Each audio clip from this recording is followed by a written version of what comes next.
call the call. Council Mary Hurley is on Zoom, on WebEx. My name is Terrence Kennedy. For those of you who do not know me, I am chairing this hearing. I do recognize a lot of people over the years here today. I've had a lot of discussions over the last 2 weeks with counsel for the petitioners as well as Attorney Hardoon about how we're going to proceed. Everybody's in agreement, I believe, in terms of the manner in which we're going to do this. And I just want to make a couple of comments before we start. We are not here to try the Amiraults or the Fells Acre case. This is not a trial. And it's not about guilt or innocence. Nobody in Massachusetts can get a pardon or be nominated for pardon unless they have been found guilty. And as they sit here today, as the lawyers sit here today, they are guilty. The issue is whether they are eligible for a pardon or whether this body decides to grant the governor's request for a pardon. That's number one. It's about what they've done since their conviction, really, when we look at parts. It has not been our recent practice to have hearings for pardons. We decided that it was appropriate in this case, obviously because of the strong public interest, as well as the emotions involved. Very high. I've seen it over the last 2 weeks, exactly how strong the emotions are. And we recognize that the students and the parents of the group should have an opportunity to be heard. Everybody is going to get their opportunity to be heard. Couple of rules. I discussed with the attorneys that they are going to give a presentation, each one, and I've asked them to keep it to 10 minutes. I'm not going to cut anybody off, but I'm suggesting they try to keep it to 10 minutes because this is going to be a very long hearing. I've asked for witnesses to keep it to 5 minutes. Once again, I'm not going to cut anybody off, but I am asking you to try to keep it down to that. I'm going to start by reading the letter from the governor. And it's unusual to do 2 pardon hearings at the same time, but I saw no reason that we shouldn't be able to do that because it's the same witnesses, it's the same case. And do this twice, I think, would be a burden on everybody. So the first letter is dated November 18th, 2022. It's to the Executive Council. The council is pursuant to Article 3 of Section 1 of Chapter 2 of Part the 2nd of the Constitution of the Commonwealth of Massachusetts as amended by the amendments to the Constitution. I submit your advice and consent my decision to pardon Cheryl Amirault for the following convictions: rape of a child, 3 counts; indecent assault and battery under the age of 14, 4 counts. Signed, Charles Baker. No. The second letter, November 18, 2022. Pursuant to Article 3, Section 1 of Chapter 2 of the Constitution, I submit for your advice and consent my decision to pardon Gerald Amirault for the following convictions: rape of a child, 8 counts; indecent assault and battery on a child under the age of 14, 7 counts. Sincerely, Charles D. Baker, Governor. We're going to start the petitioner's attorney, and then we're going to call the witnesses that they've indicated they would like to have speak on behalf of the petition. After each person speaking, the council will have an opportunity to ask them questions. Then we are going to shift, and we are going to hear from Attorney Larry Hardoon, who is the main prosecutor in this case, as well as Janet Fine, who is the victim witness advocate in this case. They gave me a list of witnesses that would like to testify against the pardon. So that's how we're going to proceed. And everybody, the councils will get to ask questions at the end of their testimony. So we are going to start with the attorney. Please identify yourselves and give us your presentation. Thank you, Mr. Chairman, members of the council. My name is James Sultan, and I'm attorney representing both Cheryl Amirault Lefebvre, Gerald Amirault. Let me just say at the outset, I'd like that the fact that Cheryl and Gerald are not present today is that the express.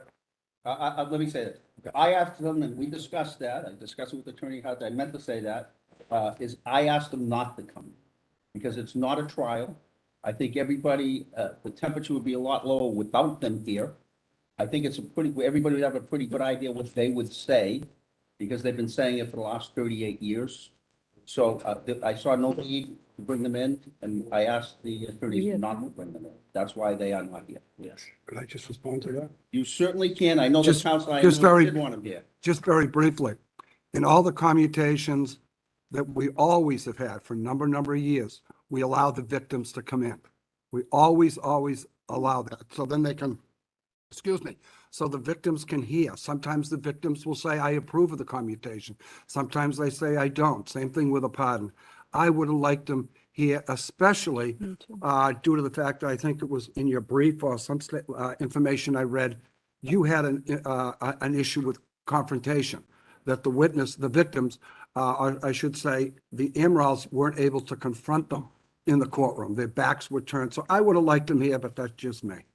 Counselor, Thank you. All right, Counselor Kennedy, I agree with my colleague. I've been here 23 years. We deserve to see the people that we're having this meeting for, this hearing. Thank you. Counselor Kennedy, Thank you. And this I is just- Mary Hurley. respond I agree as quickly. well.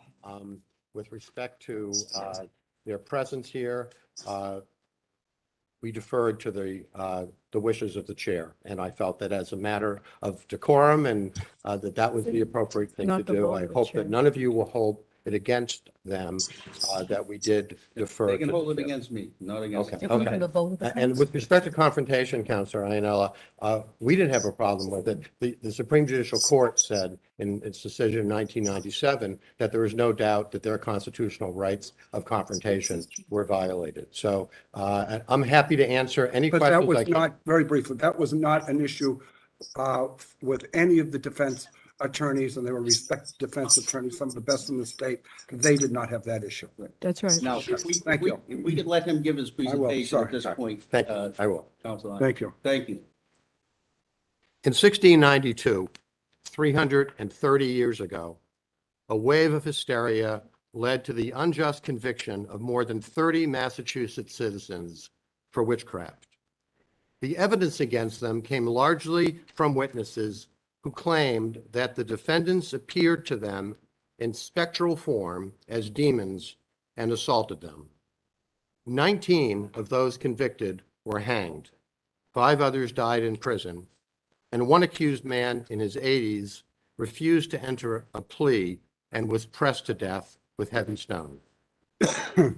In 1984, 38 years ago, another wave of hysteria led to the unjust conviction of preschool teachers and staff members for mass sexual abuse of young children in New Jersey, in North Carolina, in California, and elsewhere.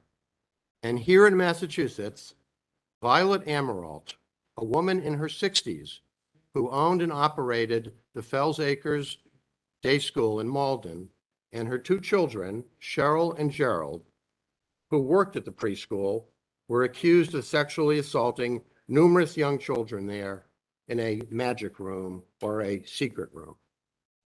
Those young children, mostly between the ages of 2 and 5, were subjected over a period of many months to repetitive, suggestive, and coercive questioning by well-meaning law enforcement officers, therapists, and even their own parents, who were told that no does not mean no. As Superior Court Judge Isaac Bornstein later found, following a lengthy hearing, the investigation was permeated with bias. The pediatric nurse who conducted many of the interviews, quote, violated every requirement of a fair interview, seeking truthful answers in a neutral investigation. And, quote, every trick in the book was used to get the children to say what the investigators wanted them to say.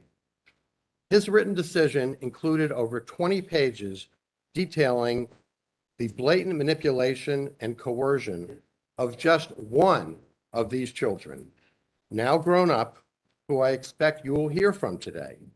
And I urge you to read it if you haven't already. After repeated denials, a number of these children eventually were persuaded to make allegations of sexual abuse against the Amiraults, which they repeated at trial. Cheryl and her mother, Violet, were accused, among other things, of putting a purple and white magic wand into the vagina and anus of a child and a stick into the anus of another. Gerald was accused, among other things, of putting a magic wand in a child's vagina, a fork into another child's vagina, and a knife with a foot-long blade into the anus of a third child, while dressed as a clown or as a lobster. These children also claimed that they were tied naked to a tree outside the school by all of their teachers every day. That all of the teachers gave them white pills to make them drowsy. That several of the teachers were naked at school. That Violet and Cheryl punched children with their fists. That Cheryl killed a bird, a squirrel, and a dog in front of the other children. That 16 children died at the school. That a silver robot threw a child and bit her, and that another child was threatened by a talking robot with big wheels and chased by balls of light. A number of the children said that they were photographed while naked. No such photographs were ever found. There was testimony about behavioral problems experienced by some of these children at home, as well as physical conditions, all of which are commonly found in young children from a wide variety of reasons. But no scientific or physical proof of sexual abuse was ever presented, let alone abuse committed by the Amiraults. As Judge Bornstein concluded, quote, "In no way do the behavioral or physical symptoms of these children serve to corroborate their testimony." Now, at trial, dozens of teachers and aides who had worked at the school testified that they had never seen or heard anything indicating that any sexual abuse or violence had occurred, that they never lost track of children in their care, and that they never heard of a magic room or a secret room at the school, or saw a robot, or saw Gerald dressed as a clown or as a lobster. A number of parents testified that they made unannounced visits to the school and never saw anything that concerned them. Nevertheless, amidst the hysteria of the times, Gerald, Violet, and Cheryl were all convicted of multiple counts of child rape and indecent assault and battery on a child. Although 3 highly respected Superior Court judges subsequently ruled in their favor, their convictions were affirmed by the Supreme Judicial Court. In 1997, the SJC wrote that they had, quote, "no doubt," close quote, that the Amirault's constitutional rights to confrontation were violated at trial, and the court condemned the suggestive investigative practices that took place. Yet despite a sharp dissent by Justice Francis O'Connor, the court overturned Judge Barton's grant of relief due to defense counsel's failure to object to trial and, quote, "the community's interest in finality," close quote. 2 years later, the SJC overturned Judge Bornstein's grant of relief without reaching the merits of his decision, because it found the scientific evidence he reviewed in 1998 was not sufficiently new under the law to outweigh the system's interest in finality. Violet served 8 years in prison and died of cancer in 1997, shortly after her release. Cheryl also served 8 years in prison and 10 more years on probation. She remains on the sex offender registry today. Gerald served 18 years in prison and has served 18 more years on parole. He still wears an ankle bracelet to monitor his every movement, is subject to regular polygraph examinations, and remains under strict parole conditions. He too is on the sex offender registry. So how did this happen? As Judge Bornstein explained, quote, "The disclosures and testimony of the child witnesses were the product of coercive and overly suggestive interviewing techniques, as well as a number of other unacceptable influences. Those interviewing techniques have now been found to be grossly improper and would never be used today. As we now know from scientific research done over the past 3 decades, those manipulative techniques used with young children can result in implanting false memories, which will thereafter remain. The unjust conviction of the Amiraults based on such tainted testimony are a relic of an earlier time, the product of widespread hysteria and investigative blunders that will never be repeated in our state, because law enforcement learned from their mistakes in this case, which has become a textbook example of how not to investigate such charges involving young children." Excuse me.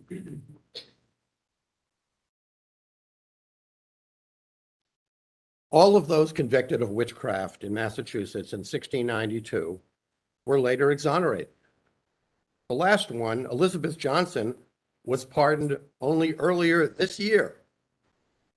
In the words of the statute enacted in 1957, in that case, quote, "Although the facts of such proceedings cannot be obliterated, such proceedings were and are shocking and the result of a wave of popular hysterical fear, and the laws under which said proceedings were legally conducted have long since been abandoned and superseded by our more civilized laws. The convictions of preschool teachers and staff members of child sex abuse in New Jersey, North Carolina, California, and other states have been subsequently overturned as well. Yet here in Massachusetts, the conviction of the Amiraults in the Fells Acres case remains on the books to this day. Now, members of the council, I understand that not everyone agrees that the Amiraults should be pardoned. You have all undoubtedly already heard from and will hear today from opponents, including those who fervently believe and will always believe that they or their loved ones were sexually molested at the Fells Acres Day School nearly 40 years ago. I feel badly for these folks because they have suffered and continue to suffer the trauma of having been victimized, not by the Amiraults, but by those who investigated these allegations with good intentions and in good faith, but did not know how to do their job properly at that time. I know we will never change their minds. I also know that you are not here today, as Chairman Kennedy said, to retry the case, to decide whether the Amiraults are guilty or innocent. That's not your task. We rely on the criminal justice system in Massachusetts to adjudicate guilt or innocence. But occasionally, that system fails, as it did here, because the evidence underlying these convictions was the product of grossly improper, biased, and suggestive interviews of very young children, which rendered their accounts forever unreliable. As a result, the Amiraults did not receive fair trials, so their convictions were unjust, and they and their family have suffered grievously and still suffer as a result of those unjust convictions. In such cases where the court system fails, executive clemency serves as a necessary and proper vehicle to rectify injustice. And I understand that the members of this council have strongly supported, in a general sense, the use of executive clemency, which has been badly underutilized in Massachusetts in the past. Now, I realize that these two pardon applications did not follow the usual course, which involves, as you all know, a hearing before the parole board acting in its statutory capacity as advisory board of pardons, followed by a favorable recommendation and report, and then endorsement by the governor and submission to the council. Now, since Attorney Hardoon has raised questions about the process in his written statement, I submitted today to the council copies of all of the relevant correspondence that, and I have copies with me if you haven't, if you didn't get it, but I believe that you all have copies of that documentation. Say two things. Number one, we haven't had a chance to look at anything that was submitted today. We've been working all day. And I'm going to ask you to wrap up. You're going pretty far past the 10 minutes. Okay, I will. Thank you. As you can see from the documentation, Gerald and Cheryl filed their pardon applications in early February. They were referred to the board. We sent courtesy copies to District Attorney Ryan, so she would be on notice and could notify others if she chose to do so. Cheryl and Gerald hoped and expected that hearings would be scheduled so they could appear and testify. But in August, the parole board notified them they were not going to hold a hearing on either pardon application, and they recommended to the governor that he reject them. Fortunately, the governor chose to conduct his own independent investigation and ultimately decided to reject the parole board's recommendation and grant both Cheryl and Gerald executive clemency, subject to this council's approval. It's ironic that he did so because then acting Governor Jane Swift rejected the parole board's unanimous recommendation to commute Gerald's sentence 21 years ago, consigning him to additional years in prison. So the parole board's recommendation of in executive clemency cases, either positive or negative, is not always rubber stamped by the governor. And that's as it should be, since our Constitution grants the governor unfettered power to grant clemency subject to this council's approval. Now, and the suggestion that these pardons were the result of some improper backroom deal is patently absurd. These people have no money or power other than the moral weight of their cause. I'm going to ask you to wrap up. Okay. Way out there. In sum, the pardons recommended by Governor Baker would bring a fitting end to this tragic case by allowing Cheryl and Gerald to live out the rest of their lives in peace and promote healing and closure for all involved. I may have 2 minutes because to respond to Attorney Hardoon's statement because it's my only chance to talk today. May I have 2 minutes? You're going to be asked questions. Okay. Okay. All right. So All right. So I will not, I hope I have an opportunity to address his statement in questions. In closing, I urge each of you to approve these well-founded grants of executive clemency and wipe a stain from our legacy of criminal justice. Thank you, Mr. Chairman. Councilor DePaulo, do you have any questions? I do. Good afternoon. I want to dig into some of the details here. So let me turn my microphone on. So I know that we're not here to relitigate the case, but the details of the case are being presented as part of the argument here that there's an underlying problem with the trial. So around the issue of right to confrontation, the child victims were seated improperly in such a way that the right to confrontation was denied.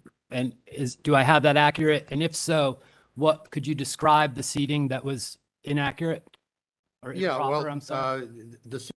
And this is discussed at length in the SJC's 1997 decision. If you could just summarize it. Sure. So the children our Constitution requires face-to-face confrontation. Sure. And rather than doing that in this case, as I recall from the record, the children were seated at small tables in front of the judge or in front of the jury. They were not In the courtroom. in the courtroom. Okay. They had their backs to the defendants. And Now, that in general, that was what the SJC found to be a constitutional violation. okay. And so they were in the courtroom.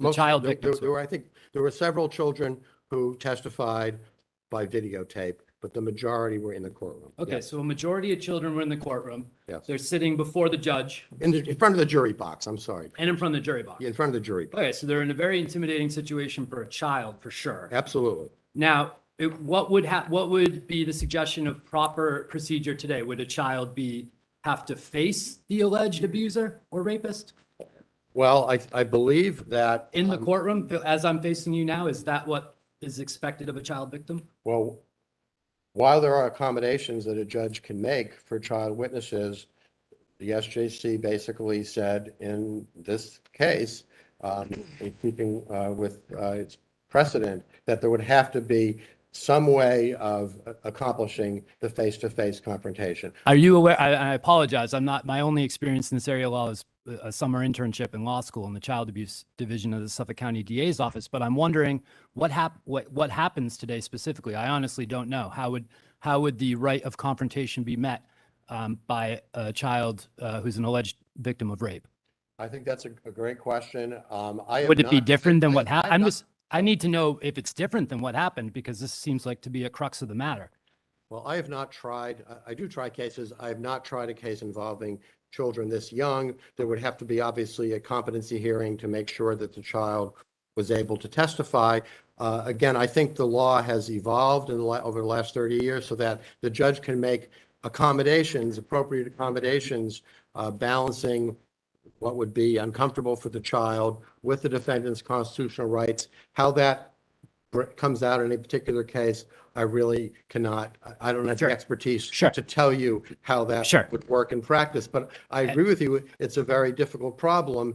And frankly, it is, while the SJC did find that that was a violation, I mean, that is only part, obviously, of our substantive argument. Of course, but it is one point, right? It is. So, and I want to say you've been very helpful and forthcoming with materials, and I know we received a lot of materials today. And it's no fault of your own, but your materials are really the only materials we received other than unsolicited commentary. And so that's not your fault. You've been a tremendous advocate, I think, for your client. But one reason why I would have liked to see more people involved in the case here today is because there was no parole hearing, as you noted. There's been no public hearing to address this. And here we are on a pretty tight time frame with no parole board hearing, being asked to rely on the petitioner's attorney to make our determination. In other words, I have no recommendation from the governor explaining why we're here. I have your arguments, which again, I think you've done a tremendous job for your client. But I guess that's neither here nor there. Well, I appreciate your saying so.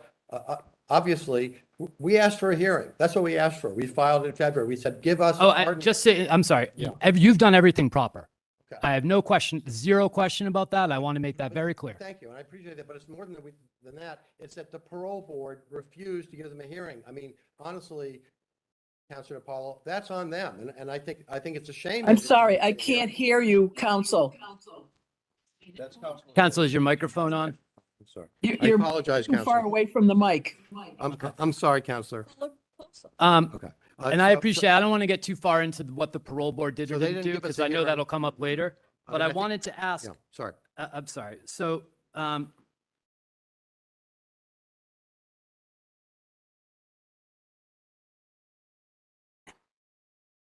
around the matter of hysteria, I understand the eloquent comparison to a witch trial, but I don't see the connection here. I understand, and I was too young at the time to be aware of what was happening, but I'm told there was hysteria around the country around this. As you indicated, other states had folks who've been since exonerated in one way or another. But we're Massachusetts. So I think about the clergy abuse scandal, which was alleged to be hysteria until we found out it wasn't. I think about the Me Too movement, where all of a sudden we started believing victims. So I just don't know, for me, that the witch trial thing lines up. Okay, well, can I respond? Yes. Okay, so I don't think this is anything like the clergy scandal, which came out honestly in, dribs and drabs, or the Me Too movement. Here, as far as where this came from, there was an allegation against Gerald Amirault by a child. Mhm. He was arrested. The school was closed down. A week later, on September 12th, 1984, a meeting was called at the police station. I think it was at the police station, for all the parents. And at that meeting, and this is not what I'm saying, this is what the SJC says Sure. in its 1997 decision. Mhm. Quote, "The police advised parents to undertake their own investigations of possible abuse of their children and were told some of the details of the abuse reported. This obviously opened the door to parental suggestions of charges that might otherwise never have occurred to the children. It might also explain the similarities in some of the charges the children eventually made." And the court added, quote, "We do not hesitate to condemn such practices as took place," close quote. So the hysteria was generated in these parents who understandably Sure. were totally But- freaked out. But so the suggestiveness may indicate why there was similarities, but it might just be the circumstances that elicited those similarities, right? I mean, That's right. where it started somewhere, right? Like it, because there were 8 counts, depending on which petitioner we're talking about. One had 8 was convicted of 8 counts of rape of a child and 7 counts of indecent assault and battery. And there were multiple victims, right? Allegedly, yeah. So, were there 8 alleged victims, for example, on the 8 counts of rape of a child, were there 8 victims? I believe there were, I believe there were a total of 9 children who ended up testifying at the trials. Yeah. 8 against Gerald. I think there were 4 against Violet and Cheryl. There were 3 children who testified at both trials. So, I mean, and there were other children who made allegations at different points. Sure. Who were not called. And some of the allegations that were similar, were they amongst children who were not contemporaneously at the daycare facility? Were there similarities between any children's allegations that weren't contemporaneously at the daycare facility? Well, I think that most of them were there kind of, at the same time. But not all, right? Well, I don't have the answer to that. But Okay, I some of them- apologize. It's my some of them- understanding they were well, not some- all there at the same Some time. of them were only there part-time. Sure. But what happened during these interviews is one child was told, well, Susie told me that Sure. XYZ happened. Sure. Can you help me with that? So So- there was cross-fertilization by the interviewers. But I'm being, the underlying thing, one thing I'm being asked to consider potentially, which I don't even think is part of our purview, is that all of them were wrong. All of the, there wasn't a grain of truth that spread and rippled, that all of them were wrong. The initial thing and everything else. Well, the initial child, who was questioned repeatedly within his family, because he had a relative who had been sexually abused as a child. Mhm. He was repeatedly questioned by his mother, by his uncle, and he is a child who had gone to the bathroom in his pants at school and had been changed by had been cleaned and changed by Gerald Amirault. And that somehow morphed into sexual abuse. That was what got this whole thing started. And after that, it mushroomed. Okay. I just have one, thank you, Mr. Chair. I just have one more thing I want to hit on before we move on. So,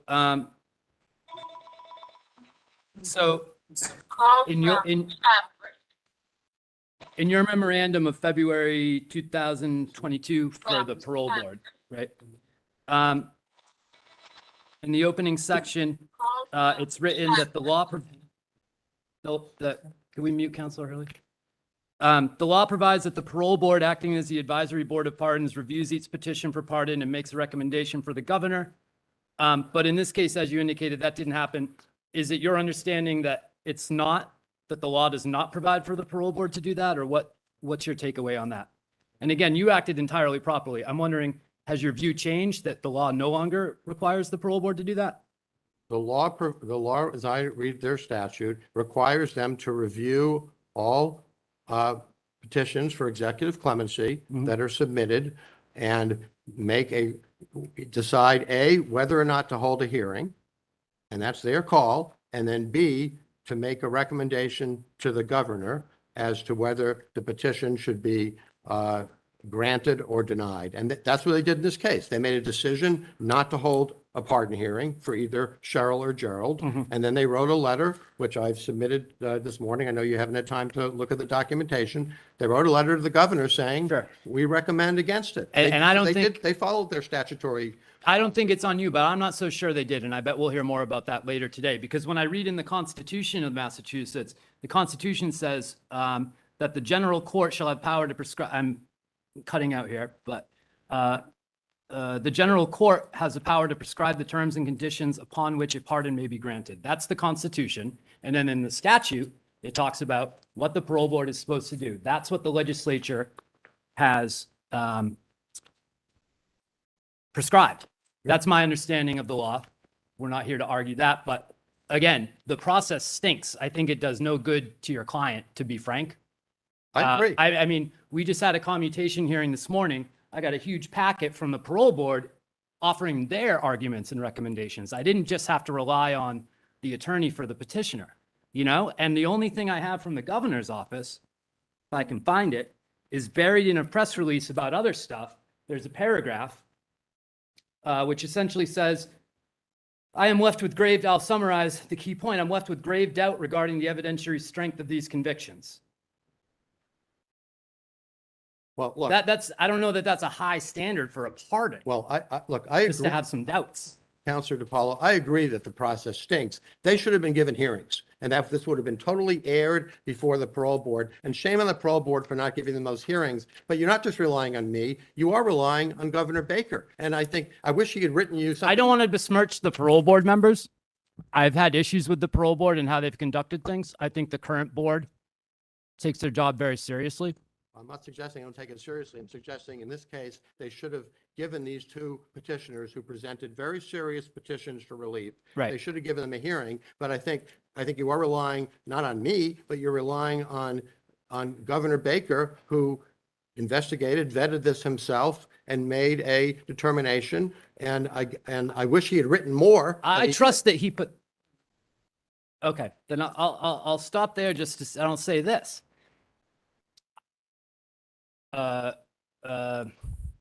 Salute the governor for taking something like this up on his own, if that's what happened via the parole board. I mean, we have plenty of people in Massachusetts with convictions for simple possession. And I've seen in the press, the governor says, no, the clemency process is too long, that I can't do that. I can't make that happen quickly, but this seemed to happen quickly. So those are things that are in some ways tangential to the decision on the pardon. But I think it's really important for the public to understand that this hasn't been done in the right way. Well, again, we filed in February. The parole board sat on this for 6 months. Yep. In August, they said, we're not giving you a hearing. The governor then sat on it for, 3 months, and then he made his decision. What went into his investigation, I can't tell you. Neither can I. But I agree Neither that, it should be more transparent. There should be hearings, and all those people out there who are seeking executive clemency should be given a shot. And my client's got a shot because this is a case which cries out for justice, and good for Governor Baker for seeing that an injustice has occurred and for recommending relief for these people. The fact that a lot of other people should get relief, and they should, is not a reason, in my opinion, to deny these two people relief after they and their family has suffered for 40 years. Thank you. I appreciate your answers and I appreciate your advocacy as well, as I said. Yes. Counselor Hurley, do you have Counselor any- Kennedy? Yes. Counselor Hurley, go ahead. Thank you. First of all, could you take your microphone and bring it towards you, please? I apologize, Councilor Hurley. That's okay. So we have a situation here where the parole board recommended denying the pardons. Is that correct? Just yes or no? Okay, I'm not hearing anything. His answer was yes, Mary. Can you hear it? I think he had his thumb on the mute button. Get as close as you. Okay.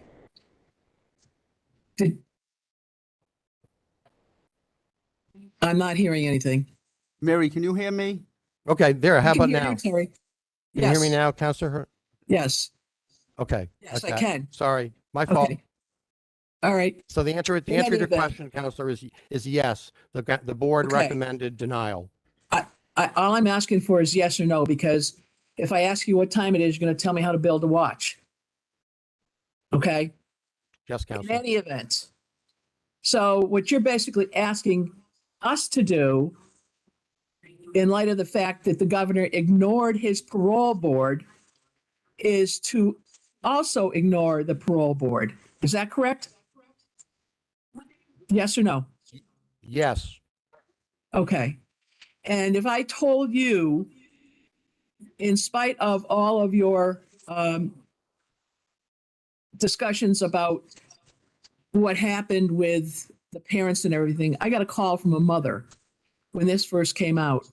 And she told me about her child having problems long before the accusations came out, where that child at one point was bedwetting, having nightmares, and because of employment issues, she could no longer take the child to Fells Acre. She had a discussion with the mother, Amirault, who said, "Well, that's no problem. I'll come and pick the child up every day." And when she came to pick the child up after the child not attending for a few days, the child became emotionally almost violent in not wanting to go with Mrs. Amirault. So now I'm presented with a situation where I've had discussion with one of the mothers of an alleged victim, as you call them. And in addition to that, the parole board has recommended against the pardon. So in 100 words or less, tell me what you're going to say to me that's going to persuade me to change my mind.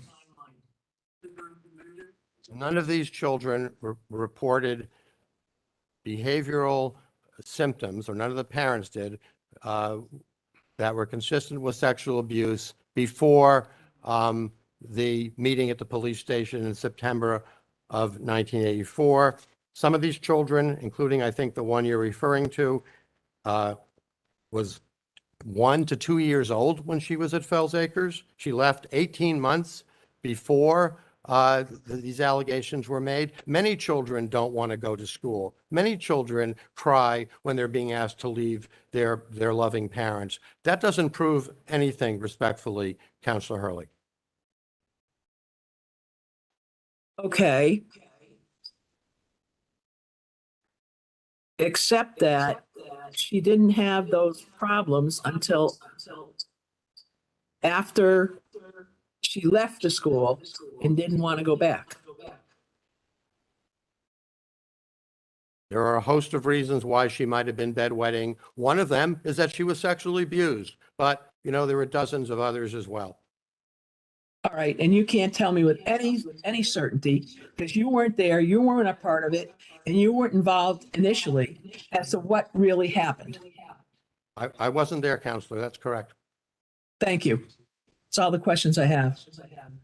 Counselor? Thank you. I'm going in the order immediately to my right as we in accordance with the rules. That's right. So that would mean it's Councilor Ferrera's turn. Thank you. I come from a perspective that's a little different. I spent 30 years in law. I've been a lawyer for almost 30 years. I've actually was a special prosecutor. I've done some defense work now since I retired as a police chief. And I was a law clerk at the Superior Court in 1992, 1993. I have read your submittals. I've also read Mr. Hardoon's submittals. They differ vastly. But just, I want to touch on a couple of things, because I know it's going to be redundant just because of the way it's set up today, that I have to ask you questions now before Mr. Hardoon explains a lot of what I might ask you. I don't know. So and I'll just go down the list quickly. The Confrontation Clause was not objected to at trial by counsel, correct? Correct. And the SJC said, in that case, it might have been a strategic thing, that the lawyer was okay with it, and it might have been strategically okay, and it was favorable to the defendant at the time. Is that correct? They said that it could have been a strategic decision and that they were not going to grant relief. Yeah. Right. And it was 10 years later when Judge Bornstein, about 10 years later? That was Judge Barton's decision. Judge Barton's, but it was 10 years later when Judge Bornstein visited the case?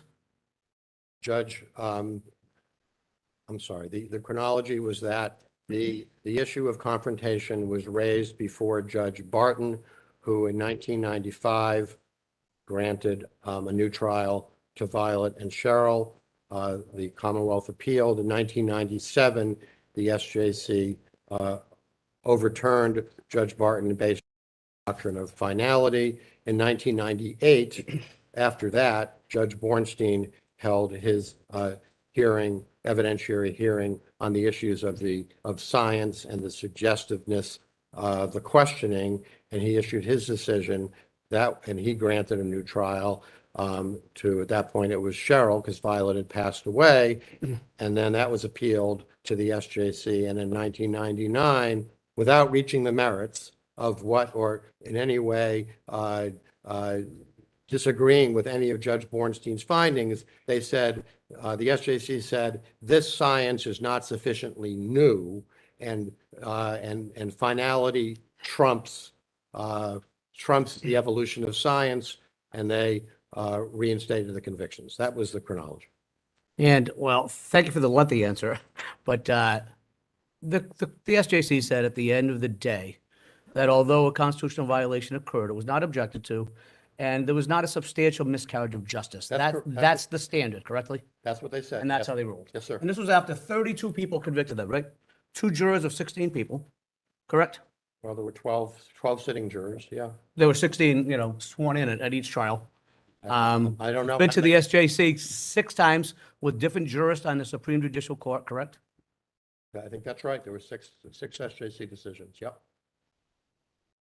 And the parole board just this year, well, previously they said no to a pardon, correct? No, they unanimously recommended a commutation for Gerald in 2001, and then Acting Governor Jane Swift refused to accept their recommendation, and therefore they never came before the council. And this year, when they denied the pardon, they spoke loudly about that, but they opened the door for a commutation. Is that correct? Well, they did offer Gerald 21 years after they first approved the commutation for him. They did offer him a commutation hearing 21 years later. And respectfully, after 18 years in prison and 18 years on parole, he was not interested in a commutation. So it would be your testimony today, sir, that if we say no to a pardon, he's not interested in a commutation next week? That's correct. He seeks a pardon, as does his sister, who was not offered anything by the parole board. They offered her nothing. They told her to go back to court, and which is a useless suggestion because both of them have long since exhausted their judicial avenues of relief, which is exactly what executive clemency is for, and that's why we're here. Most of the time, and if and I've done some research on pardons, and if you ask probably a lot of people in this room what a pardon is, would have different definition and what it means in the long run. But if you look at the governor's order about clemency, it talks about a pardon equals forgiveness. That begs the question that something happened, doesn't it, if they're begging for forgiveness? I think in the ordinary course, under his guidelines, most people who seek a pardon say, a long time ago I committed a crime, and now I'm a different person, so, please pardon me. This is not that case. This is not the. I understand. I That's right. understand they're still claiming their innocence. That's right. Now let's go back to the disclosures. I have spoken to the prosecutor in the case, and he's going to speak later. But he tells me very clearly, and I've done SANE interviews. I've done sexual assault investigations. I put people in jail for it personally. He tells me that these kids manifested problems long before Tukey got arrested. And they disclosed it to their parents who were not related in time or geography. Some were, different grades, lived in different towns, and they spoke similarly of things occurring. And it would just be like an incredible coincidence that the same kids would tell the same stories to different parents long before Tukey was arrested. It's not a coincidence because they didn't tell those stories before Tukey was arrested, Gerald was arrested. After this meeting at the police station, when all these parents were deputized to be investigators and they were all Well, fertilized that's- with each other, that's when this spread around. And all of a sudden, oh yeah, I remember 9 months ago, my So, child. all right, let me was stop you having a because there's not a question in front of you, actually. problem. Sorry? But he's going to have a different story. And he Well- talked about how the children were disclosing things to their parents and acting weirdly before Gerald was arrested. Well, none of them were. He then tells me, hear me out, please. Sorry. He then tells me that the parents were told to go home and ask open-ended questions and just listen. They weren't, I know you read from the SJC decision on one of them, that it was unduly suggestive. He tells me later on, and I want your thoughts on this, that at some point they did hire a nurse, and she did ask leading questions, but that was only a compilation of prior disclosures that were not suggestive. What do you say about that? I say that is exactly the opposite of what happened.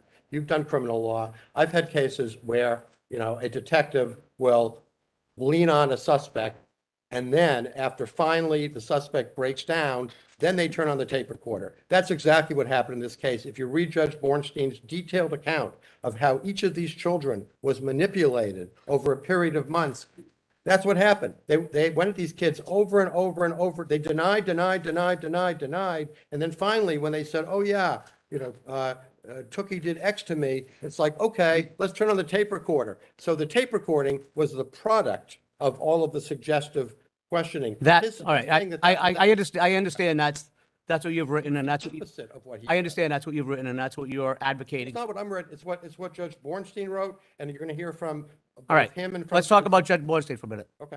I was Superior Court law clerk. I wrote decisions for judges. I Well, understand. you'll agree with me that it could have gone to any other Superior Court judge who would have found the opposite outcome. I don't believe that. I believe. You don't any- believe that a different, I don't. when I was a law clerk, there were 81 Superior Court judges. You're going to tell me that each and every one of the 81 Superior Court judges would have identified exactly and stated exactly what Judge Bornstein said. Is that your testimony, sir?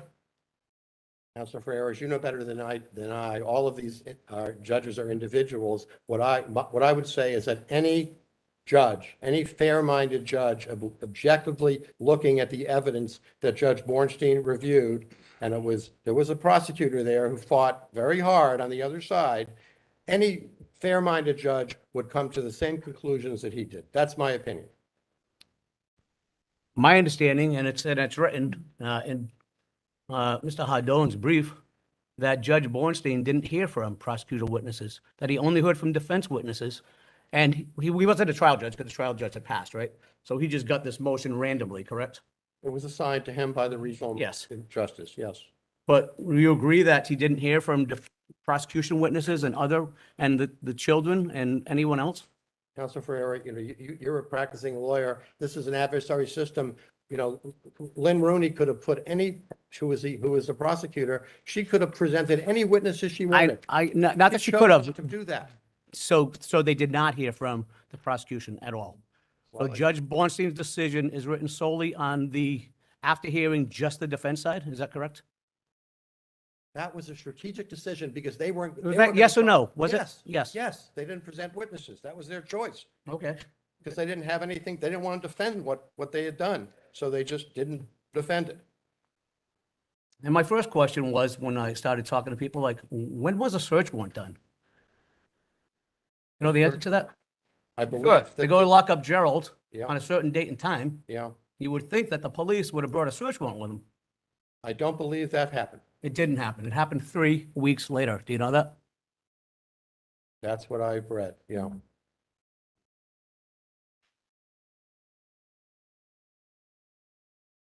I have no further questions right now. Thank you. Thank you. Councilor Julie. Thank you.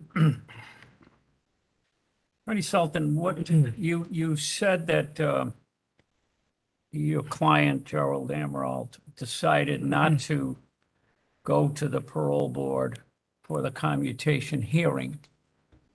Why wouldn't he go to that? Because after enduring 18 years in prison and 18 more years on parole, and almost being finished with his term of parole after all of that, he honestly felt it was kind of the slap in the face to say, we're not even going to give you a hearing on your request for a pardon, but we'll give you as a little kind of bone, we'll give you a commutation hearing. He didn't ask for a commutation. I mean, they denied him what he asked for, and he did not want he was not interested in that at this point. He was very interested when he was locked up in 2000, being abused by fellow inmates and correctional officers on a daily basis. He was very interested in a commutation then. But now he's been out in the community for 18 years, living with these parole strictures. And frankly, that's not what he was looking for. And his sister, they didn't offer her anything. And, there's been a lot of focus on Gerald. Cheryl is a separate person, okay?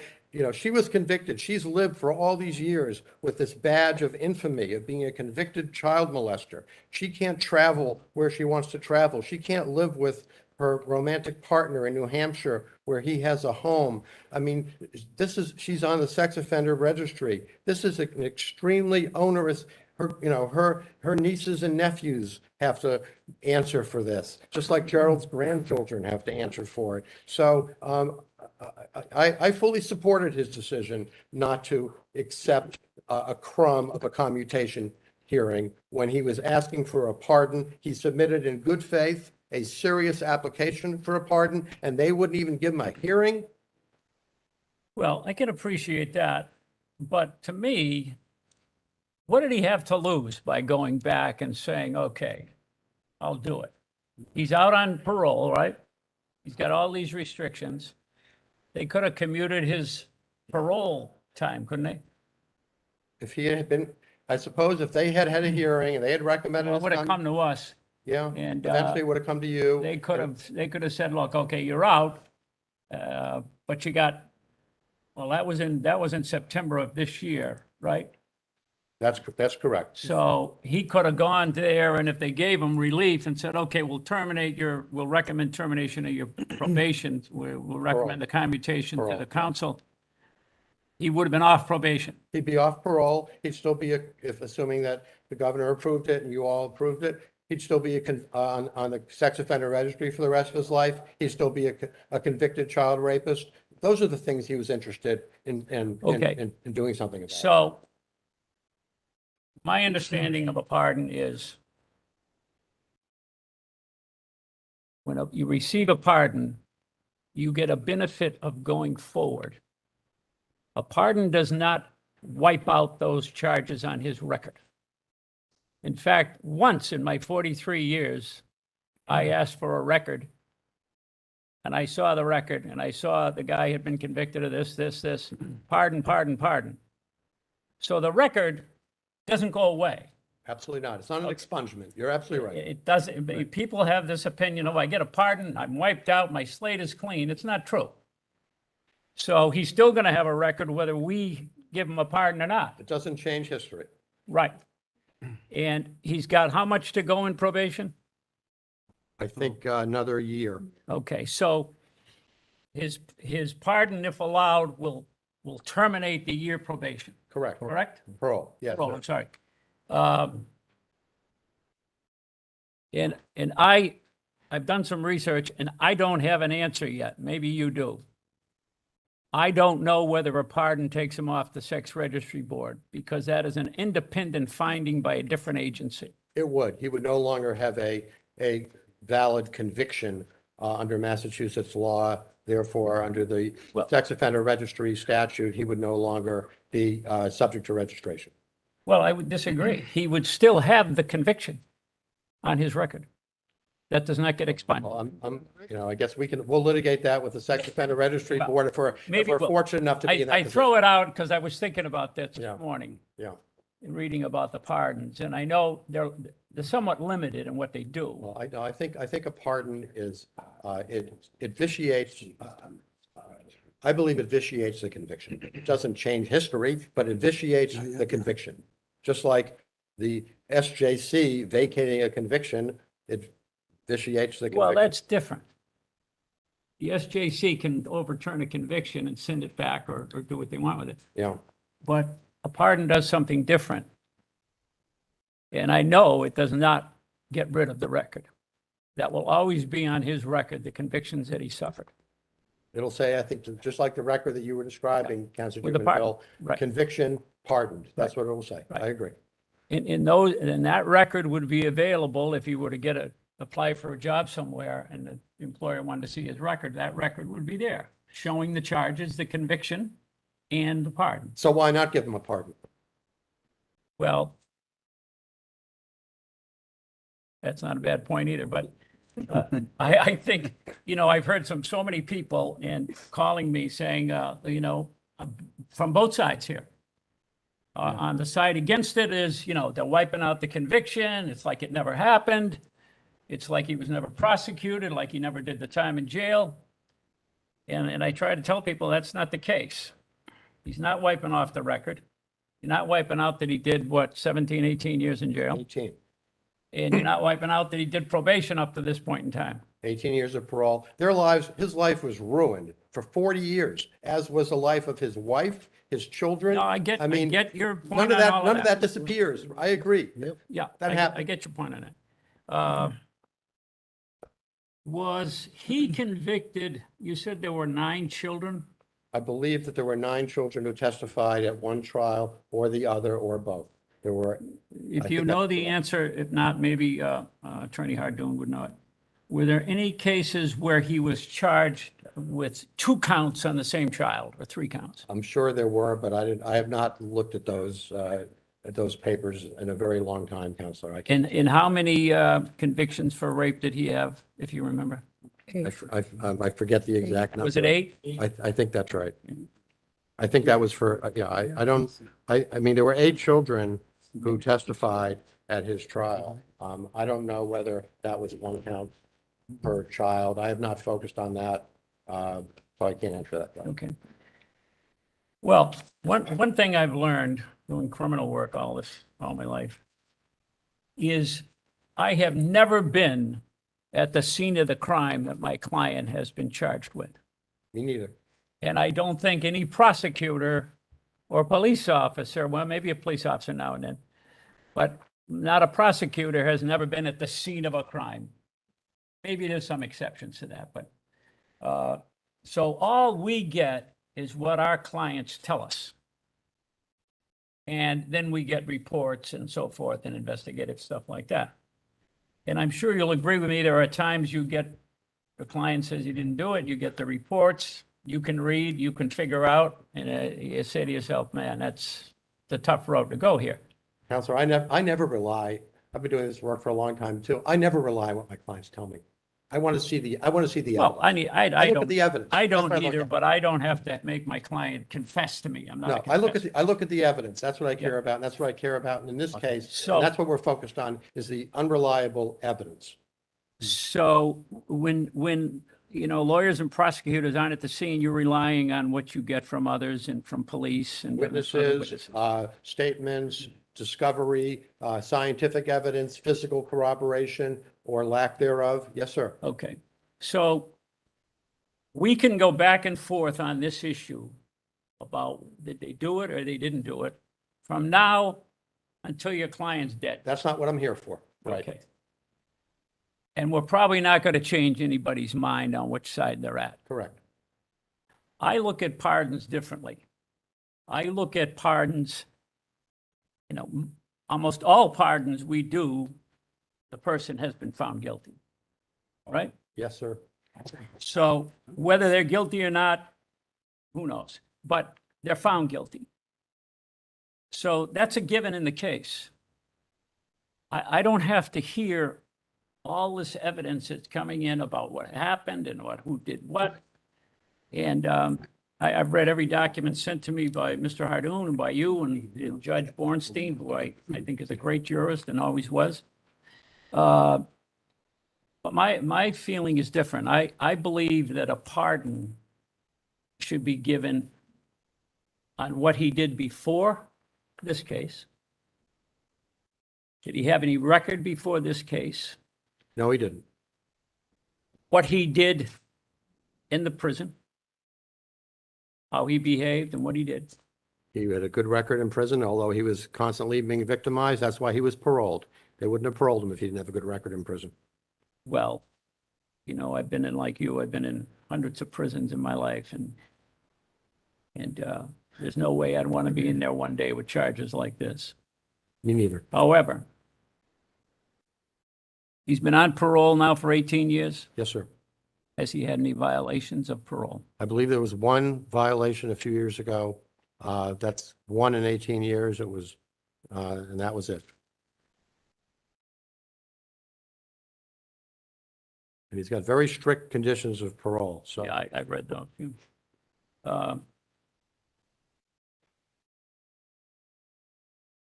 And if we do vote to grant him the pardon, basically he gets off probation a year early, Gets off parole a year early. Yes, sir. parole a year early, and he'd be off the sex registry. I if believe you're he would. correct. I believe, but But look at, but I have not if we reached, give it and he doesn't, well, that's his too problem. bad. Right. But let's assume it happens.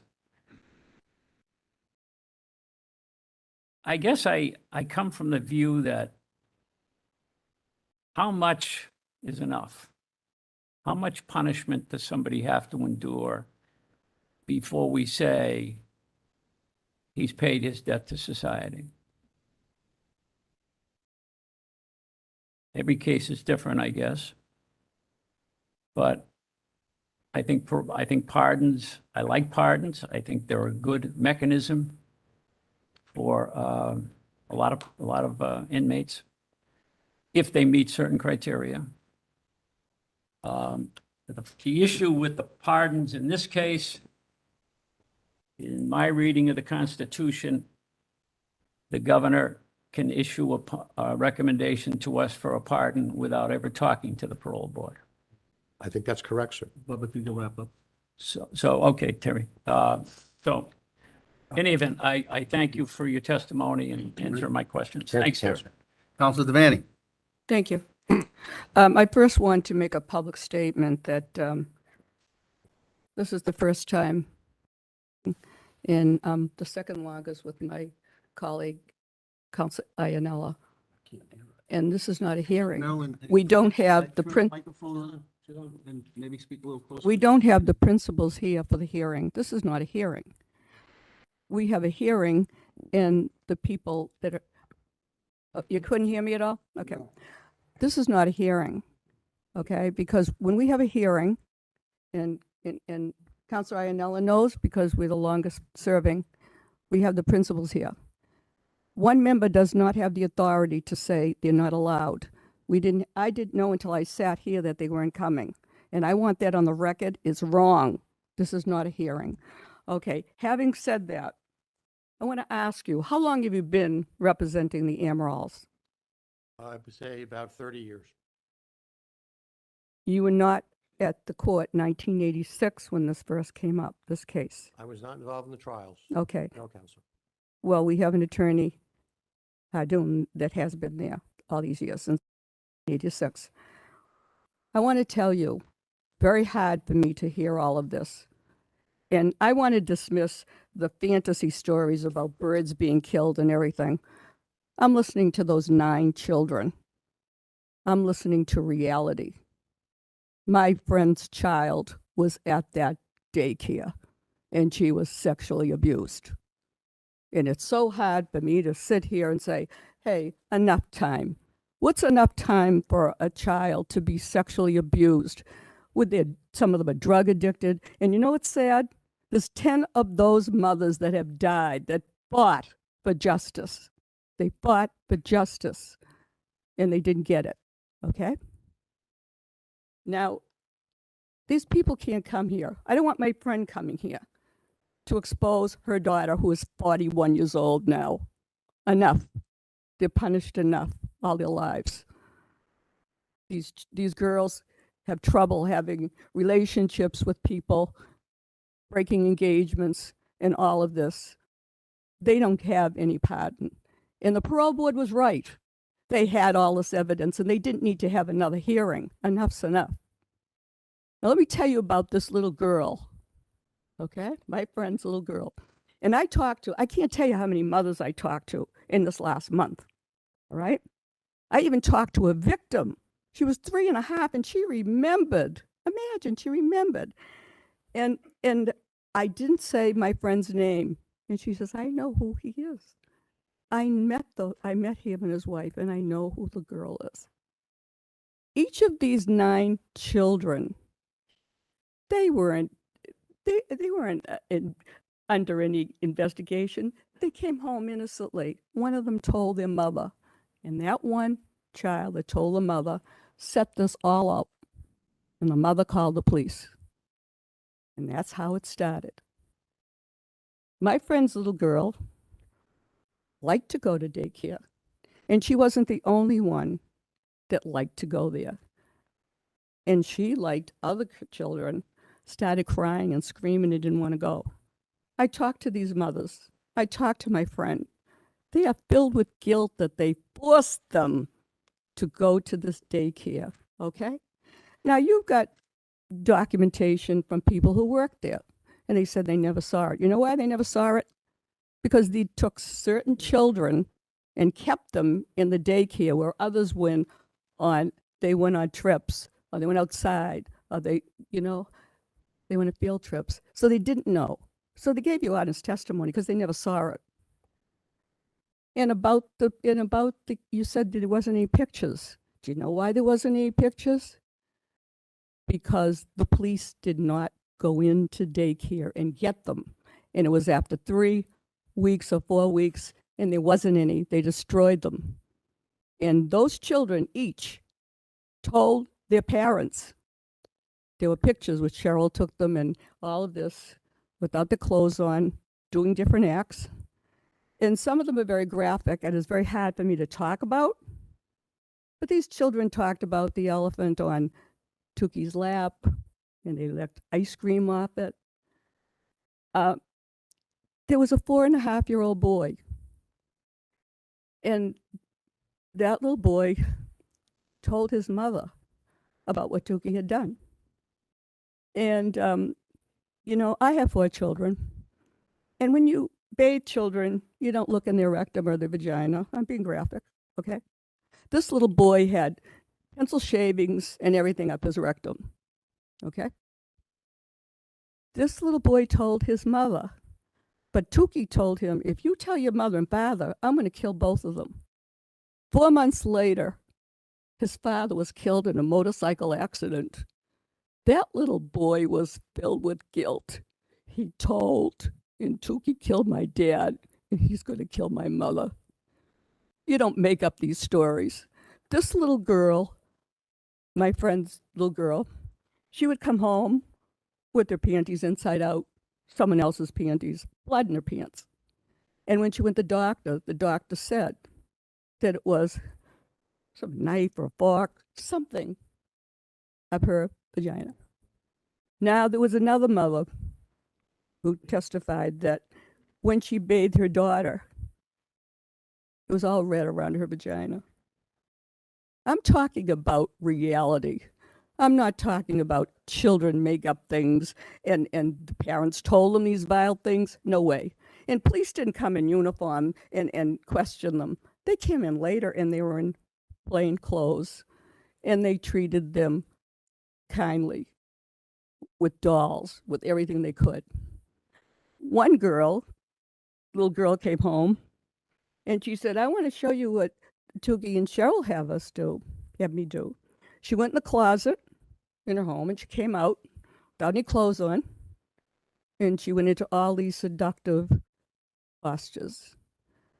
And an uncle overheard his nephew talking to another cousin about what Tuki does and what Tuki has me do. And he taught me how to kiss with my tongue. This is not a pardon. This person doesn't deserve a pardon. I read his letter to Governor Baker. I can't wear shorts. I feel bad for him. There are people that are drug addicted. There are people that he ruined their lives forever, and he can't wear shorts because he's an ankle bracelet. Okay, he can travel, but he has to go through certain things. He has to tell them that he's going someplace or whatever. He doesn't have such a terrible life, but those people live with it. And those poor 10 mothers died not finding justice. This man doesn't, and Cheryl, no. And when they took the pictures, they had them nude, they had them in different sexual actions. And every one of those children, when they were interviewed separately, they all talked about the camera with the red button. Okay? Can't make that stuff up. And they all said it. And there wasn't any pictures, and they're not digital in those days because, and they destroyed them. So by the time the police came, there wasn't any evidence. So you tell me there's no pictures, okay? But you haven't, and you know what? Judge Bordenstein, I really admire him, but he wasn't even there. He doesn't know. Was he there? And to accuse these people of making these children say these things? 9 children. And they were even taken out when they were napping. When they were napping, these selective children were taken out maybe 2 hours.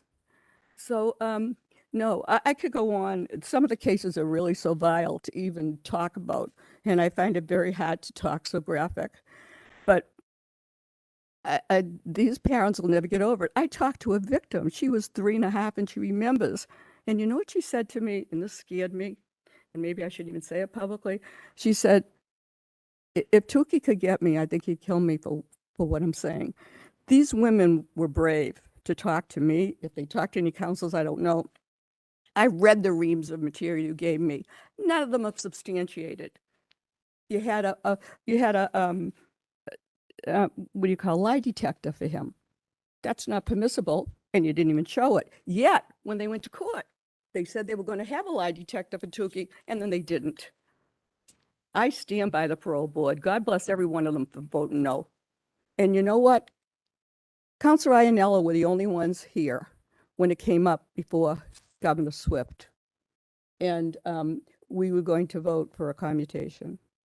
And you know how it works. If the governor says yes, it goes to the council.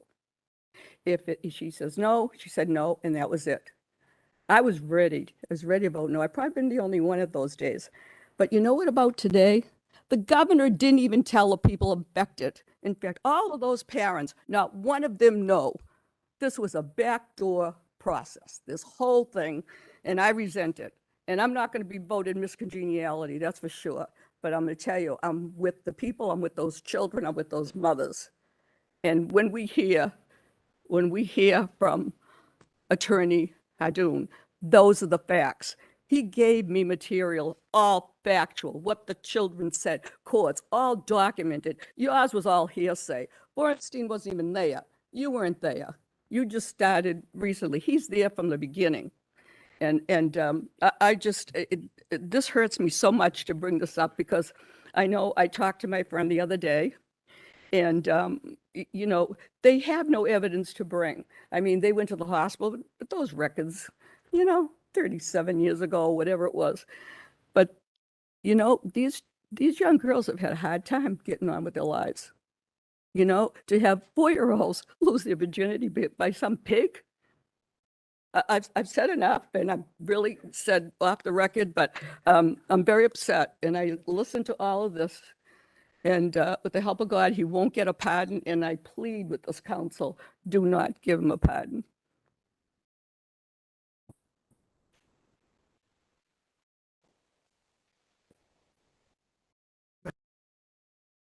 Most of my questions have been answered, but I have a few. You know, as I sit here, you know, we had a commutation hearing this morning. That person who sat in that chair there has been in prison for 50 years. He was so remorseful. He was so remorseful. He was so forgiving. And he said, just give me a chance and I'll prove you all right. Just give me a chance. This is a totally different hearing. Totally different hearing. I listen to you and you say, oh, alleged victims. No, they weren't alleged. They are victims. They weren't alleged victims. They were, the Amiraults were found guilty. They were found guilty. How many trials were there? 2? Yes, sir. In the Superior Court. Correct. And how many cases were appealed to the Massachusetts Supreme Judicial Court? They each appealed, and when there were 2 new trials granted, the Commonwealth appealed, and there were further appeals to the Supreme Judicial. So there were 6 appeals to the Supreme Judicial Court. And there's how many members on the SJC? 7. 7. Granted, they weren't all the same, but there was a lot of different members, justices of the SJC. And a majority of the SJC said, guess what? We're not overturning these convictions. So when you say alleged victims, that's troubling to me, and I'm sure it's troubling to the family here. They're not alleged victims, they are victims. And when you say, oh, he didn't want a commutation, that's a crumb. Are you kidding me? A crumb? And when you say, oh, I can't believe he didn't have the parole board didn't give him a pardon hearing. Why the hell should they have given him a pardon hearing? I'd like to hear that from you. Because he presented a compelling case, and as did his sister, and they deserved a hearing. Okay, do you know how many pardon requests we had this year? The parole board, do you know how many pardon requests we had this year? I don't. Take a guess. How many people filed pardon requests? Yes. Yes. I don't know, 100, 200? Over 300. Okay, And you know what? Do you know how many they approved, the parole board? don't know. Guess what? Less than 15%. 15%, 85% of people. And you know what? Those 85%, they all think their case is legitimate. They all think their pardon is warranted. But the parole board said no. I mean, to give the impression here that your guy, these automatically deserved at least a pardon hearing, I disagree. Not I have- automatically. No, I not have, automatically. you kept saying compelling, there's a lot of compelling cases. I go with the parole board. The advisory board of pardons, they do a fantastic job. I have the utmost confidence in them, and if they say he shouldn't have, the Amirault shouldn't have had a pardon, then I'm with them. Here's the other thing, the process.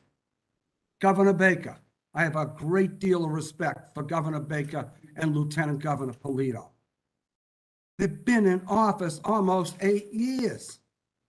Why the ninth inning with 2 outs and a 2-strike count did they ever put this pardon request on the governor's council? What, have the facts changed?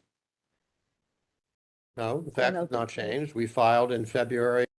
The board refused to hold a hearing and made a recommendation in August and September, and it was on Governor Baker's plate, and he made a recommendation. I don't see what's irregular about any of Oh, that. you don't? I've been here a number of years, and you know how many pardons we've had without going to the advisory boards of pardons? I can't recall one. No.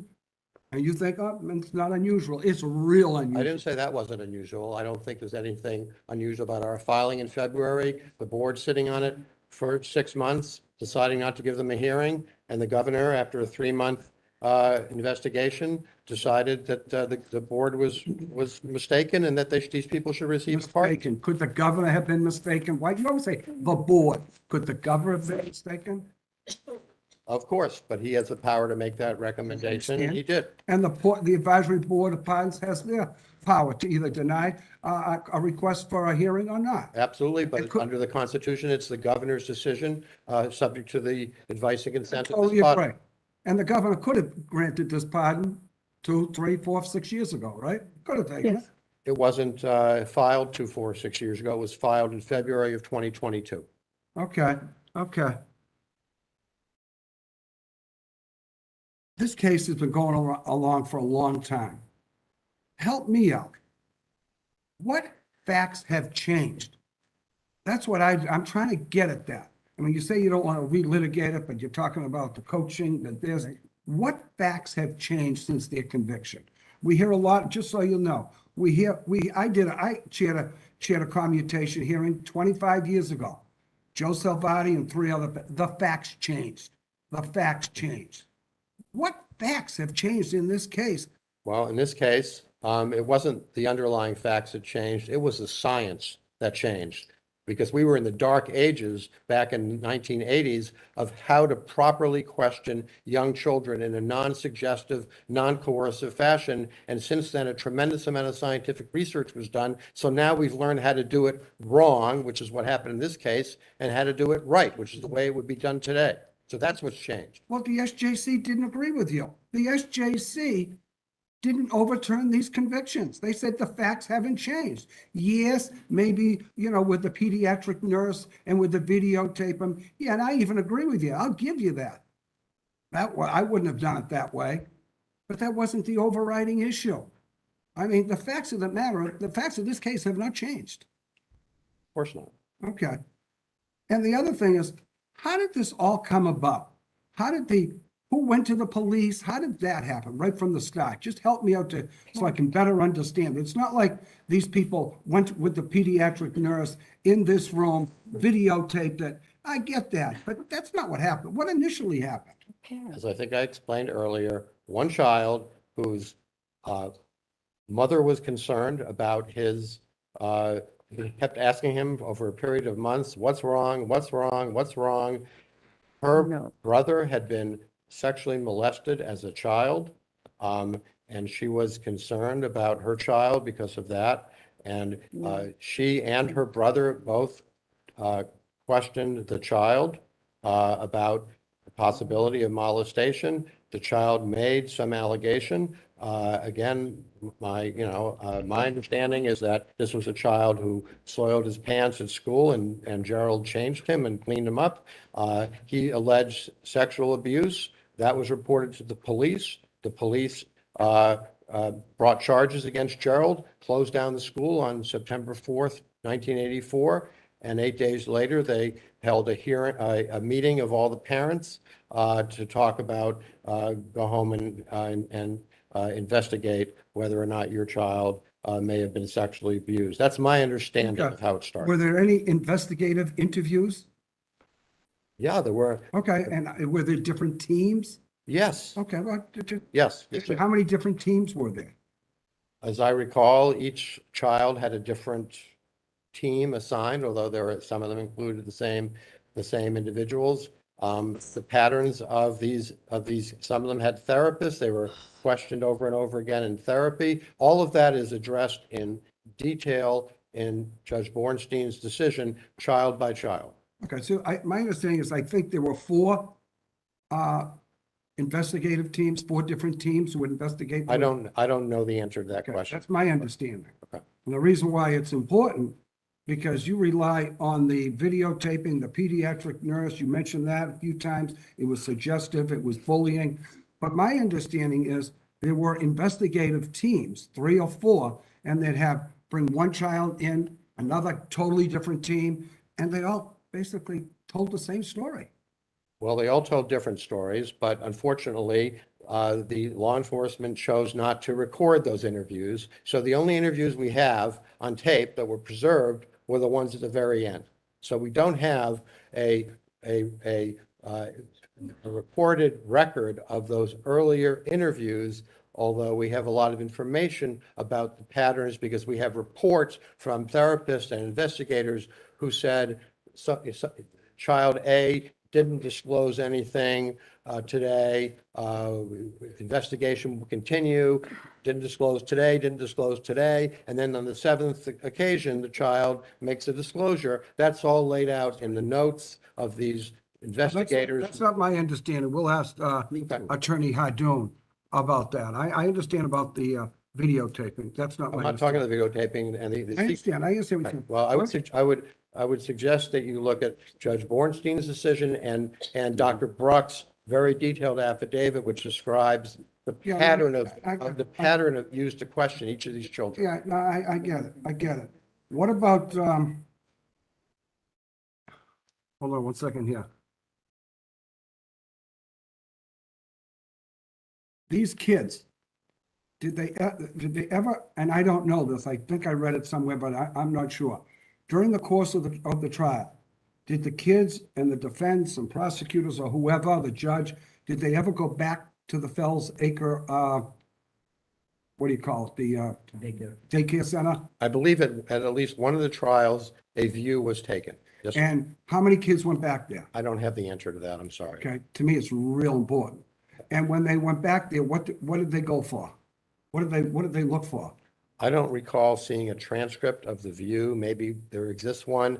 I wasn't present at the trial, so I can't tell you about the Okay. view. But I believe one was taken. Okay, and you don't know what rooms, what area, you don't know anything. I believe they went to different rooms within Okay. on the different floors. So if I told you that the kids went with, the defense attorneys, the judge, whoever else, and when they got to the daycare center, and they all didn't go together, and they were asked, let me see the secret room or the magic room. Would it surprise you if I told you, guess what?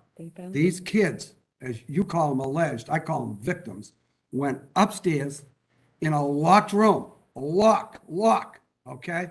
And says, that's the secret room, that's the magic room. Would that change why you're here today? It wouldn't surprise me at all because by the time that happened, years had gone by where these kids had been questioned over and over again, and it was implanted in their heads that this had happened. And so, of course, there's whatever they say is going to be consistent with those suggestions that have been made to them. So no, it would have surprised me if they did the opposite at that point. Okay, so if the kids and how old were the oldest and the youngest kids at this time of the viewing? By the time of the viewing, there were some who were probably as old as 7. I don't remember. Okay, old as 7, as young as what? 3? 4, maybe. Okay, and you tell these kids, you folks have kids, okay, Johnny, Mary, show me where the secret room is. What? What are you talking about? Oh, no. They walked up the stairs. Oh, really? I could ask you, can you tell me where so-and-so room? You couldn't find it here. So they walk up the stairs.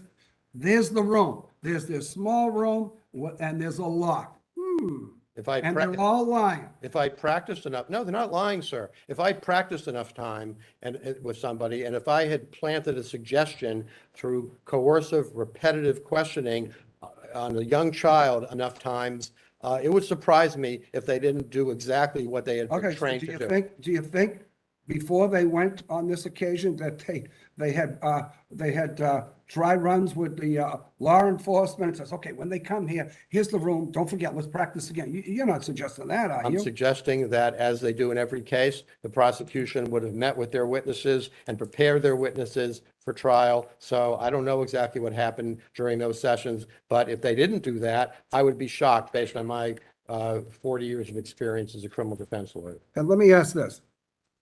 What restrictions do the Amarols, well, we'll just go Gerald with team. What restrictions does he now have, now being on parole? There's a whole list of sex See if offender. I have them right. I have a few of them. Okay. On Halloween, he can't open the door. I think he can't use the internet. He can't go to playgrounds. He can't, what else do I have here? Can't leave the state without approval, periodic drug testing. And if we pardon him, that's all wiped out, correct?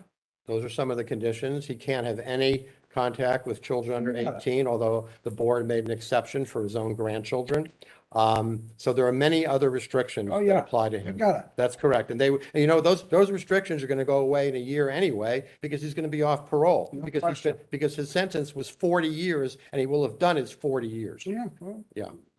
that's what everyone, all these judges and parole people, that's what they said was fair. Okay, Well- that's what they said was fair, because they could have overturned the conviction. And if we pardon him, he's no longer on the sex registry, correct? I believe he would no longer be And I required to believe you are register. correct. I'm sorry? I believe you are correct.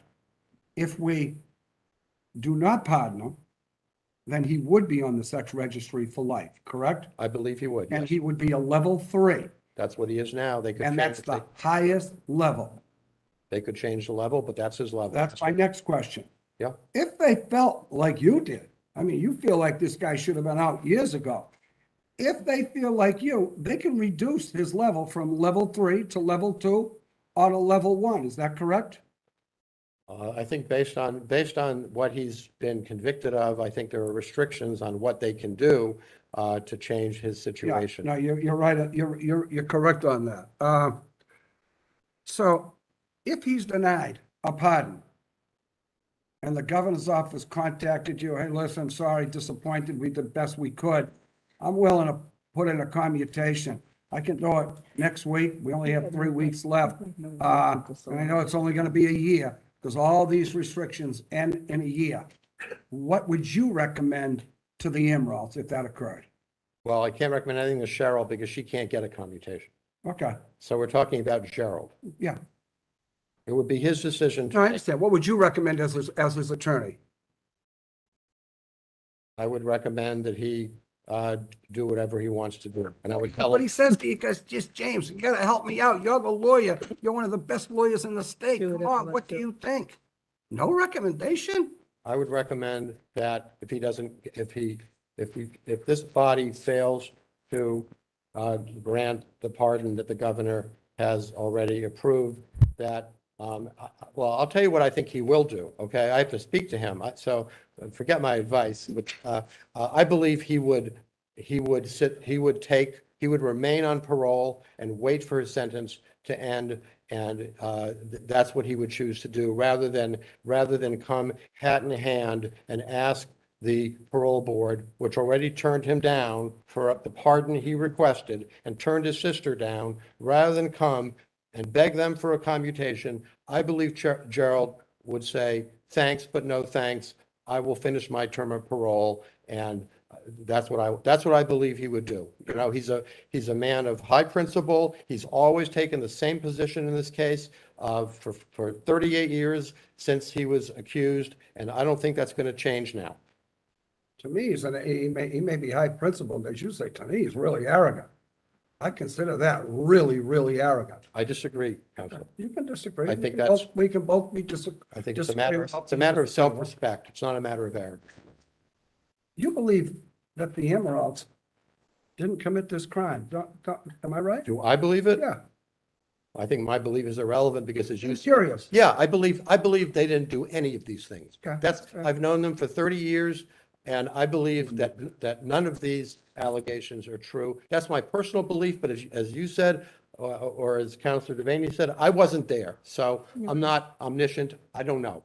I wasn't there either, but when I hear from several, to be specific, 6 SJC opinions, the 2 trial judges, the parole board, a lot of people who Well, that's disagree, excuse me. Sure. There's a lot of people who disagree with you. And I don't have any more questions, but I do want to say it took a lot of courage. And I don't know how many of you are here. Parents, victims. I don't know how many of you are here today, but it did take courage. And I can assure you one thing, you can count on me to stand up for you. Councilor Bell? Thank you, Mr. Chair. First of all, I want to thank both of the attorneys. You provided me with reams of information, each of you, every single thing I asked for, including from both court cases, including child testimony. I actually was able to find snippets of the actual children's tapes. If you dig hard enough, you can find things. So I want to be clear, we are not here today to retry this case, which seems to be happening right now. And Can I just say something about Sure. that before you go on? That's exactly what's happening right now. The reason that's happening was because of the opening statement that you gave, okay? I was extremely disappointed in it because we talked about not retrying the case on the phone several times. The reason you got so many questions about retrying the case was because you opened that door with your opening statement. What you didn't say was the things about what Cheryl and Gerald Amirault are doing with their life today, which is what we should be looking at, right. okay? My witness. I think you missed your mark. And we had conversations prior to this hearing that we're not going to retry this case. And I've been sitting here listening to it. It's exactly what's happening. And that's on you because of the opening statement you gave. You retried the case, you started retrying the case in your opening statement. We talked about it, you said you weren't gonna do it, and you did it. And now you're getting questioned on it in a way that the case is getting retried. The Amarills sit here convicted of these crimes. The issue is, do we apply the standards that we use for pardons to see if they are deserving of one today? Thank you. I'm sorry to interrupt. No, that's fine, Mr. Chair. Full disclosure, and I've talked to a lot of people. I didn't live here when this happened. I was a citizen of Massachusetts, but I didn't live in the state. So this is all new to me. I'd heard inklings about it in the past, but I am looking at this through completely objective, clear lens on both sides of it. It's a very, very serious accusation that, has been litigated and relitigated and relitigated. Here's the problem I'm having. You said the governor did a rigorous deep dive, I'm paraphrasing, into this and decided it was robust enough to hand to us for a pardon. He didn't give us anything. Zip, zero, nothing. And for a case like this, I'm shocked. Every bit of due diligence that any of these councils have done, we've done it on our own with assistance from each of you and on our own. I've been talking to experts from outside of the state who know nothing about this case. So I'm getting objective, clear opinions. I don't know people who were molested. I think that would make me, I think I'd have to recuse myself, frankly, if I did. I think, I also think, to be really honest, and I have read these guidelines over and over and over, Gerald is not eligible for a pardon. He was eligible for a commutation, and that is what he was offered. Now, I completely understand why he may choose not to do that, because he's timing out. I get it. But we're being asked to judge something that the rule doesn't even apply. The second part of that is, for Ms. Cheryl, the parole board, who was handpicked by this governor, I went back to see who was on it. These are individuals who were handpicked by him, denied her a hearing, 5-1. And the reason I was told was because she doesn't meet the standard of a pardon. Now, I think personally, and this is my own conjecture, and I can be completely wrong. I think the reason they judged that, not us, is because there is no admission of guilt. Now, if your client doesn't feel they're guilty and they really believe they're not guilty, they're not going to plead guilty, right? And nor would anyone advise them to. Nor should they. Nor should they, in a fair world. However, that puts this council in a situation where we can't give a remedy. We can't. Your clients fall into a limbo that there is no judicial remedy for, at least at this time, from my perspective. And I find it troubling that Governor Baker put us in this position. I really honestly do. If he was so, and I spoke to him about it, if he was so passionate, why didn't he give us some evidence, some compelling discussion from him and from his legal staff? We've got nothing from them. And so you have to understand the position that we're put in. Now, Governor Baker, apparently, people are telling me, made some deathbed promise to some person. I don't know. I don't pay attention to those folks. But so he's upheld his part of the deal. He made a promise, and he's met his promise. But look at us. We didn't make any promise, and we're being asked to make a judgment on rules that frankly don't even apply. And so I am here to sit here completely through the rest of whoever speaks on both sides and any witnesses, and you're going to have to convince me, honestly, that these rules even apply to this case, because I honestly don't think they do. And I have been reading and reading and digging and digging and digging for days, and I've read those clemency things over and over and over. I think we've been put almost in this council in a double jeopardy where we can't make a judgment on something. We don't have what we need to do it. And it is tragic for all parties involved, frankly. And I know what you're going to read from the clemency. Okay.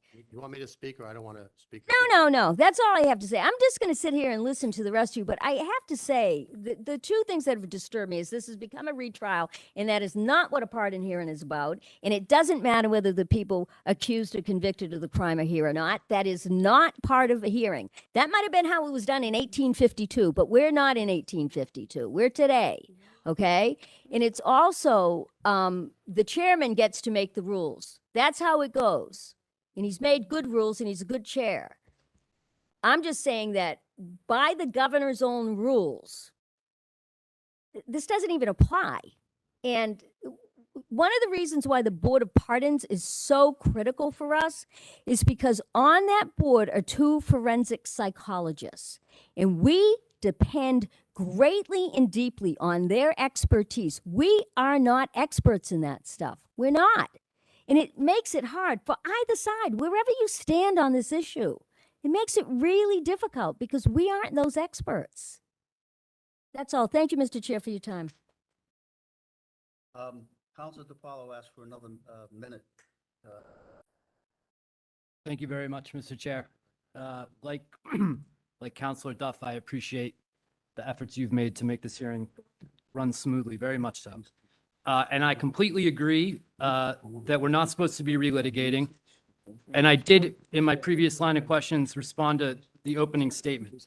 But with due respect, it was the governor who opened this up, because in the one paragraph I received from the governor's office, the governor stated, "I'm left with grave doubt regarding the evidentiary strength of these convictions."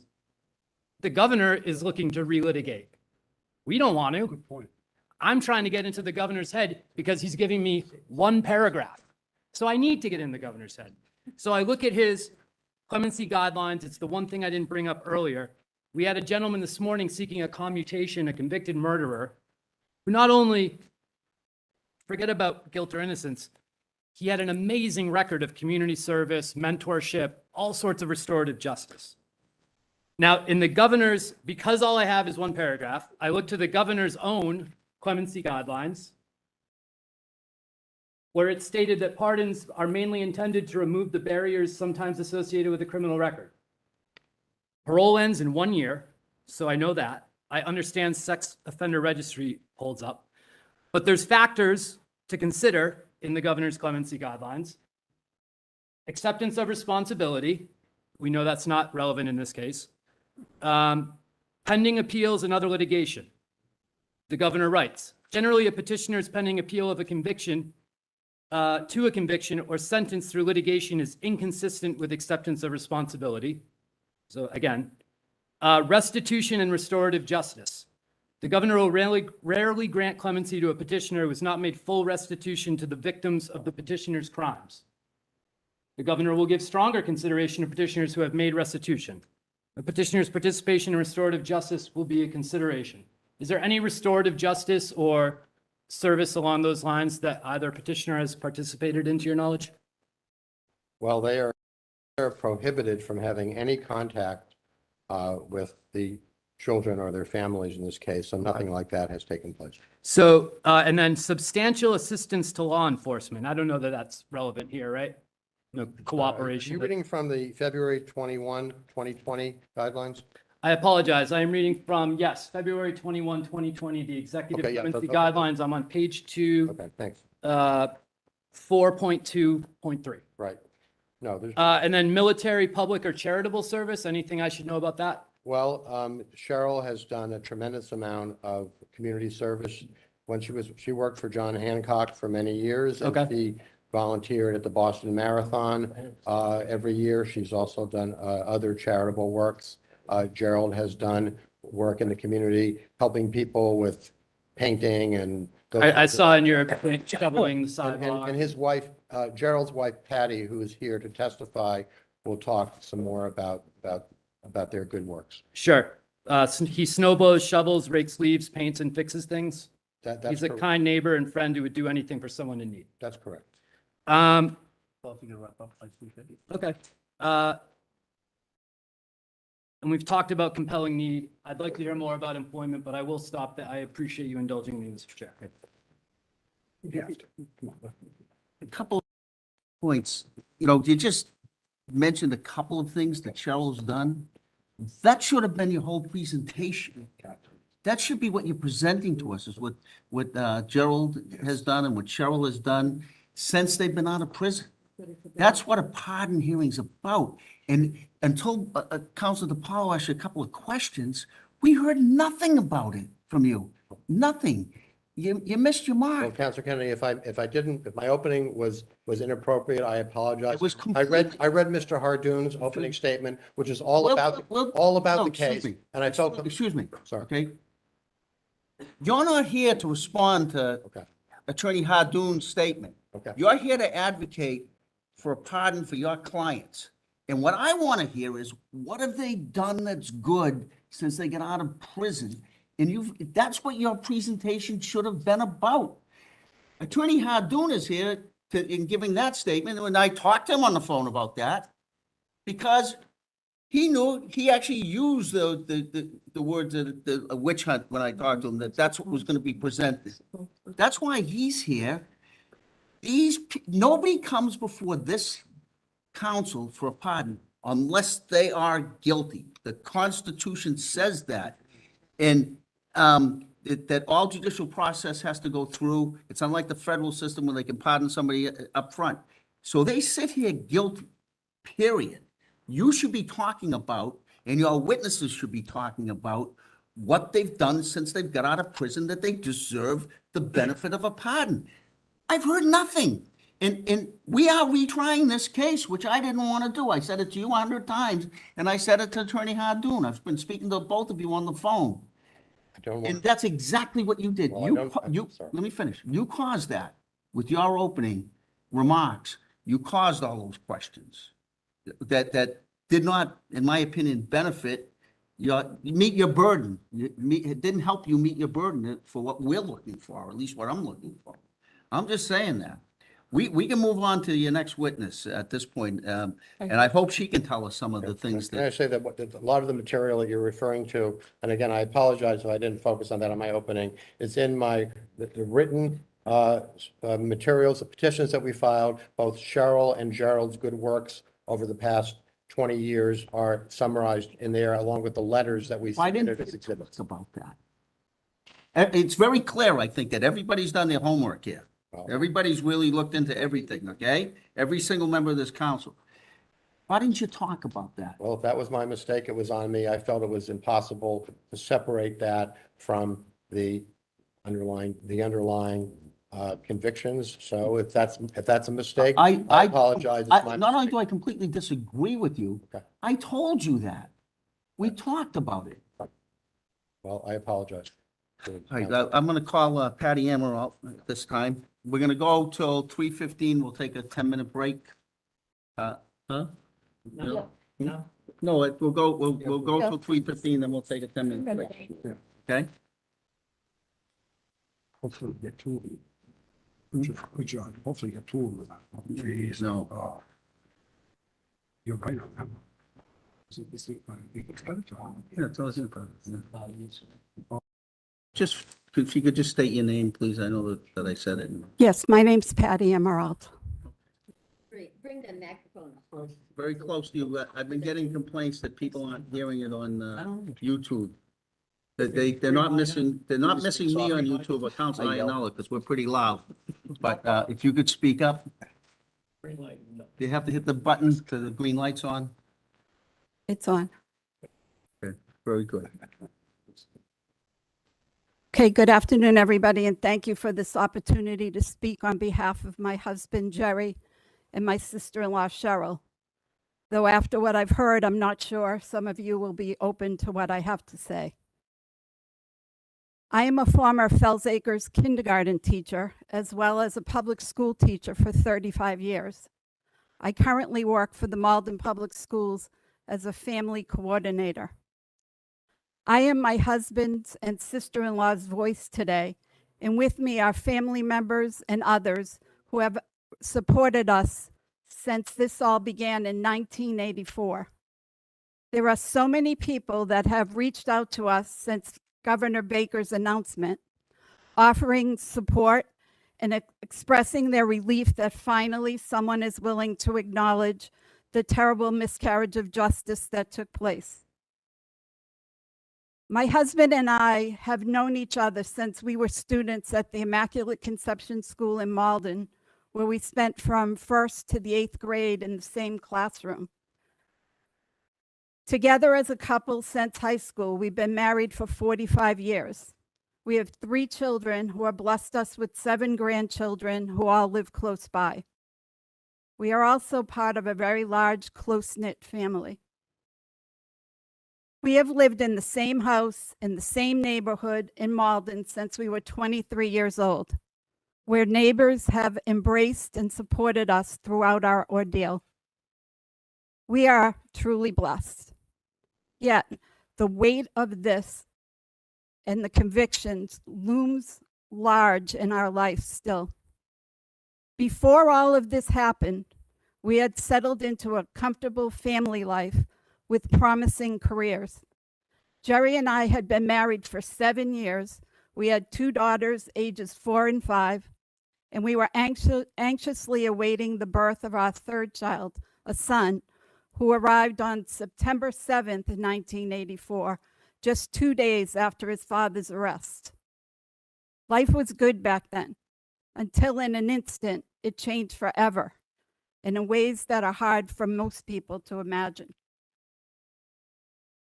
It's been a difficult journey for more than half of our lives. It's impossible for me to describe the intense pain our family has endured and the crushing disappointments we have had to come to grips with over the past 38 years. From the first accusation until the present, my husband and sister-in-law have not only maintained their innocence, but have conducted themselves with grace and dignity despite the pain and injustice they've had to endure. It has been so difficult to watch helplessly as they faced false accusations, media hysteria, and were stripped of their reputations. They had to watch their mother's lifelong work destroyed, and they endured lengthy trials with devastating results.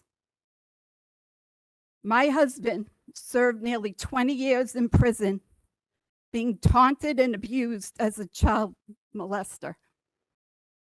I spent 20 years without my husband, raising our children, supporting our family, all while visiting prisons and fighting for my husband's release. Had it not been for my parents, who were living on a firefighter's salary, helping me pay the bills and maintain a household, I never would have made it. I really wish each of you knew my husband on a personal level, that you had the opportunity to meet with him individually. You should.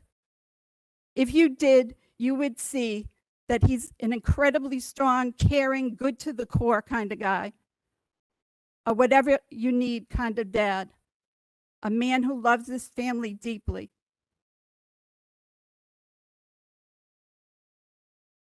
During his years of incarceration, there were many people, strangers to our family, who wrote us and asked if they could visit Jerry in prison so they could draw their own conclusions about the man the world had vilified, the man they had read about or seen on the television documentaries. He was always happy to meet them. Those visits always ended, without exception, with these strangers becoming good friends and ardent supporters. One of these visitors, a man from Connecticut, put our 3 children through college. One of the jurors in my husband's trial also contacted us many years ago, writing, "If I knew then what I know now, I would not have convicted Mr. Amirault." My husband would never hurt another being, let alone a child. Yet hurting children is what he was convicted of and what he's had to live with for 38 years. It's a terrible burden for an innocent man. The fact that this case has robbed us of years we can never get back is becoming more difficult the older we get. Jerry and I should be living a laid-back, spontaneous life, doing whatever we want to do whenever we want to do it, but that's not what it's like for us.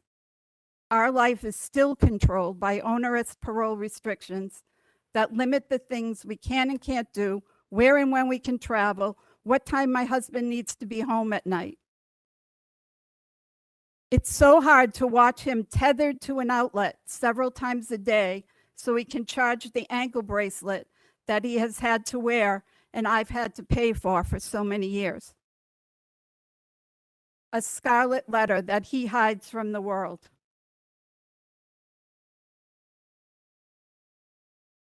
This and all that comes with being classified a level 3 sex offender, including having our home on the Massachusetts Sex Offender Registry, and that he's never been able to get employment, has been his life since he was paroled in 2004. Many restrictions will continue when parole finally ends. I have also borne witness to the devastating impact of this case on my sister-in-law, Cheryl. Cheryl was newly married when this case began. Her hopes and dreams of starting a family with her husband, Al, were replaced with 8 years in a prison cell with her mother, Violet. The harassment and the taunting was endless. Sadly, she was emotionally crippled by all she had to endure, and she's never been the same. Violet emerged from prison frail and sick, dying shortly after her release.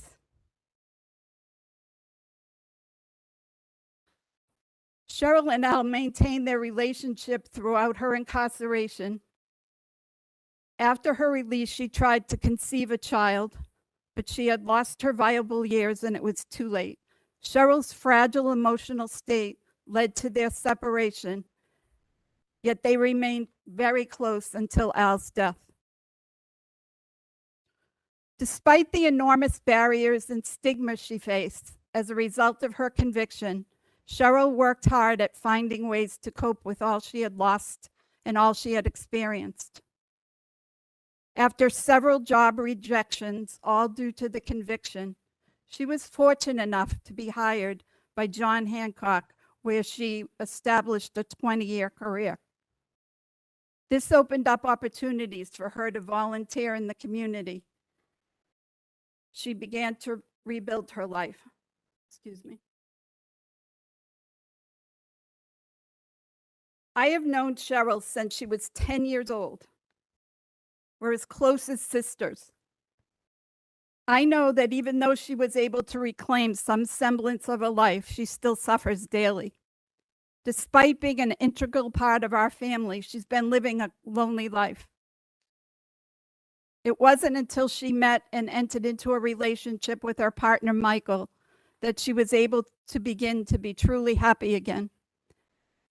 They both recently retired, but as a registered sex offender, she is unable to have a full life with him.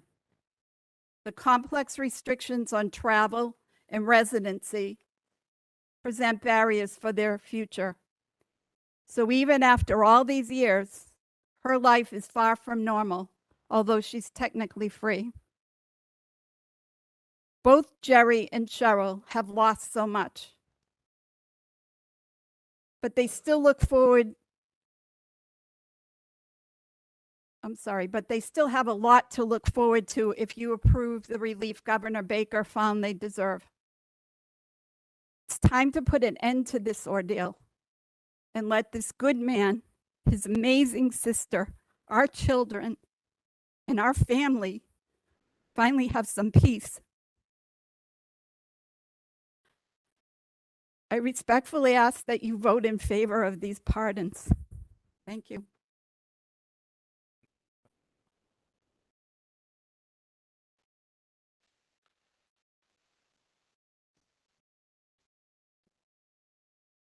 Council Hurley, do you have any questions? Council Hurley? No. Ferrara, any questions? Don't you do it? If you, Yes. tell me what.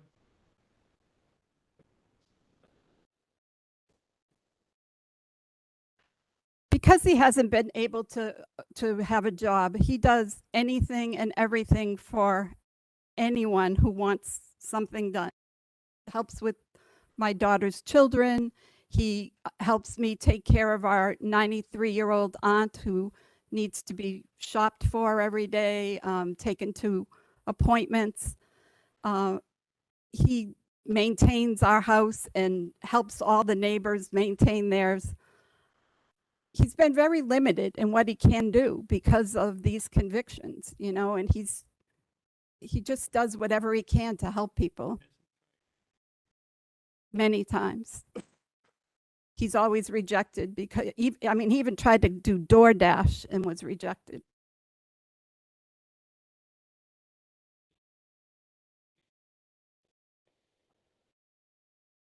Oh, what do you mean going, like when he can? Yeah, he has a curfew at night. So between the hours, I think 11 and 6 in the morning, he's not allowed out of the house. He can't. He would.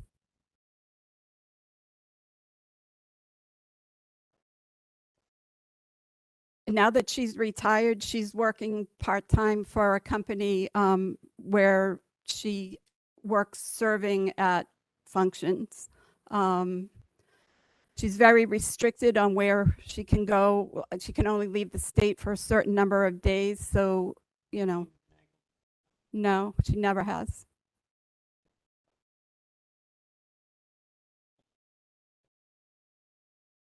I'm she sorry, has. but I She, can't hear the questions. I didn't Excuse have me. my mic on, Mary. I'm sorry. That's okay. I just wanted to let you know I couldn't hear the questions. Has she had employment since she's been out of prison? She has had several jobs leading up to her 20-year employment at John Hancock, and now works part-time for a serving company. So she's got 20 years in at John Hancock? Yes. And what did she do there? She was an executive secretary. She retired from there? Yes. How old is she? She's 64, And how old is your husband? 68. And what does a pardon mean to your husband? It means everything to him. I mean, it's so hard to listen to all the things that I'm hearing here. We've lived this for so long. And we recognize all the victimization of everyone. I mean, those kids at that school were our kids. We raised them. None of us would ever hurt any of them.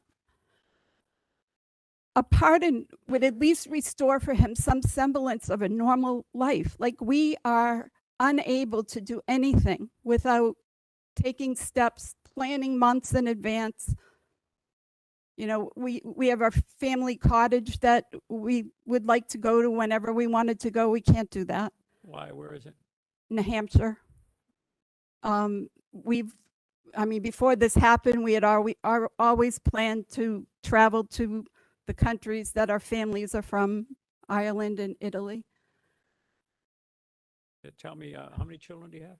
I have 3 children. What are their ages and what are they doing? My oldest daughter is 42. She's the assistant principal of a high school. My second daughter is 41, and she is an executive with Sun Life.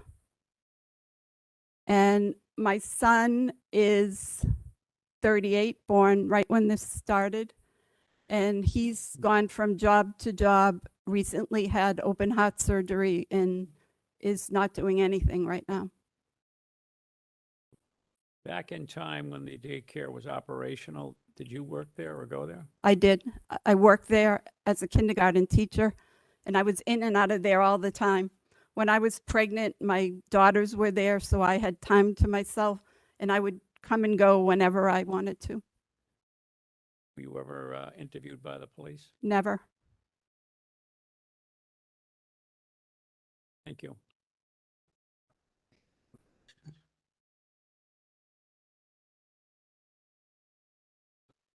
I don't have any questions. Your testimony was compelling. Thank It you, was sir. difficult for you to sit there. I'm sure Gerald and Cheryl. I just want you to know, Let me just finish, one second. okay, That's okay. I'm sure they're going to be very proud when you get home, and you did as good a job as you could have. can I just say, like, I had to do it all by myself for 20 years alone, okay? I raised kids, I ran to prison. I was parenting at the same time that I was, being a warrior for my husband and his sister and my mother-in-law. Do you think I would have done that if I thought he hurt a child? My whole life has been working with children. I would have been out of there in a second. I know this didn't happen. I was there. I've read everything involved with this case, and I defend his innocence and will forever. And so will he, and so will Cheryl. And my mother-in-law would have as well. God bless her.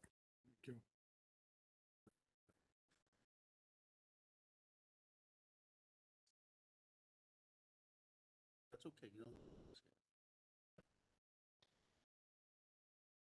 Testimony, Thank you. and nobody disputes the fact that difficult life.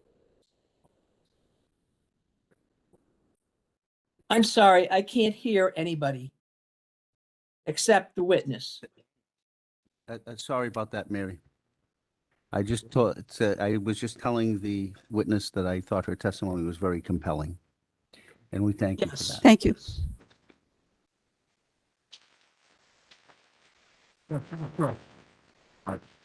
We're gonna take a 10-minute break now.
So, and this one's coming in, so 1, 2, 3. Even Curran's next, and who's up? Who's Curran? Yeah, right here is Joe. This guy, this guy. You know? Yeah. We can in uniform. Oh, my. Good afternoon. Hi, my name is Andrew Curran. I'm a retired healthcare executive, and I live in South Dennis, Massachusetts. I'm here today to speak on behalf of my lifelong friend, Gerald Amirault. I've known Gerald since I was 12 years old. We both grew up in Malden, went to school together, and celebrated each other's weddings. I grew up with him and his family, who treated me as one of their own. When Gerald was serving his sentence, we stayed in touch regularly through letters and my frequent visits to him in prison. After each visit, I was always amazed at how he was never outwardly bitter or angry. Instead, he projected a positive attitude about his plight and was filled with the hope that one day he would be free. When he was finally released from prison, he confronted still more challenges. He found it extremely difficult to find permanent work to support his family. He was able to paint some homes for family and friends who would pay him a fair share for his work. It was tough to watch. He never complained nor became discouraged because of the obstacles he faced. He forged on with his head held high. He also went out of his way to return the kindness to those who didn't forget about him while he was away. Many times when I needed help, he would drop whatever he was doing and be there for me. I witnessed the same kindness from him with many other people over the years. Gerald is a kind, considerate man. Gerald has been a model citizen over the 18 years he's been out of prison. He opens doors for people. He's very polite and appreciative of the little things he receives. I took him to a Patriots game a few years back after his release, and we had to leave before the end of the game as the Pats were making a comeback drive and an eventual win.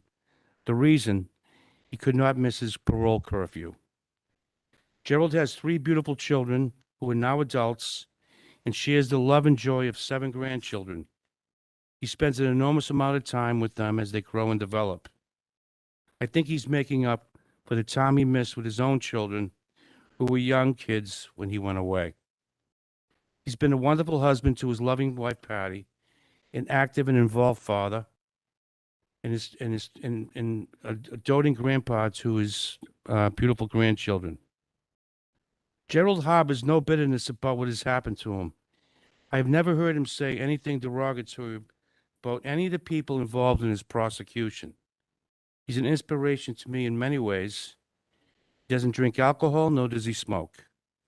We often fish and golf together and laugh and reminisce about our early days. Gerald is a person of good character and a gentleman who I'm very proud to claim is my forever friend. I hope to shed some light on the person whose petition for clemency is before you today. Thank you.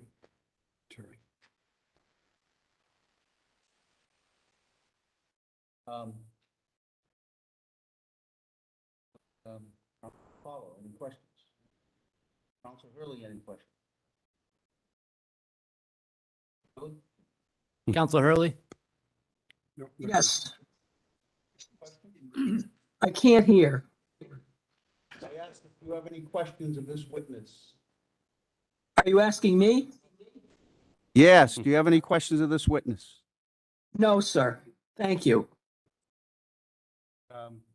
Council Ferreira, any questions? Council Jubenville?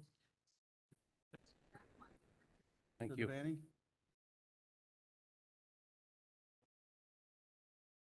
Okay, thank you. I don't have any questions. Thank you very much for coming. Council Duff? No, thank you. Thank you. I don't have any questions either. The next person we're going to call is Michael Murphy. Thank you for this opportunity. I am Michael Murphy, and I've been Cheryl's significant other for the past 7 years. I'm a New Hampshire resident, and I have been a neighbor to Gerald and Patty for 35 years. I was fully aware of the family's ordeal that they had endured. They introduced me to Cheryl 7 years ago, and it was clear that Cheryl and I shared mutual interests, which led to dating. The woman I met was a confident person whose optimism was palpable. She was soft-spoken, a great listener, with passionate drive to contribute to the community. Her strong work ethic, solid moral beliefs, and ability to overcome the difficult times were clearly qualities instilled by her mother, Violet. She is loved by her nieces and nephews and great-nieces and nephews. Cheryl is the aunt they look to for biking, hiking, and kayaking. We have had many conversations about her 8 years in prison and the losses she had endured. Two of her most painful losses are not being available for her nieces and nephews, Geraldine, Katie, and PJ, during their formative years, and her dashed hopes of being a mother. It pains me to see Cheryl when she is faced with the label sex offender. These moments can be gut-wrenching. She confronts the stigma of this conviction every time she fills out an application, always having to answer for her conviction, often having to repair the character assassination from 40 years ago. Cheryl retired in 2018, and we looked forward to our future. We planned to live together, spending half our time in New Hampshire and half out west. This came to a halt when we realized that being in the sex offenders registry presented obstacles. Any travel outside of Massachusetts is constrained by the intrusive and humiliating SORB regulations. Spontaneity is missing from our lives. Even a visit to my house in New Hampshire is a challenge. We hope you will restore our faith in the system and close this chapter of our lives. Now is the time to let the healing begin. I respectfully ask that you support this petition to pardon Cheryl and Jerry. Thank you. Councilor DePaulo? Well, some of the things that Cheryl has accomplished over the past, which I was told didn't have to be mentioned, I think should be mentioned. She was, again, a 20-year employee at John Hancock, where she was an executive secretary, and she had great recommendations all along in her career. She volunteered for the marathon for 20 years with the elite runners, and she built houses for the Habitat for Humanity, and she volunteered for Dress for Success, and she volunteered at the Boston Food Bank. So that's how Cheryl is. She's a sweetheart, and she's my love, and she is the nicest person I've ever met in my life. I don't think that she would ever do anything to hurt anybody, and the same with her brother. I played golf with Jerry a fair amount, and he never swears. He never smokes or drinks, or he's just, I call him a sweetheart. And he's a big part of my life as well. And I feel proud to be part of the family. And I feel proud to have Cheryl part of my family. Thank you. Thank you. Councilor Ferrara? No questions, thank you. Councilor Hurley, do you have any questions? Oh, thank Councilor you, Hurley, sir. any questions? Thank you. Councilor Juvenile? You retired? Yes, I am. What'd you do for a living? I was in the building material business here in Boston for 40 years for heavy construction. Whereabouts in New Hampshire do you live? I live in North Conway. Uh, I've how long have you known Cheryl? 7 years. We started dating 7 years ago. Was she still working at John Hancock? Yes, she was. Has she been 20 years of working there as an executive secretary That's correct. and retired? Yes, she did. An early retirement. What does she do now during the day? Well, she does do a serving job, a fair amount, which is serving at special events and occasions, which she's done for 20 years as well. Well, maybe not quite 20, but it keeps her busy 2, 3, 4 times a week in some weeks, doing weddings and special functions. And she likes to bike and hike and kayak when we get a chance. And she keeps busy going to the gym on a regular basis and walking. You indicated that she volunteers for the marathon. Yes, What does she do there? she does the elite runners. So all these elite runners have special drinks that they drink on at different stations. And she's at one of the and you can't get this guy's bottle mixed up with this guy's bottle with this one. So they all have to have their special drinks where they want them. And again, she's been doing this for 20 years. And she's, you have to be, it's an exact, you can't let somebody else drink somebody else's drink. And she's always been in the one spot, I think, over by Beacon Street, where it comes into Comm Ave. And you said something about, you did something in Boston. I didn't catch the last. Habitat for Humanity. Habitat for Humanity? Right. She's worked on a number of jobs with John Hancock for Habitat. And is that a volunteer thing? Yes, it is. Thank you very much. Thank you. We're not done yet. Councilor Devane? I don't have questions, but thank you. Your testimony. Councilor Duff? No, thank you. Okay. I just have a comment. Sure. That's what we need. to I do. know, and I didn't And that's what know we- at the that's beginning, what we or haven't we would here. have been more You know what I get? more prepared for I appreciate your testimony. certainly. Thank you. Thank you. Next, we'll call Katie Hebert.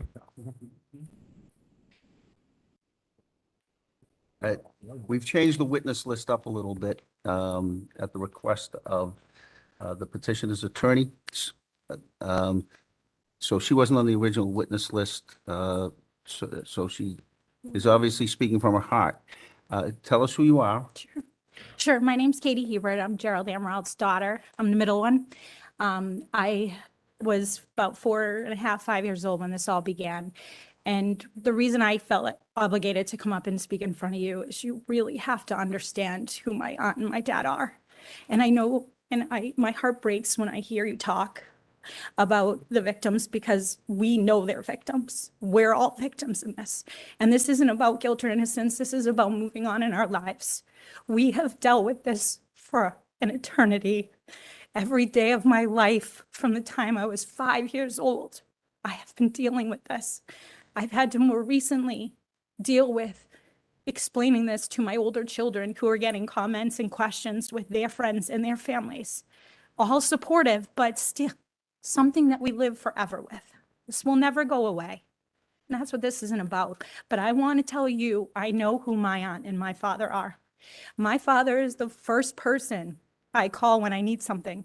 He's there in 5 seconds.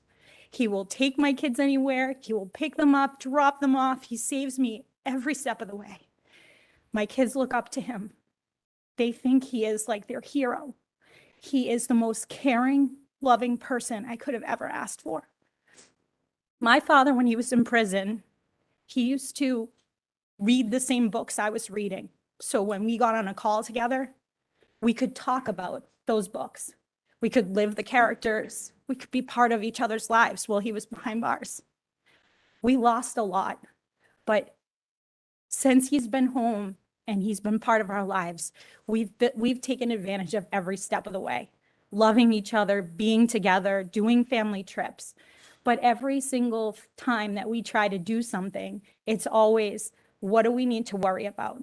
We can't go on that trip across the country because Grampy's going to have to stop at 4 different police stations and explain to 5 different grandchildren what's going on. It's heart-wrenching to not watch my parents be able to just do, like, they're old, they've dealt with so much. I'm not meaning they're old, but like, you know what I mean?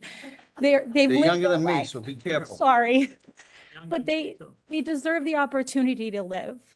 And like, I know that it's very hard to hear about the victims and everything that's gone on because it's heart-wrenching to me this many years later. And I've done my own research. I have read everything. I have in my adult life, like, taken on the ownership of understanding all of it on my own. My dad actually recommended I do so. He said, I don't want you just to be part of this because, you know, this is your life. do it. And I did. And I have done my own research. I've written reports in college. I've done my own investigation. But the thing I need to just make clear is my aunt and my dad are good people. They have done for their community. They are always the first people we go to. And I just plead to you to understand that we need to put this to end. Like, our lives have just been with this forever. And I just need to have an opportunity to just not live this anymore. Like, I need to see that for my family. And I respect all the questions, and I respect, hearing about everything. But it's, every single day watching my mother for years work three jobs to take care of us, to send us to school. It's just enough. And if you all just had the opportunity, and let me tell you, like, I'm bummed my dad isn't here, because if you could hear from him, like, you would know his character. But I will tell you, he raised me. I am who I am because of him and my mom. Every ounce of me is because of them. They were a huge part of my life, even though he was behind bars. My mom's phone bill was really high, but he made sure he was an intricate part in our family. So if I could just ask that you give the opportunity here and just put aside the guilt and the innocence and all of the, all of that, and just look at who they are and who they've become. Like, my aunt is the first person to go volunteer at events. She's always out hiking, and the kids want to go with her, and everyone adores them. They're an intricate part in all of our lives. And I just want everyone just to understand, like, that's who they are. Okay, Councilor DiPaolo. Thank you for your testimony. Thank you. for the Councilor opportunity. Hurley, do you have any questions? Hold on.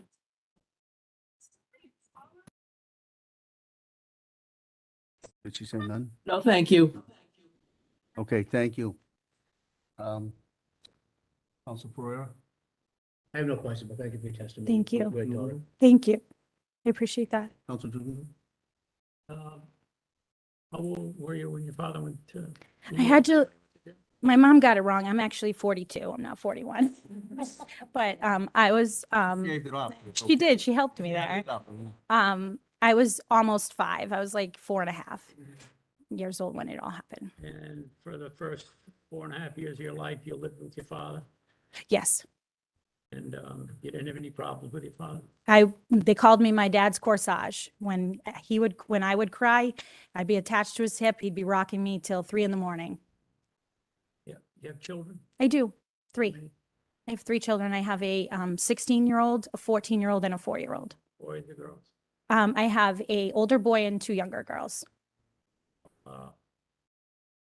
Is your father taking care of those kids? All the time. He is my number one provider of care. He's the first one who comes to help me out.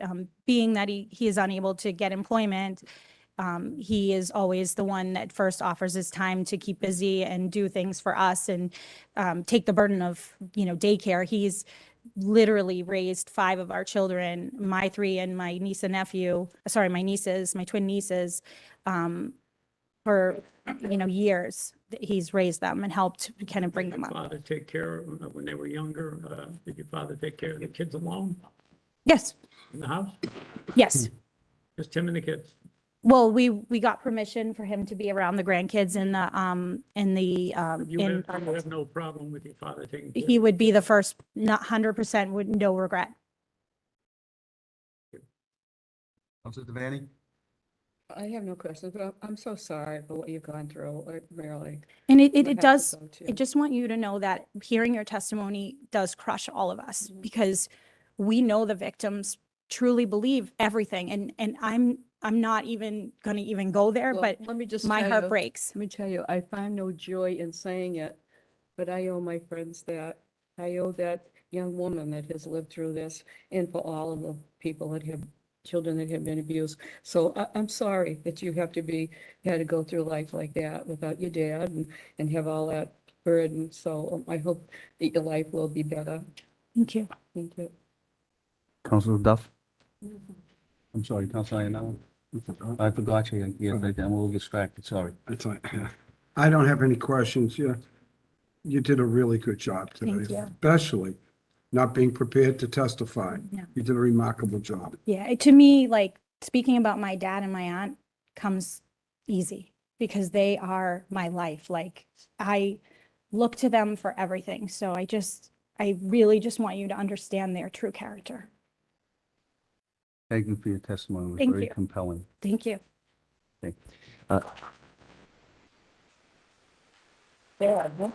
At this point, we're going to shift gears, and I'm going to turn to Attorney Hardoon, who most of you know was the chief prosecutor in the case. I knew him back then as well, and for his presentation.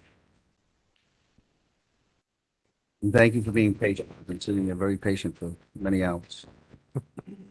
Thank you. I'm assuming, Counselor Hurley, that you can hear me? Yes, I can. Thank you. All right. Honorable members of this council, thank you for the opportunity to speak. I was the prosecutor in the Middlesex District Attorney's Office through 3 district attorneys from late 1970s to the early 1990s. I can readily say it was the most rewarding, certainly not financially, part of my career serving the public in that role. From 1989 to 1991, I founded and directed the Middlesex County Child Abuse Unit in the office. It was one of the first in the nation and introduced and implemented groundbreaking protocols that are now considered gold standard, many of which had their inception in this or from this case. I managed and supervised over 1,500 cases of alleged child abuse, and since leaving the office in 1991, I have continued in the same field and represented countless victims of abuse in the church, in schools, in camps, and in families. In 1996 and 1997, I was the chief trial counsel for both of the Amirault trials and led a team of 5 or 6 prosecutors and other support members from the office. I would say that no one in this room knows more about these cases, except maybe the next speaker. And so it is my intention to make my remarks briefer than I might have otherwise made them. I have submitted a complete statement to all the counselors, which references and addresses many of the points that have been raised by the other side. And I certainly am anxious to answer any questions that any of the counselors might have. I want to say I don't know what the governor's motivation honestly was in sending these pardon requests to this council. However, I do want the council to know that I approached the governor's office in an effort to clarify the misleading information that I felt they were relying upon, and they were not interested in hearing from me. Mr. Sultan has made this about exoneration, and that is all it has ever been for him. It tracked back his public statements. It's all about innocence, unfair trial, and that's what it was about today. That's what he made it about today. They want this to be memorialized as Salem Witch Trials #2. I do not want to let that happen, and that is why I am here today. There are several key points I would like to make, and then I'd like to answer any other questions. Number 1, the claims in this case from day 1 was that 19 children who were the basis for the 19 separate indictments in this case were coerced, led, coached, pressured, suggested to by overzealous police, social workers, and parents. And this is also what Judge Bornstein whose opinion you have and who was referenced many times here already today, bought into, and it is just not true. This claim of suggestive or improper investigation was the crux of the 3-month battle in court during the trial. The defendants had excellent, very experienced attorneys who I will note to you are not here today. I think over 60 witnesses were called, including at least 2 experts that the defense presented to try and support their claims about a faulty investigation.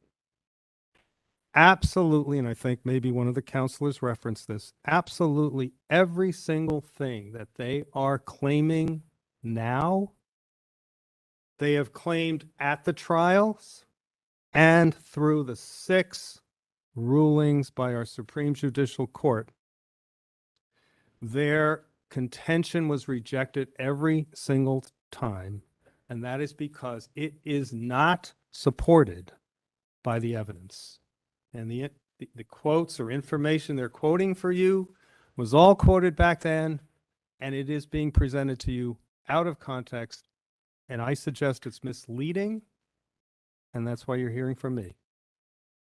The reality of this case and the investigation is that efforts were implemented from the very beginning, from the very inception of this case, to enhance and to protect the integrity of the investigation. This was known to the investigators, and they went out of their way to ensure that there would be the least amount of contamination or anything like that between families, between children. Separate teams were created. There were 3 or 4, I recall. Each team was made up of a police detective and an experienced member or experienced social worker, member of the Department of Social Services. The interviews of the children that took place after the children were referred to the investigators was always done at home for the children in low-key surroundings. Parents were there, and they all testified to how their children's initial disclosures came forward. They all testified to how the investigators approached their children.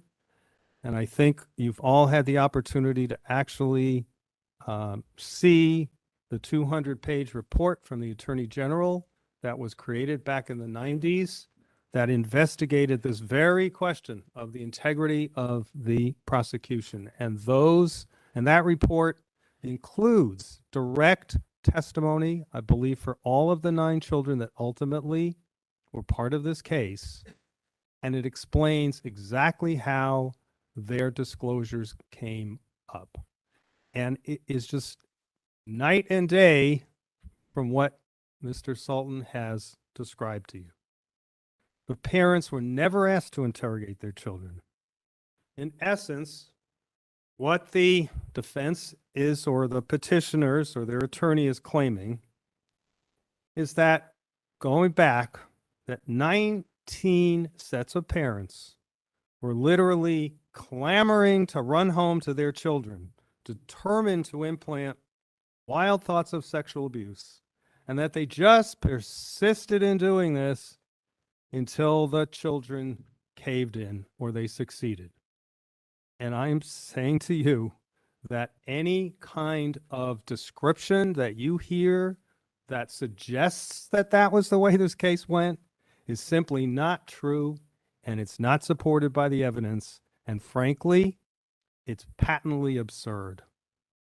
No parent would do that, and no parent would let any adult do that with their children. These cases, as you know, were tried before 2 of the most meticulous, cautious, thoughtful judges on the bench, before 2 different juries of 16 people. And one of those juries was brought in from Western Massachusetts in an effort to further enhance their impartiality in the case. The convictions were upheld 6 times by somewhat different 7-panel justices of the Supreme Judicial Court. All of everything you have heard today was presented at the trials and was presented to the Supreme Judicial Court. The suggestion, I suppose, that the petitioner is making is that somehow all of these people, myself included, were just deaf, dumb, and blind, who just could not see the forest for the trees, who were just hell-bent on convicting these people in spite of, the petitioners would have you believe, massive evidence of coaching and leading and other techniques that tainted the disclosure. Understand, this was the crux of a 3-month trial. They had every opportunity to pursue that. They had expert witnesses that testified to the very same things that they're trying to tell you Dr. Bruck would testify to, and that the Supreme Judicial Court frankly rejected as anything new in the case. And I think I just want to say one other thing.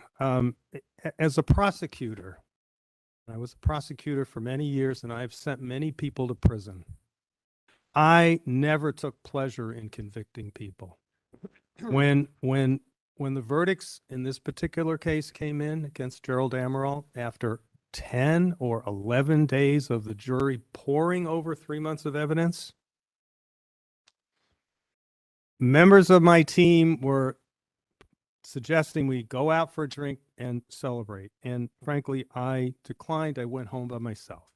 I don't consider these convictions to be anything to celebrate about. And I do feel compassion for the family members. And I've always felt compassion for the family members that are sitting in the courtroom when a conviction is returned.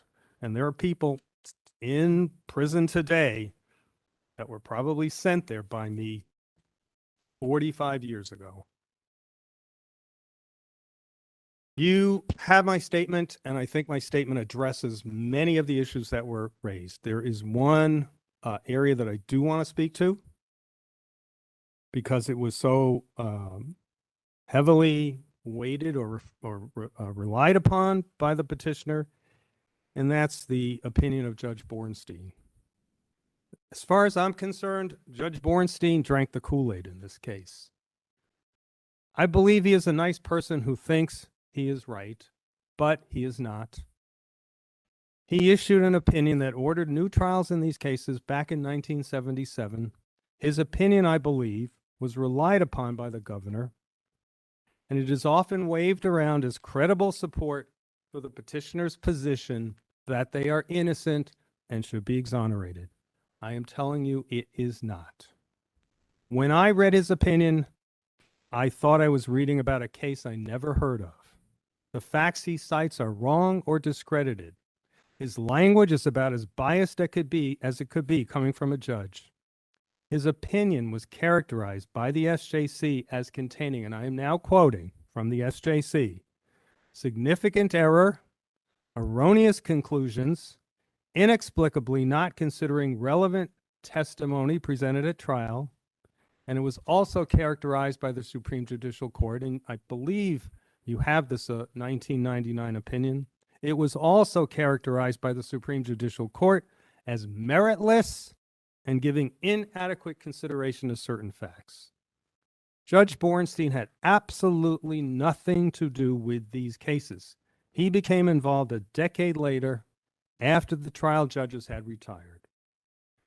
The attorneys here today had absolutely nothing to do with these cases when they were tried. You might ask, did Judge Bornstein just fabricate the facts that he cited in his opinion? And I say, well, yes and no. Some of his statements, as far as I'm concerned, came out of thin air. But for some, he relied upon the videotaped interviews that you have heard about that were made of these children. I described them in my statement. These videotaped interviews, which I believe provide the basis for Judge Bornstein's review of the case and the experts they refer to, These videotaped interviews were a well-intentioned but doomed to fail as they did. If they had actually provided any of the basis for the prosecution, then maybe Judge Bornstein would have a valid criticism to make here. But these videotapes were presented during the trials. Experts testified about them during the trials. The fact of the matter is, these were intended to document what the children had previously said in an effort to spare these young children from having to tell it again. That's why these videotapes were attempted.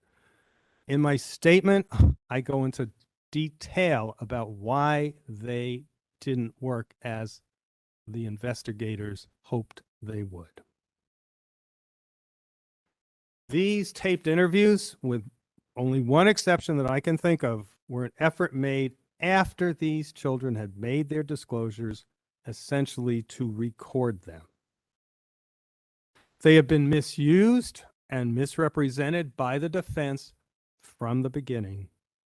They were fully explored and vetted at the trials by the defense and their expert witnesses, and it was apparent to the judges who were overseeing this case, who have an obligation to make sure that the evidence that comes in before the jury is admissible and reasonable evidence. It was apparent to these judges, it was apparent to these two panels of jurors, and it was apparent to everyone else, except maybe Judge Bornstein, that these videotapes were irrelevant to this case.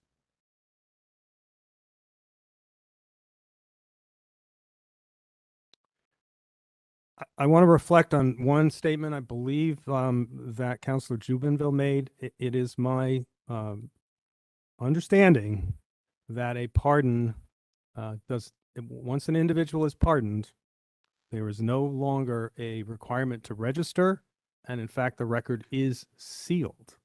So if that is a factor that you would be entertaining in considering whether a pardon is or is not a thing that should be applied here, I think that's an important factor. You have my statement that speaks to other aspects of these cases, including some of the many pieces of corroboration that was introduced at the trials, which have not been discussed here, nor should they be discussed here. This should not be an attempt to retry the case, but that is what Mr. Sultan has made it. This matter is not a public referendum. It's not a popularity contest. I am sure the petitioners are indeed very personable individuals. The letters they have provided in support speak to that. I'm not suggesting that they should be back in prison, nor is anyone else I'm aware of. They have served their sentences. Gerald does not need to be on an ankle bracelet. I was surprised, frankly, to learn that he still was. Regardless of that, he will complete his parole in 2023. However, there is no justification for a pardon that will be promoted by the petitioners and echoed by the media as a wrongful conviction that nullifies the long, solid legal history of these cases and that seeks to nullify the painful emotional turmoil that the victims and their families have lived with to this very day. It will also impose a distortion on the facts, frankly, that will have repercussions in the future by casting a pall over other children who will not be believed because of any misguided interpretation of a decision by this council to approve a pardon. It will be used that way. It's been noted by 2 or 3 of the esteemed counselors that these petitions for pardon are contrary to executive policy. They are unwarranted by the actual totality of the facts and evidence in this cases. And And frankly, I submit to you, it would be just plain wrong to approve them, particularly given the notoriety of this case and how a pardon will be misused. More than happy to answer any questions that any of the counselors might have about the trials, about the investigations, about anything else in conjunction with these cases.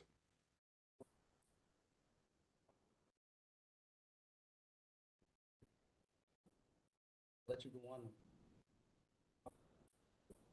Can't hear. As well about not doing exactly that. I've tried very hard over the last 2 weeks to talk to both sides of this, try to keep the temperature down. The second point I just want to make is I have tried many, many, many cases in front of Judge Bornstein, both when he was in district court and when he was in Superior Court. And he was one of the finest judges I've ever been in front of. He was always very thoughtful. He was always very fair. He was always very professional and civil to all the attorneys and litigants that came before him. He is somebody I have an incredible amount of respect for, as do most of the members of the bar. And I have to point that out. And I just want to, You don't have to comment. well, I would, You went after him. And I feel an obligation to set the record straight with that. He's a retired Superior Court judge who was an incredible Superior Court judge. and- You can disagree. no, I'm not No, wait, disagreeing. Let me finish. disagree. You can disagree with his opinion. I haven't always agreed with everything when I've been in front of him. But it doesn't mean that he was a bad judge. And it doesn't mean that he didn't do his job in this particular case. You can disagree with what he came out with. But he's a very thoughtful judge. Now I'm going to turn it over to Counselor DePaula. Thank you, Mr. Chair. And I'm not going to go down that line, but I do think it's important, Mr. Chair, to point out that the relitigation was brought up by the governor himself in his one-paragraph explanation of his reasoning for this pardon. The governor himself wrote that he's left with grave doubt regarding the evidentiary strength. And that's what really opened the door. So I want to respectfully disagree that the petitioner's attorney initially opened the door, however much he didn't follow Mr. Chair's guidelines. It was the governor who made this about the evidence. You're a prosecutor, or you're a former prosecutor. Former prosecutor. As a counselor, I'm sometimes outspoken about the fact that I think that the balance on the bench is skewed too much in the prosecutor's favor. That on balance, there's significantly more career prosecutors on the bench than career defense attorneys. It doesn't mean I don't like prosecutors. I hear a lot sometimes, and this is a roundabout way, I hear a lot sometimes about victims' rights. And it's a really murky phrase for me, but I hear it brought up as something that's considered in any manner of situations, including, for example, sentencing. What does victims' rights mean from the prosecutorial perspective? I would probably answer that with one word that comes to mind, and I'm sure there's more to it, but I would say inclusion. Okay. What does that mean? It It mean? In a means very general sense. I don't it's very general. Yeah. It means that victims should be engaged in the criminal process that's going on. Mhm. Their opinions should be listened to. They should have an opportunity to express themselves. It means they have a right to know what is going on in Okay. a case. And for example, in this case, the fact that they learned about this in the news, it's just, Learned about this pardon. they learned about the fact that the governor had sent this to a pardon in the news, On on the that point, television. now we've heard you were the lead prosecutor on this case. Yes. Were you consulted at all by the administration? I prior was to not this? consulted. I Okay. know the district attorney, that is the district attorney of Massachusetts, was not consulted, Okay. and other agencies were not consulted. Okay. I, earlier today, I pointed out my opinion that this whole process has been contrary to statutory mandate. That's how I interpret the Constitution. Others may disagree with me. Regardless of whether it was clearly contravening the legislature, at the very least, it was a non-traditional route to get here. As we all know at this point, the parole board held no hearing. And in fact, there's discrepancy even among the board about what exactly happened when they did see any petition. So that's what happened. Now, if the proper procedure had been followed, as outlined in the governor's own guidelines for executive clemency and by the legislature, chapter 154, I'm sorry, chapter 127, section 154. So we are asked in the regulations that when the parole board holds its hearing, which I believe is mandated, that A, the victim shall be notified of the hearing date at least 30 days in advance. So what should have happened, instead of being sneaky about it, the parole board should have held a hearing, given 30 days notice to the victims. That's regulatory. When they issued their report, which is statutory, the regulations tell them that on the very next business day, they must inform the victim of their recommendation, whether it's pro or con. In this case, the governor snuck it through in the last, month of the administration. And from the council's perspective, we've been flooded with appointments for judges at the end of the governor's term. And that's no surprise. We had, I don't know how many hearings in the last 2 weeks, 5 or 6 in a day, I believe, at one point. And then we get this with no statement from the governor of any substance of the reasoning, with a complete contravention of established norms. I would argue complete contravention of the Constitution of the Commonwealth, let alone the statutes. Tell me something, as a prosecutor, have victims' rights been respected in this case, in your opinion? In my opinion, they have until now. My opinion is that the governor has done a wild disservice both to the petitioners and to the victims and to their families and to the families of the petitioners by not following standard procedure, by making it smell to high heaven, by throwing it on the council with no rationale other than questioning the evidentiary findings of the trial, which, as we've ad nauseum gotten to today, is not even supposed to be a consideration in the process by the governor's very own executive clemency guidelines. Meanwhile, strike that. I have no further questions. Thank you. Counselor Hurley, do you have any questions? I believe you just called on me. Is that correct? I did. Okay. I read your full statement, and according to the way your statement was written, it was not you that was attacking Judge Bornstein. It was the Supreme Court in their decision. Is that correct? That is absolutely correct. I was quoting from the Supreme Court, and honestly, I think Judge Bornstein is a good judge. I've never actually had the opportunity to try a case in front of him. I just think that he drank the Kool-Aid in this case. That's what I think. Did the Supreme Court say that? I'm sorry? Did the Supreme Court say that? That he The drank Supreme the Court Kool-Aid? did not say it. I'm saying that. That's my point. Okay. That brings it, Fair. that makes it personal. Fair enough. Okay. No. It was not my intention to make it Well- personal. Okay, I'm sorry, Mary, I didn't mean to interrupt. Go ahead. But you always do, Terry, and I never take offense because it's you. But the point I'm trying to make is it's not this attorney saying the things that he quoted from the Supreme Court. You got the 7 supposedly wisest men and women in the state who took a look at the decision and said that the judge was wrong.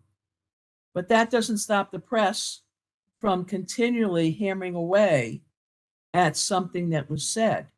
That's a real problem with our entire country today because of the way things are now emanated, not just in the press, but when I was a judge, I thought that the worst things in the world were Facebook, and the second worst thing was Twitter. I think President Trump has proved me right as far as Twitter is concerned. But I thank you for being here today. I thank you for being the spokesperson for the victims. You lived this case for a heck of a long time, and I appreciate your service. And I don't think that you were being disrespectful to Judge Bornstein. There are times when judges, even me, can get it wrong. So I thank you for that. And if you filed anything else today that I don't have in my possession, I'd appreciate you sending it to me. Thank you, Counselor Hurley. Council Ferrara. Thank you, Mr. Chairman. Just a few things that I want to go over. We haven't talked about any of the letters that we got. We do have a letter that was given to all of us. Indeed, it was from the Middlesex County District Attorney at the time, Scott Hoshbacher. And I just want to read a couple of sentences that he writes to us about. And he said he was the Middlesex District Attorney that initiated and oversaw investigations and prosecutions of the Amirault case in the mid-1980s. Is that who you worked for at the time, sir? It is. And he says, for 40 years, District Attorney and Attorney General appellate lawyers have painstakingly argued and successfully defended these conditions on multiple challenges of fact and law and multiple briefs and arguments before every appellate court, even as questions arose about the process. Right, sir? Yes. Correct. And the SJC said, and you mentioned earlier that all of these things were talked about at trial by very capable lawyers for 3 months, and that just because a new expert comes down with a new opinion doesn't mean it's new scientific evidence. Is that correct? Well, the only thing I would say is it's not a new opinion, but yes. Right. The opinion she had was the opinion that the experts they called at the trial expressed to the jury. So this was a different It was a different, expert witness different. who reiterated that there might have been a problem. Exactly, and I think that's what the Supreme Judicial Court said as well. But kind of disingenuous to say it's new scientific evidence. They said it was not.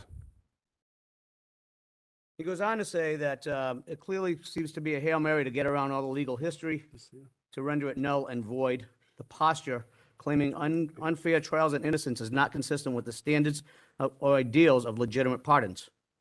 I believe justice as best can be determined in a system was done. I believe the Amiraults were correctly found guilty of systemic child abuse of multiple children in their care.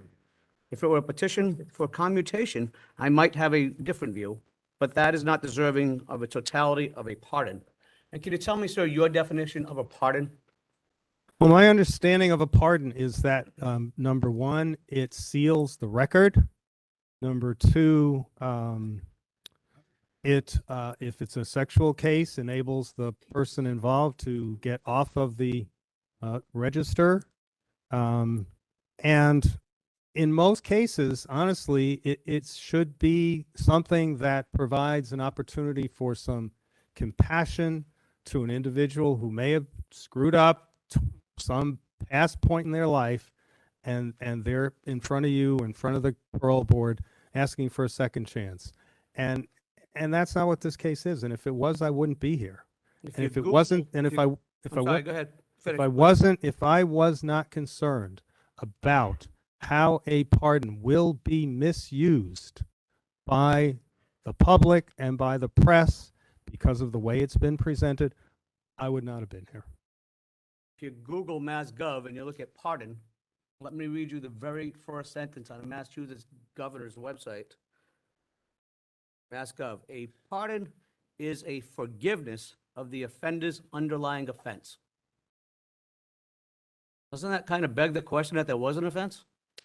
Well, as I understand it, generally speaking, in order to obtain a pardon, an individual has to acknowledge what they've done and express remorse for it. That has always been my understanding of it.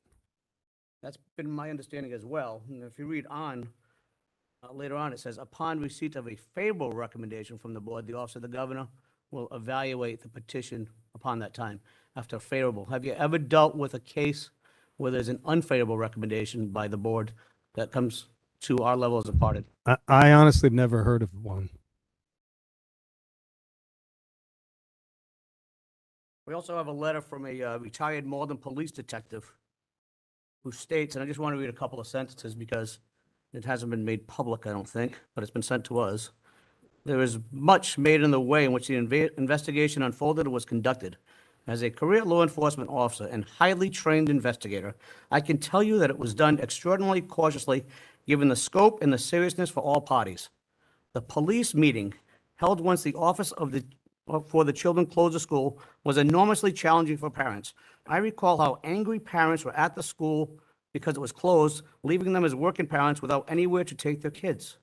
They were also angry that none of the professionals present at the meeting were willing to share any abuse-related details from the initial cases that led to the closure of the school. To insulate against suggestive questions, parents were told not to have conversations with their kids or to feel that they needed to interview them. Quite to the contrary, they were told not even to have any conversations about this at home or watch TV in the earshot of their children. And I'll just go on to read a couple more sentences and then I'll be done. A team of DSS investigators and police detective jointly interviewed the kids identified through the screening process, with the DSS worker taking the lead. Steps were taken to keep the children apart from one another, and we absolutely knew to ask open-ended questions. There was much by the way of corroborating evidence and stunningly similar details disclosed, though none of those details had been shared. I have vivid memories of how the investigation was conducted and the compelling nature of the children's disclosures and the parents' description of their children's sexualized behaviors and more. I stand by the extremely careful and thoughtful way in which the investigation was conducted, and I fully believe that the juries at both trials rendered a just verdict. I strongly urge you to deny this pardon request. Do you agree with Detective John Rivers' synopsis, sir? I do absolutely agree with him, and his description of the meeting that is so misrepresented by the other side is in fact accurate. And I believe following me, you're going to actually hear from a person that was at that meeting. One last thing, because I also heard good things about Judge Bornstein as being a great jurist. Is it your opinion that he rendered a ruling based on the evidence presented to him and that he wasn't presented with some evidence from the prosecution? I mean, that's the only conclusion I can come to. I was not there. I had nothing to do with the hearing in front of Judge Bornstein. But when I read his opinion, I feel like I'm reading something that Mr. Sultan wrote, not Judge Bornstein. Did the prosecution make a decision not to put evidence in front of Judge Bornstein on some things? I can't speak for the prosecution. I can only reflect back as a prosecutor and to what their approach might have been. And their approach might have been that they knew that there was nothing new being presented or being argued and didn't want to elevate it into something that it really wasn't and shouldn't have been. I had the pleasure of working probably for 20 Superior Court judges, and I can name some of them: O'Brien, Exafaris, Steele, Stedman, Tierney, Carey, Conley, Dolan, who was a trial judge, O'Neill. Do you think the same facts could have been presented to a different Superior Court judge with a different outcome? Absolutely. Thank you. I have no other questions. Thank you. Thank you, Counselor.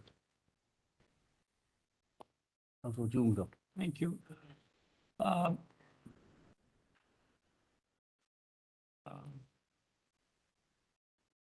Counselor, I've known you a long time.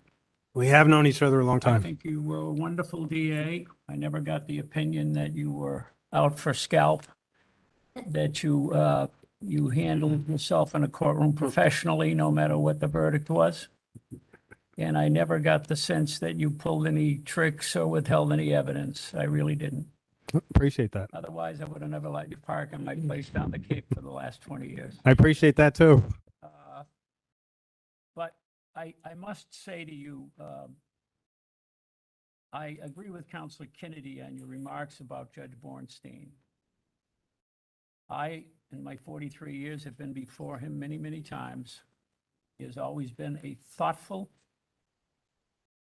jurist, takes the time to render opinions.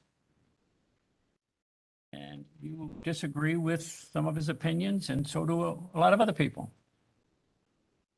And we disagree with Superior Court judges that make decisions, and SJC judges that make decisions. But that doesn't mean they're drinking the Kool-Aid. And I think that's a shot at him. When you say drinking the Kool-Aid, that means it has a connotation that you're drinking something that's making you go off the deep end in your thoughts. And I've read his findings in the hearing that he had. I don't believe the Commonwealth saw fit to come to that hearing. I have no doubt that Judge Bornstein or any other judge that was assigned this case would have ever done the hearing without notifying the Commonwealth. That just isn't done. I think you would agree with me. I would hope that's the case. Have you ever heard it done in the Superior Court where just the Commonwealth gets to go or just the defense? I certainly haven't. I haven't either. And Judge Bornstein would have violated the rules of the Judicial Conduct Commission by not notifying the government and saying, hey, we're going to have a hearing and put on your evidence. I've been assigned this case. He didn't ask for it. He was assigned it. He wrote a rather lengthy report, which I'm sure you read. I have. Okay. You will agree with me that he cites page and verse of a lot of the exhibits that he mentions in the trials. I will only say that I know he has citations in there. I don't know where they're from, and I believe they are selective citations. Well, how do you believe, what is your basis for believing that? Well, very simple, and the basis for my Kool-Aid remark, and frankly, I did not mean it in a disparaging way. I know, but I mean, no, but that's important. if you That said Jubenville smoking the Kool-Aid or drinking the Kool-Aid, right, that was my way. That was my way of expressing how incredulous I was that he was coming up with the findings he was finding based on the evidence in the case. Then you should have said that. Okay, Phrase it I'm offensive. happy to apologize about that remark. I mean, Okay. fine. I Now did listen- not mean it to be listen. an insult, and I certainly do not intend it to be. I'll accept that. Okay. Let me,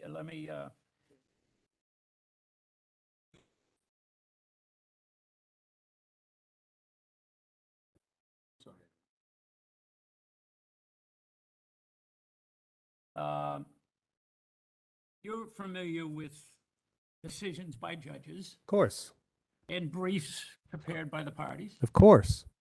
And in this type of a case, you go over the trial transcripts. And I assume Judge Bornstein went over all the trial transcripts. I have no idea. Well, Mr. Ardone, you think Judge Bornstein got assigned this case and said, I'm just going to make all this stuff up. I'm not going to read any trial transcripts? Nope, that's not what I'm saying, that he didn't read any trial transcripts. What I am saying is that the trial transcripts in this case Yeah. would probably fill boxes from one end of that a desk to the other. And no, I do not think he read all of them. So when he writes,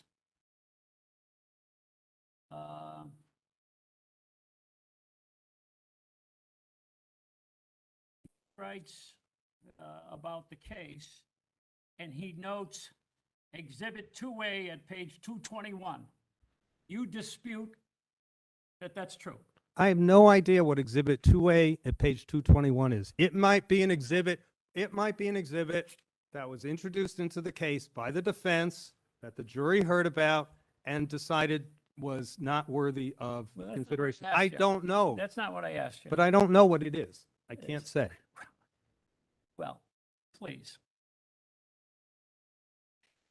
Are you saying the judge made this stuff up?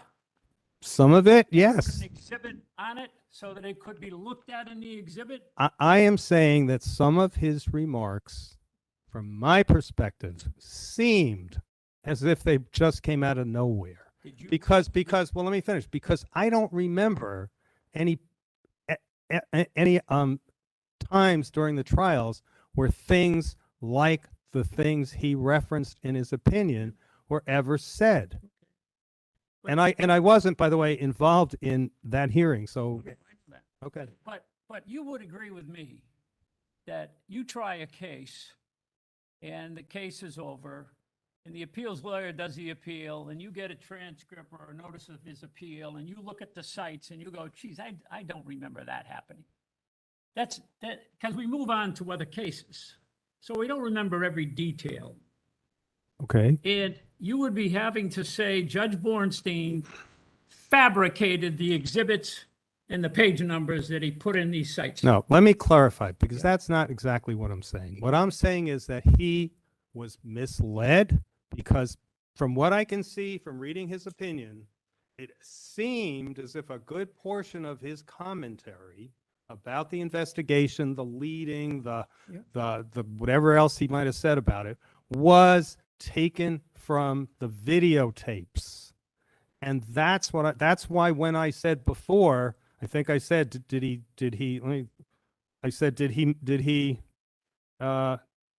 just fabricate the facts? And I said, well, yes and no, Well, because what's your proof to say that a judge of the Superior Court fabricated? sure, I the facts? can answer that question. I was at the trial. Tell me the facts he fabricated. You want me to remember them? I can't. Okay. Did you check to see that the exhibits were not correct in the transcripts? I did not. I'm sorry, I can't hear I said, Counselor Jubinville. oh, no, okay. So I said, did you check to see whether or not the exhibits cited by Judge Bornstein and the page numbers were proper? Why would I, frankly? Because you're coming here saying that this is all fabrication, that he's made it up. No, that's not what I said. What's fabrication mean then? The language that he has used, the fact that he references in his opinion that kids, and I'm paraphrasing because I don't have it in front of me, but that he references in his opinion that children were questioned over and over and over again, and that they were coerced and all the rest of it. It's just not true. It didn't happen. So that's where it's coming from my own personal experience and knowledge with the cases. And I don't need to read something when I was there. Well, he wrote this in, when was it? 96? 96, 97, And the trial was 86? 86, 87, 10 10 years. years later, you remember everything in the trial? Come on, I don't. Terry Kennedy don't. You don't remember every single thing. I didn't say I remembered every single thing. I said what I'm remembering is that there was no evidence in this case of the things that he referenced in his opinion. So nothing in his opinion, in your opinion, nothing in this document that he wrote up and had a hearing with on tape, nothing he did in this report is accurate. Well, that's not what I said. You said he fabricated the whole thing. No, I certainly did not. Okay, what did he fabricate? I'm not going to go there. I'm just telling you that I read it. As far as I was concerned, it could have been written by Attorney Sultan, and that was my reaction to it. Yeah, but And I'm not going to go through his opinion. This is not what I'm here to do, and pick out all the different things. I could. no, but We'd be here for another few hours. You made the statement that he fabricated. You made that statement, he was on the Kool-Aid.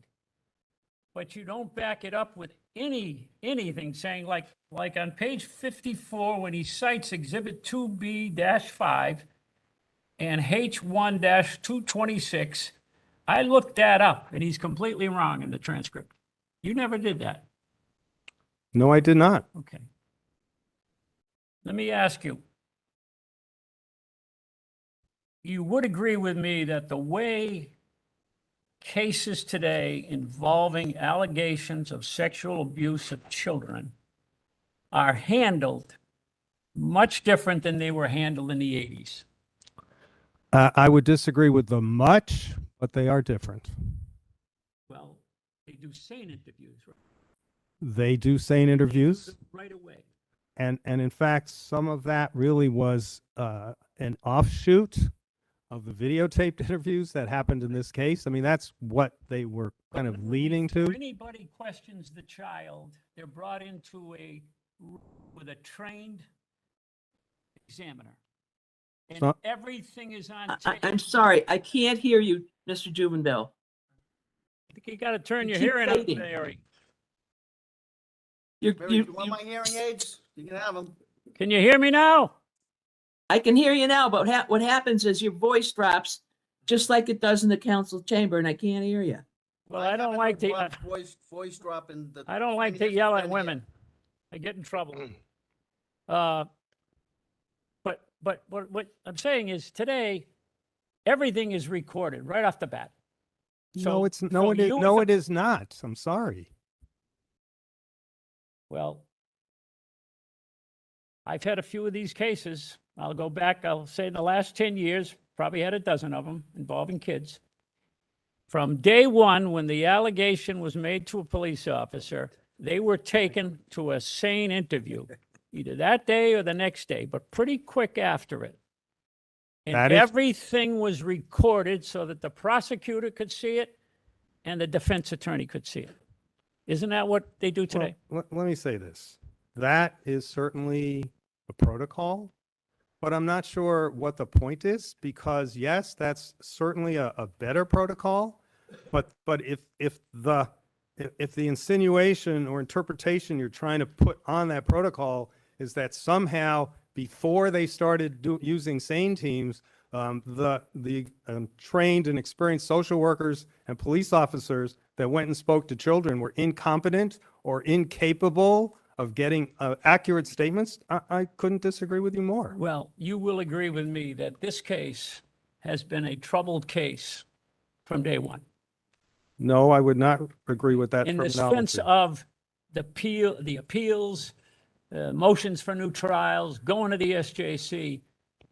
It's unusual to have this much activity in a case. Very rarely does this happen. Would you agree? I can't think of another case that's been rejected 6 times by the Supreme Judicial Court, if that's what you're asking me. Well, I can't either. And that's my point. And part of the problem missed as the I point see then. it, part of the problem as I see it is a lot of interviewing with the children happened before anybody recorded them. The recordings in this case were a failure. No, that's not my question. My question is, there was discussions with the children before they finally went and started recording them. No, I'm sorry. That makes no, That happened. that makes no sense. Your statement makes no sense. Okay, that never happened, that these kids were talked to before it was on a video. There was no videotape that was of any import or use. And of course, the kids were spoken to before they made that effort to put them onto videotape. But the reality is, and if you have read, and I'm sure you have, the Attorney General's report that I provided to you, you would see, in fact, how the disclosures of the 9 children that participated in these cases came to be. That was the testimony at the trial. I don't know what else you want me to say Well, about how it came about. You think a lot of this, what do I say, points in this case that were brought out and the arguments on behalf of against it and for it, a lot of that would have been not been done had these kids been interviewed like they do now from day one. I don't really understand your question. Okay.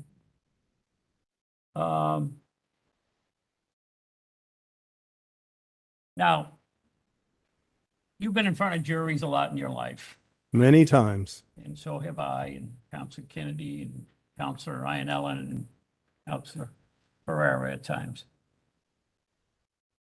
And I know it's our system that we have in this country. But in my view, and I tell my clients that you never, ever put your faith in a jury unless you have to. Because jurors get it wrong. I think the statistics are about 15 to 20% of the time. Would you agree with that? I certainly can't agree with that. Okay.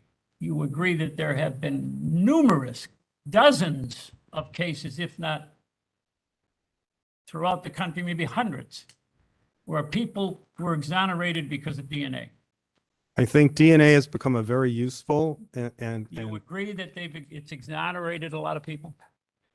I don't know what a lot means, but I will agree that people have been exonerated, thankfully, through the use of DNA testimony or DNA evidence. Yes. We seem to hear about it every other month. But see, my point is, a DA stood in that courtroom and pointed at a defendant and said, he committed this crime. And the jury bought it, Okay. and they were wrong. Now, Okay. you can't know that as a DA, but they were wrong. I understand that happens sometimes, Okay. especially in cases of identification. In fact, if you went back and looked at all those cases that you're referring to where DNA became a relevant factor, they were identification cases. They were cases where the perpetrator or the defendant was misidentified, was wrongly accused. They got DNA evidence and they determined that that was the wrong person that was identified. Has nothing whatsoever to do with this case. There's been cases where the police have gotten a confession from people that we now know they were innocent of, right? Okay, yes. So there's flaws in our system. Would you agree to some point? I would certainly agree that there are flaws in the system. Okay. So personally, I think our jurors should be trained.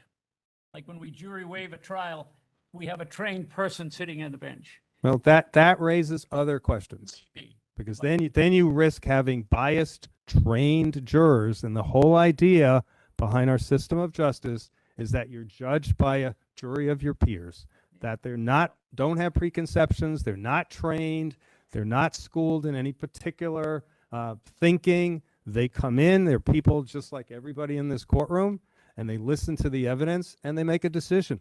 That's our system. Maybe there is a better one. I don't know of it. Not a perfect one, I'll give you that. It's probably never going to change in our lifetimes.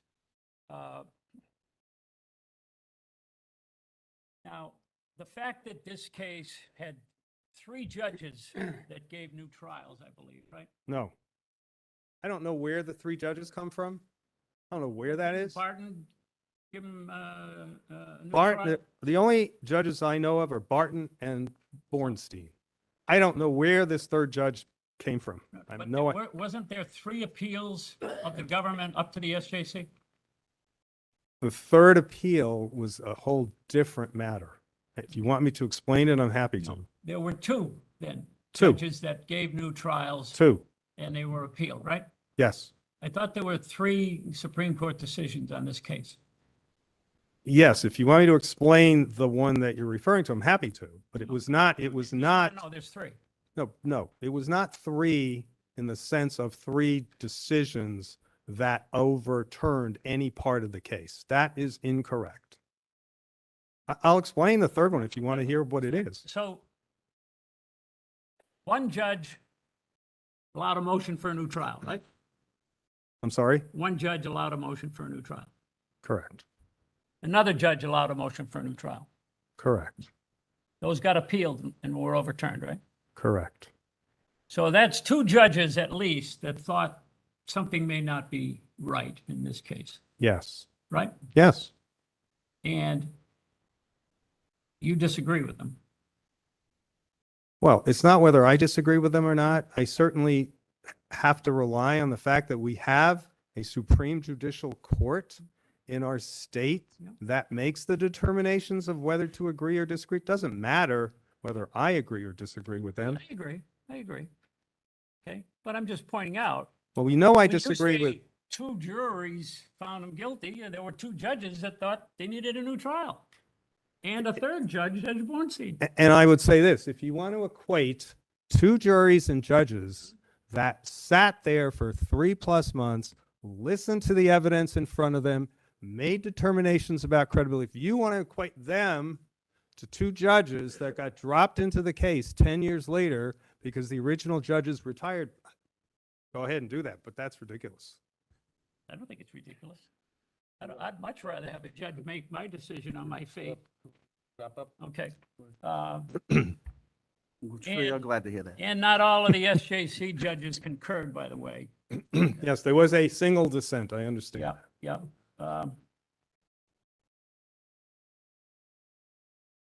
The pardoning,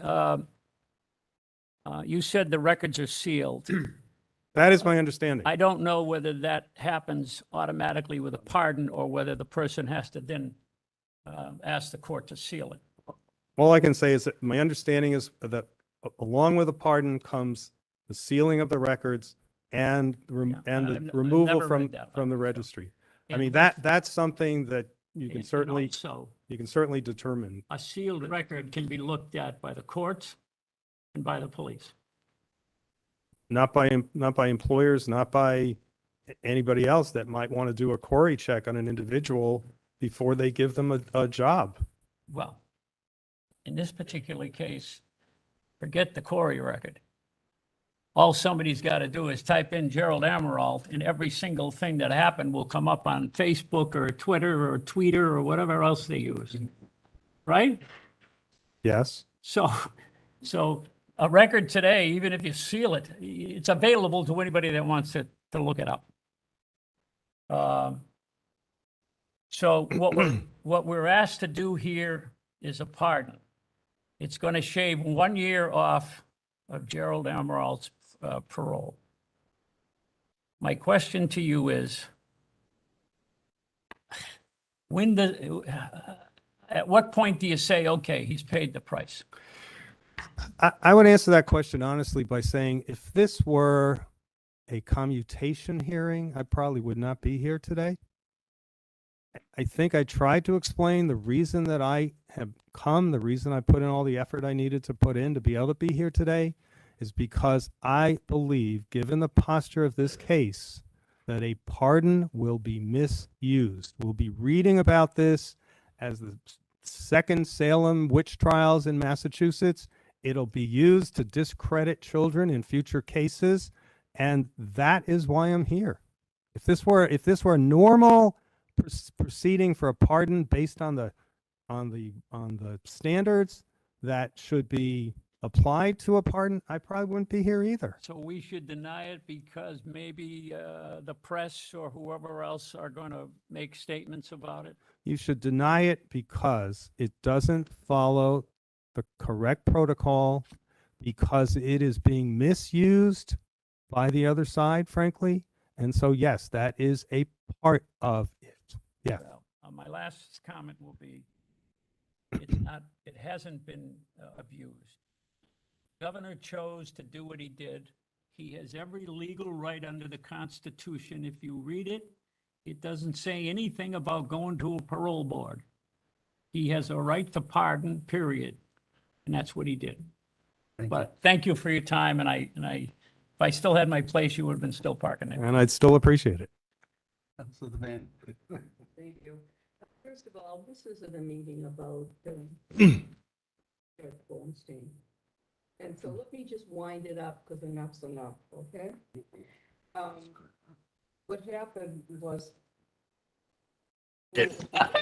I can't hear. You're lucky. All right. I don't know whether this is working. Is it working? Now it's working. Thank you. All right. It's working now. All right, then I'll take Counselor Ferrera's. All right, let me summarize this in enough's enough about Judge Bornstein, because it's not about him. It's supposed to be about a hearing about Cheryl and Gerald, but they're absent. So this is a true backroom politics. No DA was told about this, no affected families, no parole board, no sex advisory board.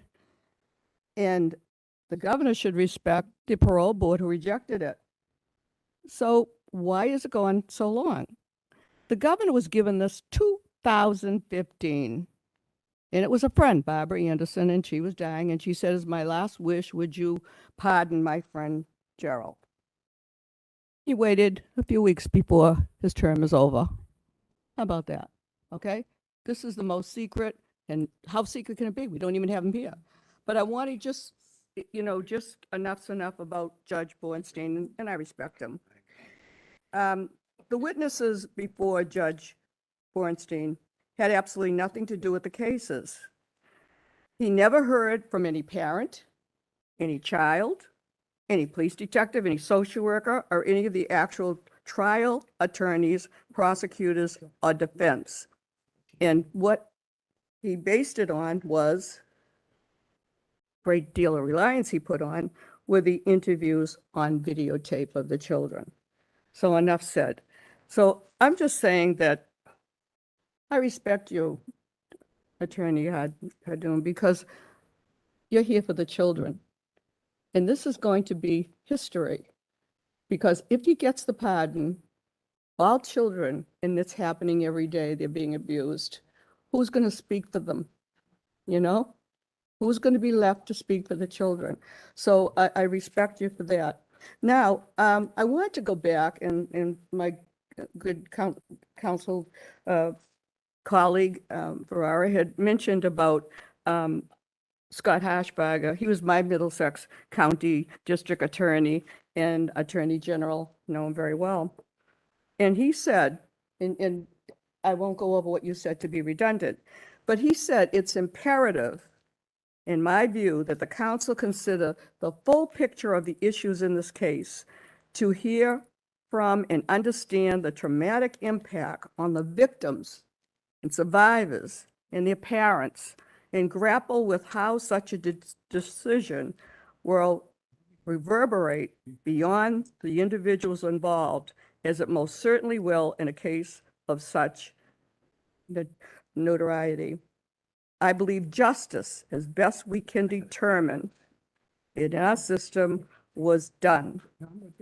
And so he believes that we should reject this pardon. Now, I want to speak for Tom Riley. He was also my district attorney, lives down the street. And I want to correct, sometimes they misquote in the media, and I want to correct it. And he has said recently, he was the first assistant district attorney under District Attorney Scott Hashbarger throughout the investigations and trial of these cases. And he wants to make 3 points to share to clarify. 1, they are not innocent. 2, they were not wrongly convicted. And 3, the juries believed the children. Enough said. So I'm sorry that you're put through this. This isn't a court trial that we're, that we should be doing this. And for Judge Boardstein, I don't think you should have been the center of attraction here. I'm sorry for that. But I do want to say that, one of the counsel says I should recuse myself. The rule does not apply unless you are related, and I'm not related. But I'm here for her. She's 41 now, and for all those children. And I hope that the ones that did survive through it all are living good lives. But those will never know how many died. We do know that many of them are drug addicted. So this has affected, we don't know how many children. So I can't thank you enough. I really, because again, you're talking for the children. Is there anything that, that you would like to say in summation of this case and how much time you took into it? How many decades have you been involved in this one case? As you know, I've been involved for many decades after the trials, mostly as a spokesperson, honestly, because I was called upon to respond to the basically same story that you heard here today. So for a period of time, I spoke locally. I was on national television programs, on radio programs, because I felt it was important for the other side of this case to be explored and known. But I kind of retired from that at least 15 or 20 years ago. I did not think I'd be back here today. But you've already heard why I am. All right. Well, I thank you for that.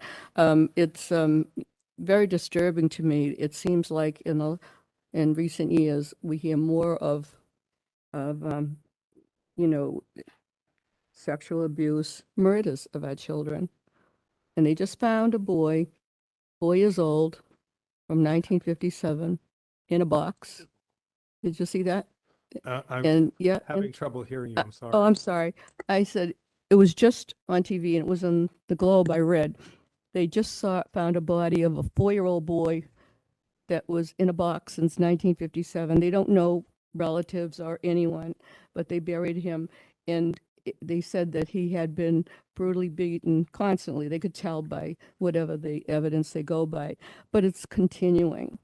And if we don't have attorneys like you to represent children, children don't have that ability to make up vile things and lie and say awful things. And one child told their parent, and that's how it went. And so, again, I thank you so much, and I'm sorry that you had to be, under such I don't know, you don't have to defend yourself at all. You did a wonderful thank you, job, Ken. and a lot of people appreciate you being here, because as you said, no one knows this case more than you. Thank you, Thank you. Thank you, Counselor Devaney. He's a big boy, he can take it. Counselor Hyanella.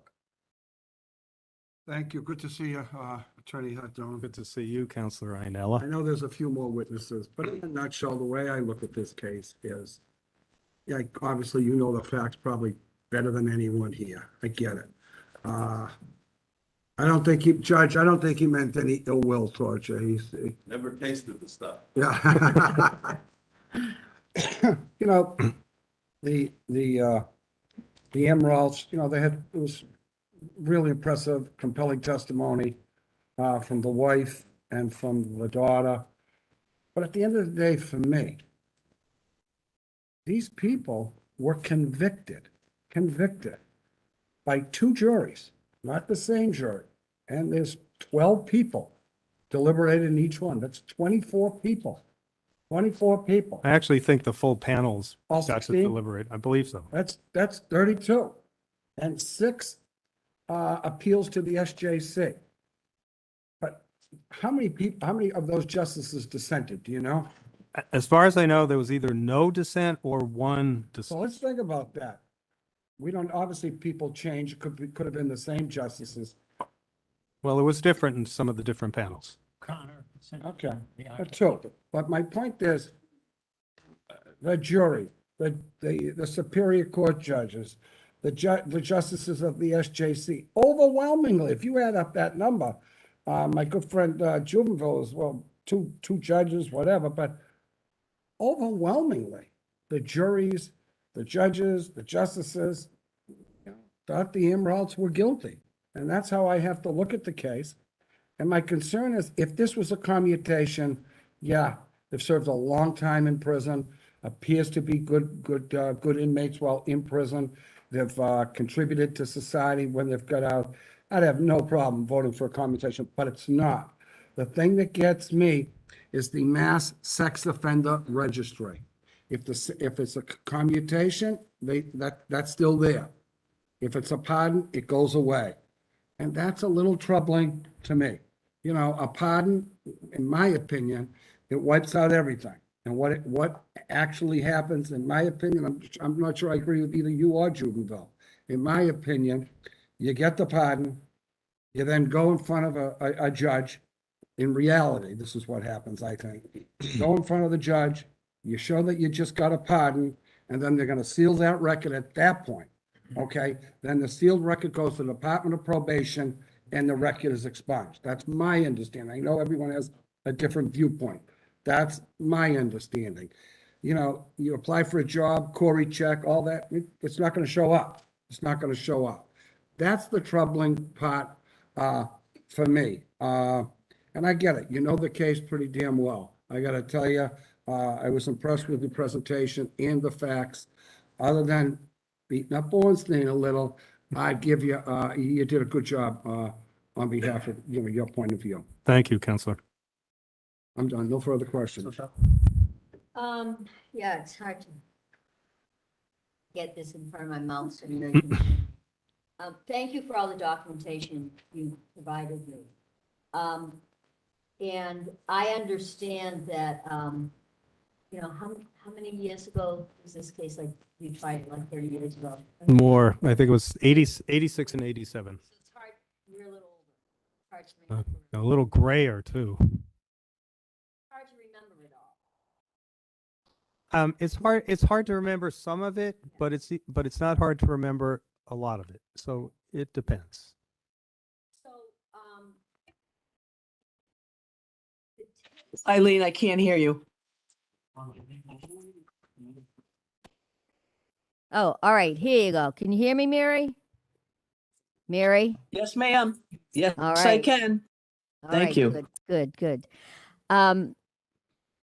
The tapes of the kids after they came forward and made these allegations, who requested to have those tapes made? I can't actually answer the question. I was not involved in the investigation. I was assigned the case at a later point in time, not much later. So then this isn't a trick. I'm just trying to get the answer. I think it was I believe The DA's that it was office? I believe it was a collaborative decision made by the DA's office and the police. And the police. That's what I believe. Okay. It to be. And so in the goal was to, you know, get it documented on tape, Correct. the allegations. Correct. And then, but then you decided that the tapes weren't, I mean, you told me you just got to throw them out, that they weren't even useful. That's correct. When I got into the case, which was shortly thereafter, it then became my responsibility to basically examine all of the evidence that we had, because I was going to be the one that had to present this in front of a jury. And so I needed to know how I was going to put my case together, what the strengths were, what the weaknesses Right. were, all the rest of it. And in the course of preparing and or examining and familiarizing myself with the facts, obviously I watched the tapes. And they weren't beneficial to your case. They were A, not beneficial, and B, irrelevant, because they Well, all they can't. came. I'm sorry to interrupt you, but this is the part that I'm having trouble getting my mind around. Hmm. The prosecution asked for the tapes, and now the tapes aren't what they wanted them to be, so now they're irrelevant. And that's, I mean, I'm trying to follow that logic, Okay. and I'm not trying to be No, I tricky. understand.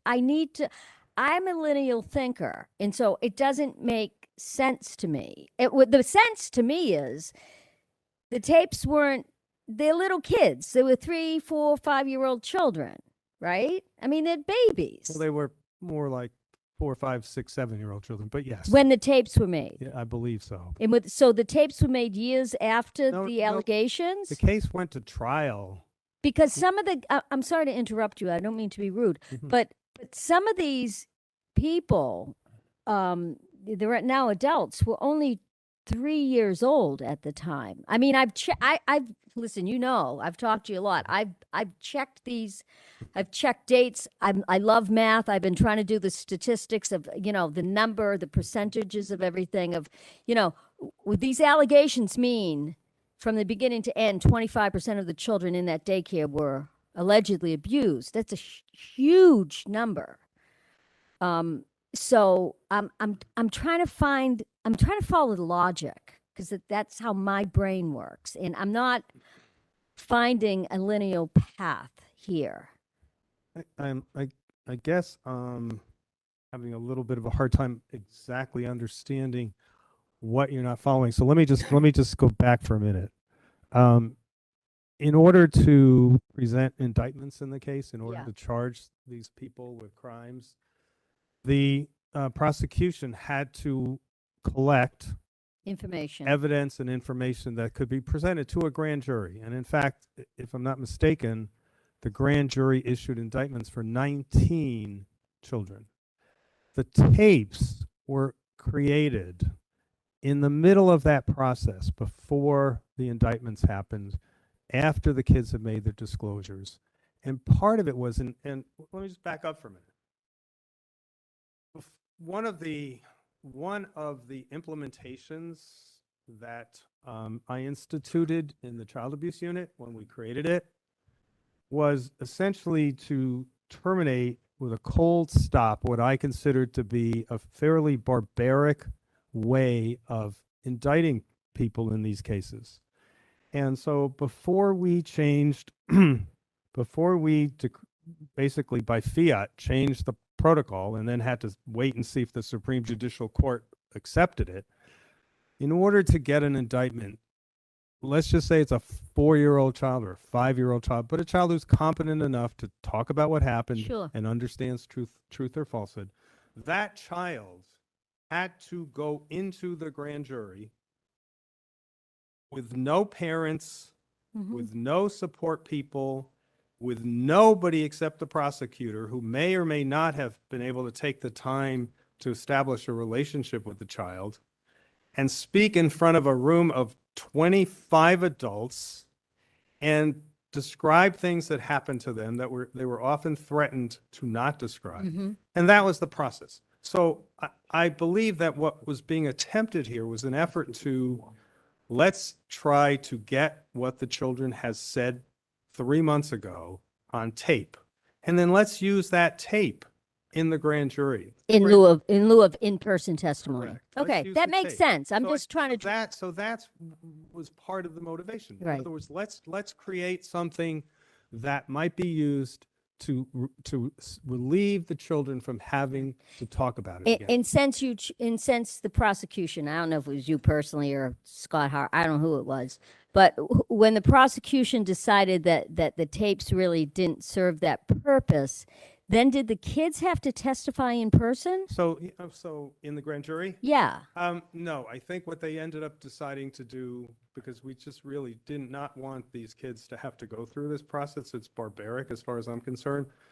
So I believe that they ended up using testimony from the interviewers So the children never, I'm sorry, this is new information for me. The children never testified before the grand jury. The interviewer, so adults did, the interviewers did. getting the indictments, correct. To get the indictments. Correct. And that's not unusual. Okay, no, I believe you that it's Yeah. common. I just personally Yeah, find it's that not- it's not- fascinating. it's not And is that how it's still done today? Well, the answer is yes, although Okay. it's a little bit different today. I mean, one of the part of what the child abuse unit was able to accomplish, which really emanated from this case, I have to say, before Fells Acre, if an allegation of child abuse came through the system, the police would go out and conduct an interview. Yeah. The social workers would go out and conduct an interview. The Office for Children would go out and conduct an interview. Then the prosecutor might have to conduct an interview to prepare the child for trial. And so the reality was that, and there was the grand jury proceeding. So the reality was that a child had to participate this many times, and it was just really, I continue to use the word barbaric. It was just really unfair to the children. So one of the new protocols that we implemented in the child abuse unit was we created an interview space. Well, let me back up for a second. Part of what started with Fells Acre was the effort was made by the investigators to collaborate. Right. So in other words, they on their own I'm got sorry, together. for the sake of time, Yeah. I don't need to know that because Okay. that's not relevant in where, I'm I mean, I appreciate what you're telling me because it's interesting and educational. okay. And if we weren't like, Yeah, going I'm on- happy to. yeah, that's all right. We Sure. could talk about that later. So, but it's fascinating. It's for me as a layperson, I find that fascinating. And I've had to, I wasn't 5, but I was 19 and had to testify in a case. And I know how much preparation goes into getting your witnesses ready and prepared for when you get up there and you get cross-examined by the police, what you got to do and how you got to stick to your story and everything.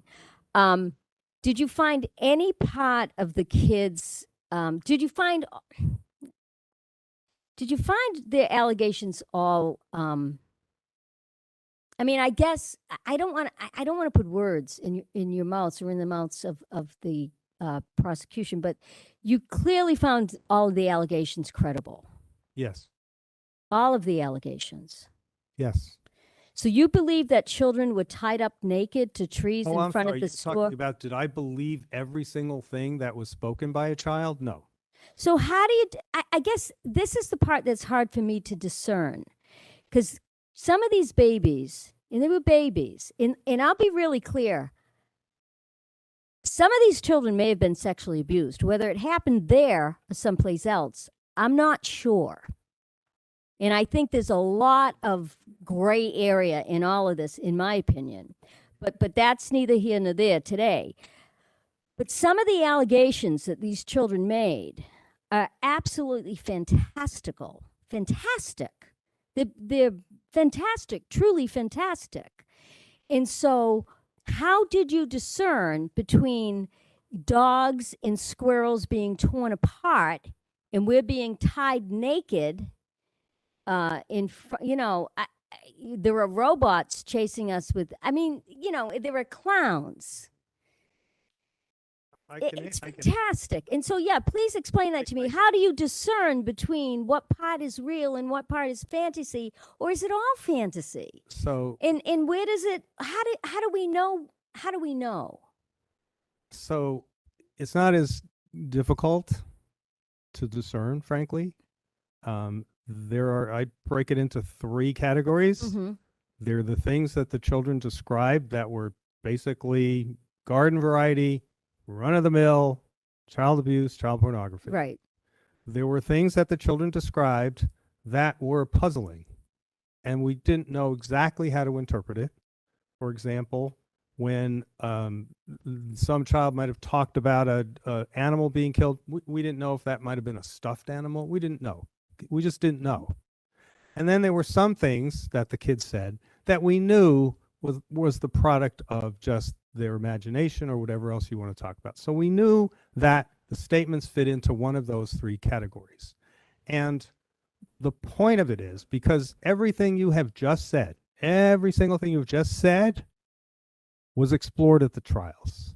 And the point is, if you look at it the way you're looking at it, which is I'm looking at these couple of bizarre allegations, then you might be sitting there saying, well, how do you know what's real and what's not real? But when you put it all together, when you look at the big picture, when you look at children that made disclosures about graphically sexual things that were strange to come out of a child's mouth, that came from children that were in different families, they weren't in the school together, they were interviewed by different investigators. And when those, for example, and I'm just giving you one example. Sure. When that information comes back, that goes into the, credible garden variety child abuse. So, okay. So, some of the sexual abuse allegations are indeed bizarre.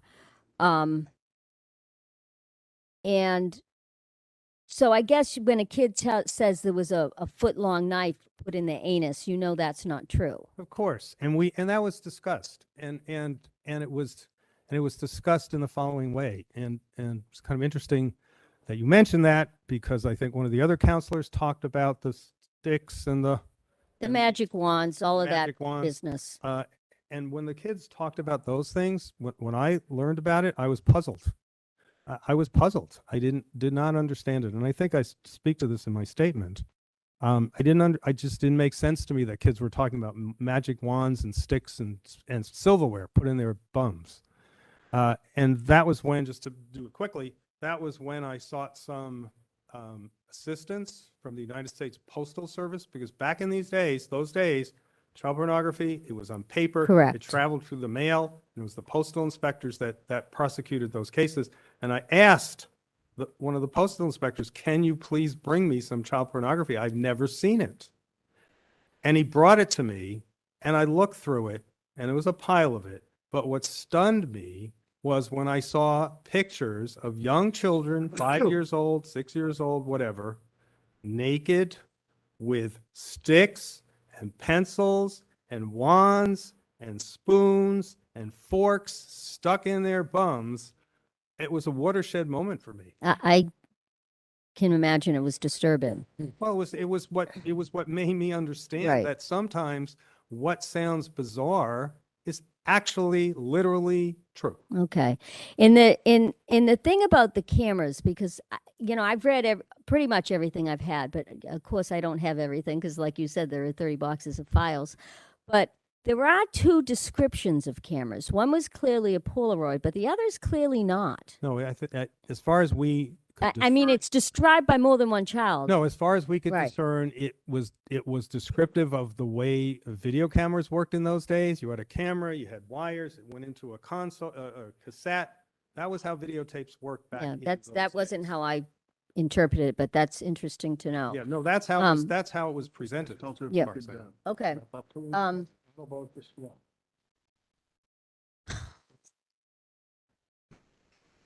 Okay. That's all. Thank Okay. you. Thank you, Counselor. You know what my hangup in this case is? We've talked about it. The SJC decision on the confrontation clause. We have talked about it.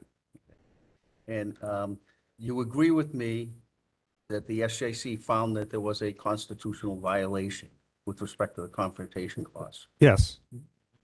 And you agree with me that they basically gave no remedy related to that violation in the interest of finality and the failure of defense counsel to raise it at the trial level.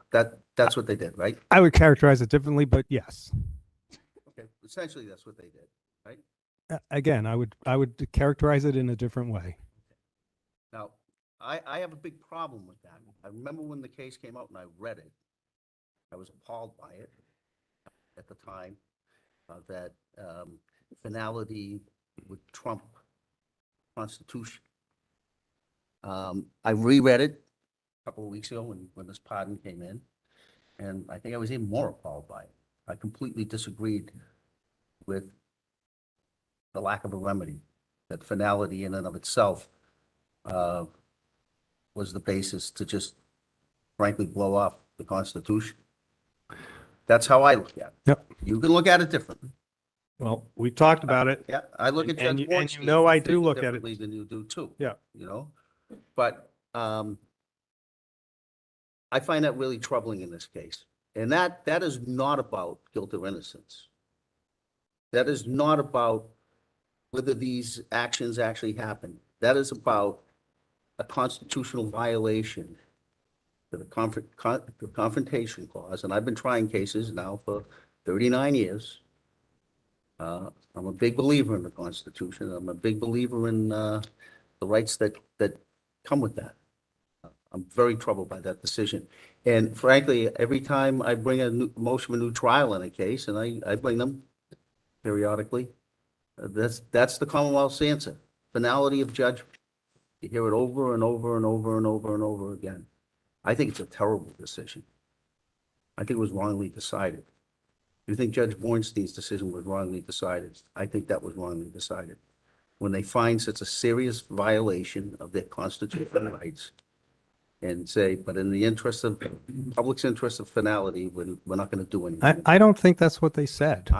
Then we can disagree to disagree. Well, no, I think what they said was it was not the kind of error that would have made any difference in the case from their view. They did say that in the opinion. You can read it. And they also referenced the fact that it may well have been an intentional strategic decision made by the defense attorneys. The judge raised that question in front of them and they declined. Decision as well. Right. So yes, I mean, I think it's not as exactly as you presented. That's Well, what I'm saying. But the ultimate finding by the court was there was a violation of their constitutional right under the confrontation clause. We agree with that, right? We agree with that. Yeah. Okay. So what do you do about that? Well, if it had been a serious violation, they would have upheld the decision. There are degrees, and maybe that's where we disagree with. Constitutional rights is serious. Okay, so maybe that's where we disagree. You're seeing it black and white, and I'm seeing it as gray. And that's where we disagree. Okay, And that understand. is and has been my hang up with this case for a long time. But here's But that's not about guilt or innocence. no, I Be understand. clear But about here's the important point. Okay, that just seems to be amiss. I get that you were unhappy with the decision. I get that it has come back to bite you a few times, but in the Commonwealth of Massachusetts, the justices of the Supreme Judicial Court are the ones that make these decisions. And not only did they make it once, they made it at least twice. The last two decisions, at least the last two, if not the last three, the question of confrontation was raised, discussed by the justices in both of those instances, the justices who are charged with enforcing and interpreting the Constitution, and they said it did not merit over. No, I know they did. So I disagree with it. okay, all right. It's well, that simple. yeah, okay. But you would agree with me that if that trial were taking place today, certainly wouldn't have placed the children.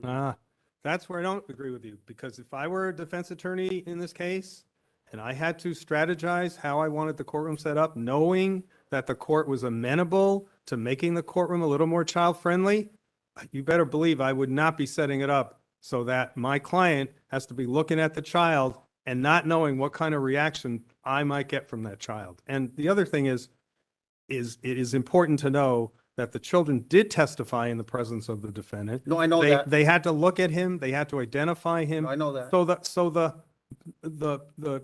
The reasons that we have the confrontation clause in order to prevent people from being convicted of crimes by unnamed people behind curtains, that was satisfied. And that's what it was all about. Well, And, that's not what the SJC said. well, and one last point, and the United States Court, the United States Supreme Court, which interprets the similar confrontation clause, does not interpret it the way that Massachusetts Well, does. because they're interpreting under the Massachusetts Constitution that has different. No, I understand, but I'm just pointing out that confrontation clause doesn't universally mean that you have to be looking eye to eye into a person. And Well, this, it certainly does in Massachusetts. in It talks Massachusetts, about eyeball to eyeball. I understand, yes. That's the law. Yep, no, I'm not disagreeing with that, of course. And when those kids were testifying, you would agree with me, for most of their testimony, it was not eyeball to eyeball. I would agree, and I would also say that if I were trying it today, to go back to your question, No, I very well might have done exactly what their attorneys did in an intentional, conscious way. Okay, I'm all set.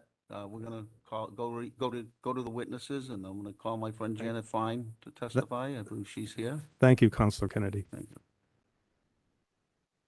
I'm sorry, you have a follow-up? Just a minute, please. Yeah, I just wanted to say one thing as a mother of 4 children and a grandmother. I had said earlier in my remarks that the fantasies that they presented about, being tied to a tree, we understand that was fantasy and you don't take that up. But you had 9 children that really were sexually molested and had all of those things, up their rectum and all of that. And we have the clinical proof. That's what this is all about. It's the clinical proof, not that, children make up stories. It's a clinical proof. And I know personally it happened.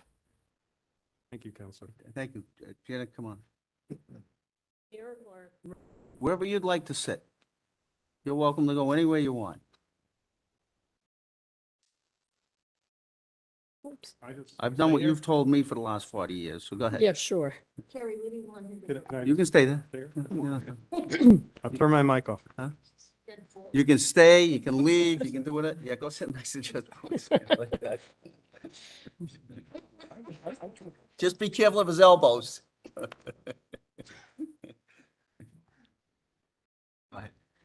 Okay. Afternoon, almost evening. I'm mindful of the time, and I do know that there are other very important witnesses that still need to be heard, who are very directly impacted by these cases and by this hearing. Can I be heard? Microphone's okay? Mary, can you Here? hear her? Yeah. Yes, I can hear her, but I can't hear you, Terry. I'm not saying anything, Mary, that's important. So you've just heard a myriad of real facts about this case, and I'll explain who I am in a moment, and the issues raised by Attorney Hardoon and a lot of the questions that you've raised for him. So I don't intend to go over all of that, but there were a few things certainly that I wanted to be able to highlight. And if I'm going to be subject to cross-examination, I might need to recruit Attorney Hardoon to represent me. So. Do you have the retainer?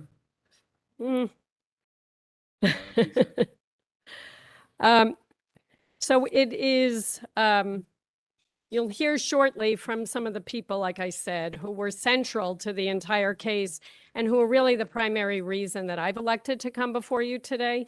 I've been working in the field of victim advocacy for nearly 40 years. 30 of which were in various direct service and leadership capacities for the Commonwealth. I had the privilege of serving as a victim witness advocate in the Middlesex DA's office between the years of 1983 and 1992. I served alongside Counselor Kennedy for some of that time. I also served as the Deputy Chief of the Victim Witness Service Bureau of the Middlesex DA's office, and then the Chief of the Victim Witness Assistance Program in the Suffolk County DA's office. In each of these offices, I helped to create and direct their children's advocacy centers that serve children and families. And then thereafter, I served as the Executive Director of the Massachusetts Office for Victim Assistance, or MOVA, for more than a decade. And at the same time and since, I continue to provide consultation, training, and technical assistance throughout the country and abroad to victim service agencies, children's advocacy centers, multidisciplinary teams, and allied professionals responding to reports of child abuse. I helped to develop the national accreditation standards for children's advocacy centers and have served as a national accreditation site reviewer for many years. I bring all of that experience and expertise to bear when I speak now to the issue of a pardon that you're being asked to consider and vote on. Among the literally thousands of victims, survivors, and family members whom I have assisted and supported throughout the years were the children and families involved in the Felsacre daycare sexual abuse investigation and prosecutions. I was part of a multidisciplinary team of professionals back then, the precursor to the same teams that you were referring to, Honorable Jubinville, and a team of professionals who spent many hours determining the best approach for coordinating and planning for the investigative interviews of children and parents and other aspects of the investigation that informed the prosecutorial decisions. In fact, the principles that guided the investigative process for this case paved the way for all that has become trauma-informed best practice in child abuse investigations and prosecutions today, including the use of multidisciplinary team investigations to avoid duplicative interviews by various professionals over a protracted period of time. The issue about later research has come up. So has there been research that further guided relevant professional practice since the 1980s? Yes, of course. We hope and expect that our respective professional fields of practice will continue to evolve over time, and that's no different for anybody doing this highly consequential work with children. The advancements over time, however, in no way, and I underscore that, in no way change the actual facts about the children's initial graphic disclosures of sexual abuse to parents or other loved ones prior to any official intervention or interviews by DCF or DSS at the time, or the police. And you will hear more about that directly from victim survivors and from their parents. I do not, again, intend to repeat what you heard from Attorney Hardoon about the factual errors and misinformation that seem to be consistently and publicly put forth by the Amiraults. Until today, there seemed to be no effort made to seek out all of the available information, and so importantly, to hear from the survivors and parents to ensure that an ultimate decision was fully informed, thoughtful, fair, and just. So know that I am enormously grateful to the council for affording all of them and us this opportunity today. So I'd like to address a few points, given my role from the very outset of this case, that are relevant and that have been raised here, surrounding the integrity of the investigation and that I believe have really been misrepresented. And it relates to the police meeting that was described. I echo what Counselor Ferreira shared about the actual facts of that police meeting that were articulated by Detective John Rivers, or retired Detective John Rivers. That at that I was at that meeting. So I was probably the only, other than the parents, the only other person here that was physically at that meeting and helped to plan for that meeting. So it was very palpable. The anger and concern that most parents had at that meeting was really about what are we going to do with our kids tomorrow, working parents, et cetera. And they were also angry about the fact that none of the officials that were there to kind of lead and facilitate the meeting and speak to the parents were providing or sharing any details of the sexual abuse allegations that had come forth. So those leading the investigation cautioned all parents to not interview their children, and they were instructed if they had any concerns based on their children's behaviors or disclosures that they may have made that caused them concern, to reach out and report them, and they were given the proper channels by which they could make those reports. One thing that I will highlight, without getting back into the opinion by Judge Bornstein, was there was a piece that was written in the opinion that said, law enforcement officials made the critical mistake of delegating the delicate and important task of interviewing to parents. Parents were in essence deputized and told to question their children. This is purely and simply fiction. That did not happen at this meeting. I was there, I recall it vividly, and it was exactly the opposite that happened at that meeting. And one of the core DSS investigators that was part of those teams that conducted the investigative interviews still works for DCF today, nearly 40 years later. And in a recent conversation I had with her, she remains unwavering in her vivid recollection of the quality of the interviews and the investigative process and the guilt of the petitioners. So we also heard about the 19 children that then became 9 children that testified at trial. And I wanted to just comment briefly about the significant role that I played at that point in time, which was to help prepare all of the witnesses for trial, to understand the court process and to be familiar with the court setting. That was particularly true for the children and parents and other family members who were to testify. Given the high level of fear that I can tell you existed for the children, knowing that the defendant was going to be in the courtroom, we discussed the court rules and the role of court officers, all in an effort to alleviate their worries so they would feel safe and be able to offer credible testimony. During trial preparation, they were deliberately not asked to repeat their disclosures. Rather, knowing that developmentally, they would not be able to grasp the concepts of direct and cross-examination, it was simply explained to them who would ask them questions, and their job was just simply to tell the truth. In all my years directly working with child victims and their families and supervising other advocates, this remains one of the most compelling and clear cases of child sexual abuse. I unequivocally believe that the guilty verdicts were fair and just and right, and the survivors and the families deserve to have that clearly affirmed.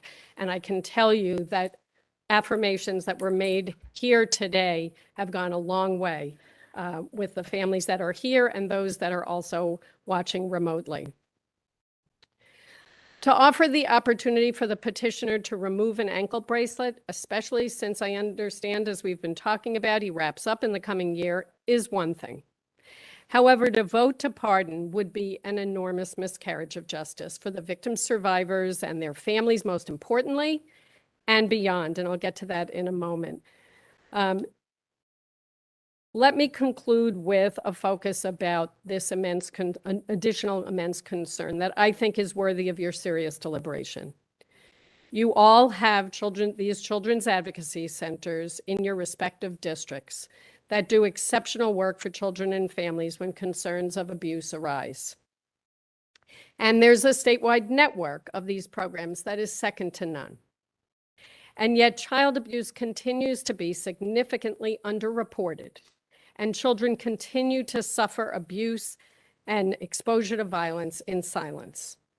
Most of the cases involving children that are interviewed and receive services at a children's advocacy center will never be prosecuted. In fact, typically, it is a small fraction of the total. Enormous barriers remain for children to disclose abuse due to threats, fear of not being believed, among others. And I imagine several of you, from your vast experience in the legal world, know that rarely is there a smoking gun evidence in child abuse cases. Delayed disclosures are common, and they result in no clear medical evidence or the like. This case had compelling disclosures, documented post-traumatic stress, competent and credible direct and corroborating testimony, more than most in my extensive experience.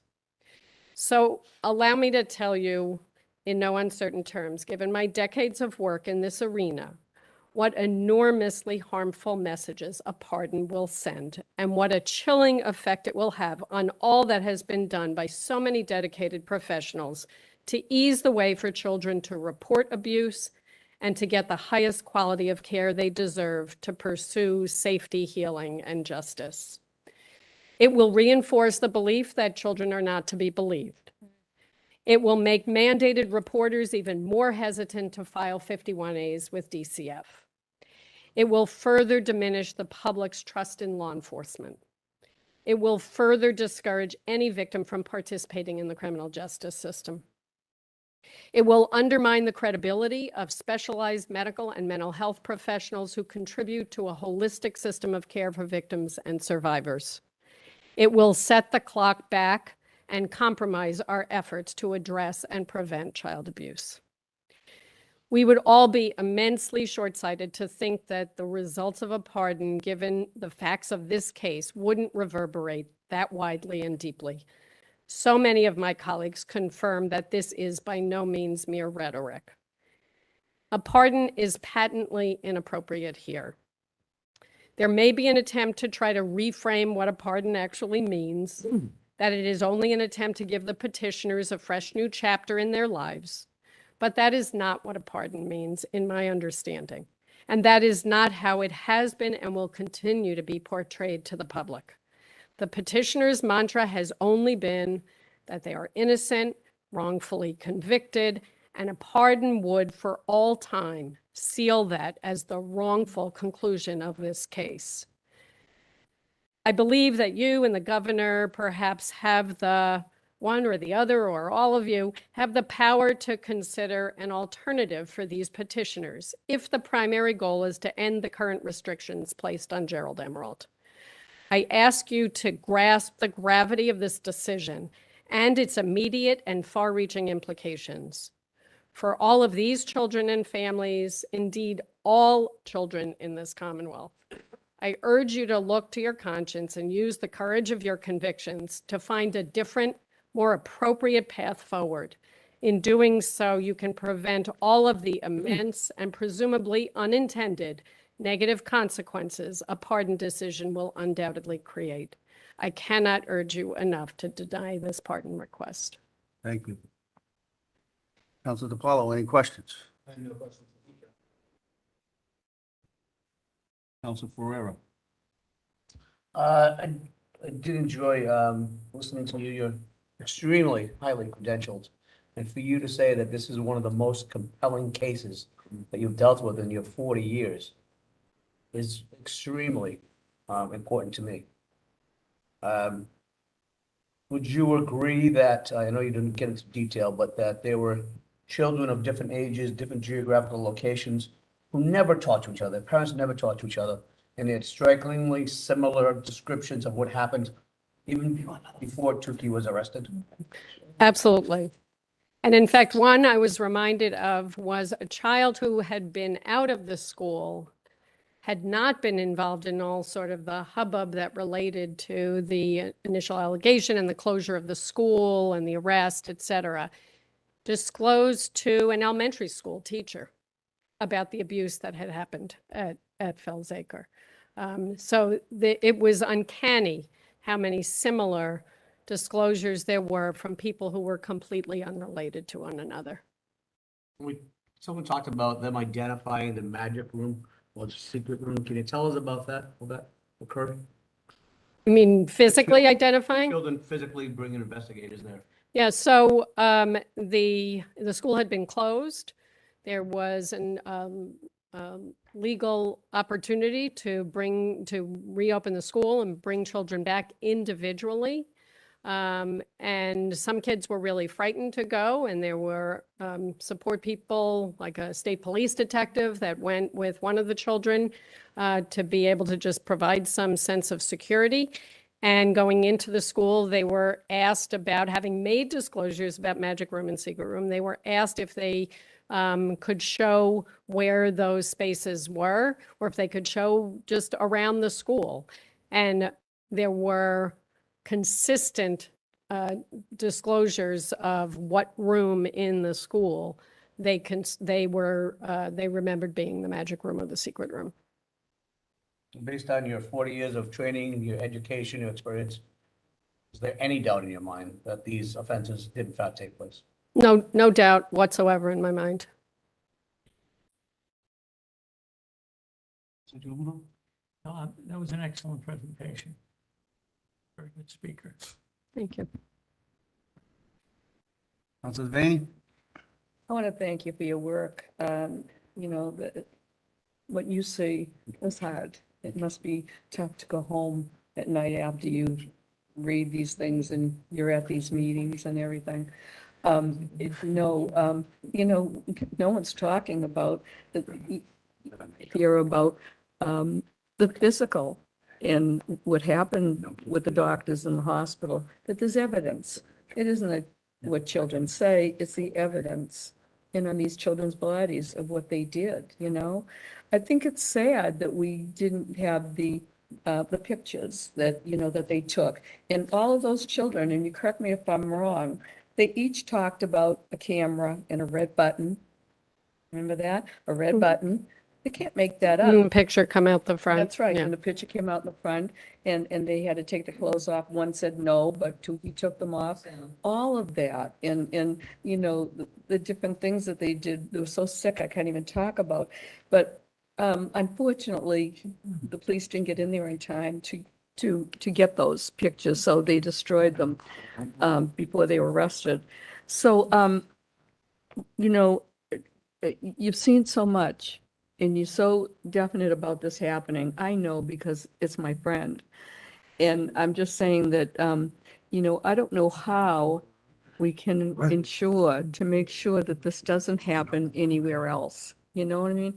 And I think, and you've said it, and Attorney Hardoon has said it, and I feel if this pardon is allowed, it's just going to take all credibility away from children and that children make up things.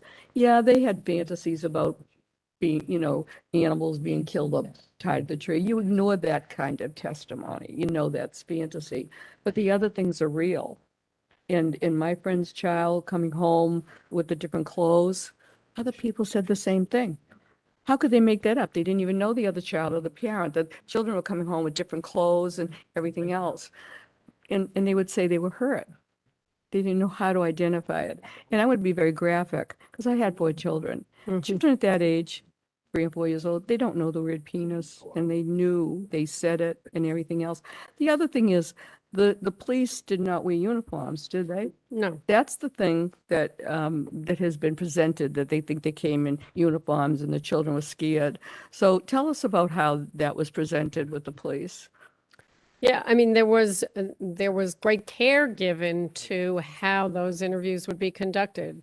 Police were in plain clothes. They let the DSS workers typically kind of take the primary lead, but they were present so that they could hear what the children had to say for their own benefit. and they didn't have to duplicate the interviews. So, and they were in a comfortable setting. They weren't in a police department or in even the DSS office. They were in a comfortable, child-friendly setting. Was there any way that you could follow up on these children after the court session and Tukey went to prison? Was there any way that you could follow up on the children to see how they were doing with the parents? Well, I unfortunately have had many opportunities to reconnect with this most inspiring, courageous, resilient group of people. So yes, I've had opportunities over the years to hear both those who have continued to have struggles given childhood trauma, and others who have maybe had that and been able to find some personal resilience, and others still working on that resilience. Thank you so much. Now, why did it take 3 weeks for the warrant? Why? That is not, I'm stepping out of my lane Oh, for that okay, one. okay. Yeah. You know, that had a lot to do with not getting the pictures and the pornography, and that's what it is. But, you know, they didn't question the children. The children just volunteered it. And even the uncle hearing, you know, the cousin telling the other cousin what Tukey did, you know, that wasn't, they weren't integrated. They were children and they just volunteered that something was happening. And they said, I don't want to go there. And it wasn't because, as the other attorney said, Sultan, that children cry when they go to school. This was children individually who like to go, and all of a sudden they were crying and screaming. And those parents have a lot of guilt feelings, unwarranted, you know, because they forced them to go and they didn't know. But again, we can't listen to the testimony of people that work there because they didn't see it. Because those children were kept separate and they were kept back and they were taken from NAP. So I thank you for your work. It's not an easy job. Thank you so much. Thank you. Thank you very much. Just one quick question. You probably don't know the answer, but I'll ask it anyway. You worked at one point at the Middlesex County DA's office, correct? Yes. A lot of times when we have a commutation or a pardon, we hear from the DA from that county. Even though I know it's been Hashbarger, I think it was way back when, but oftentimes we hear from the current DA. I don't know, I haven't heard from the DA. Do you have any personal knowledge of whether the district attorney is supporting this pardon? I personally have not had. I haven't heard anything from the current DA, nor have I heard anything from the Attorney General. Oftentimes we do. So they're obviously taking no position on this. Yeah, pardon. that I don't know. Thank you very much, sir. Councilor Duff, No questions, thank you. Councilor DePaul, you had one follow-up question? Thank you very much, Mr. Chair. I just have a two-part question. The first is, it sounds like you've worked with some of the victims in this case. All of the victims. And still have ongoing. So to your I heard today that the victims in this case heard about this pardon on the news. To your knowledge, is that accurate? That is absolutely accurate, and it was really unconscionable. I agree. Somebody asked the question about victim rights. I started in my career back when the victims' rights law had just been passed, and we were part of the team of people, victim advocates, working to implement that law or to, make it known to everybody. Basic to that law is the right to be notified, the right to have a voice, the right to be informed, the right to be present, to be heard. So for something as grave as this hearing, this step, to have people this at any time, but this many years later, hear about it either through the grapevine or on the TV news was really unconscionable.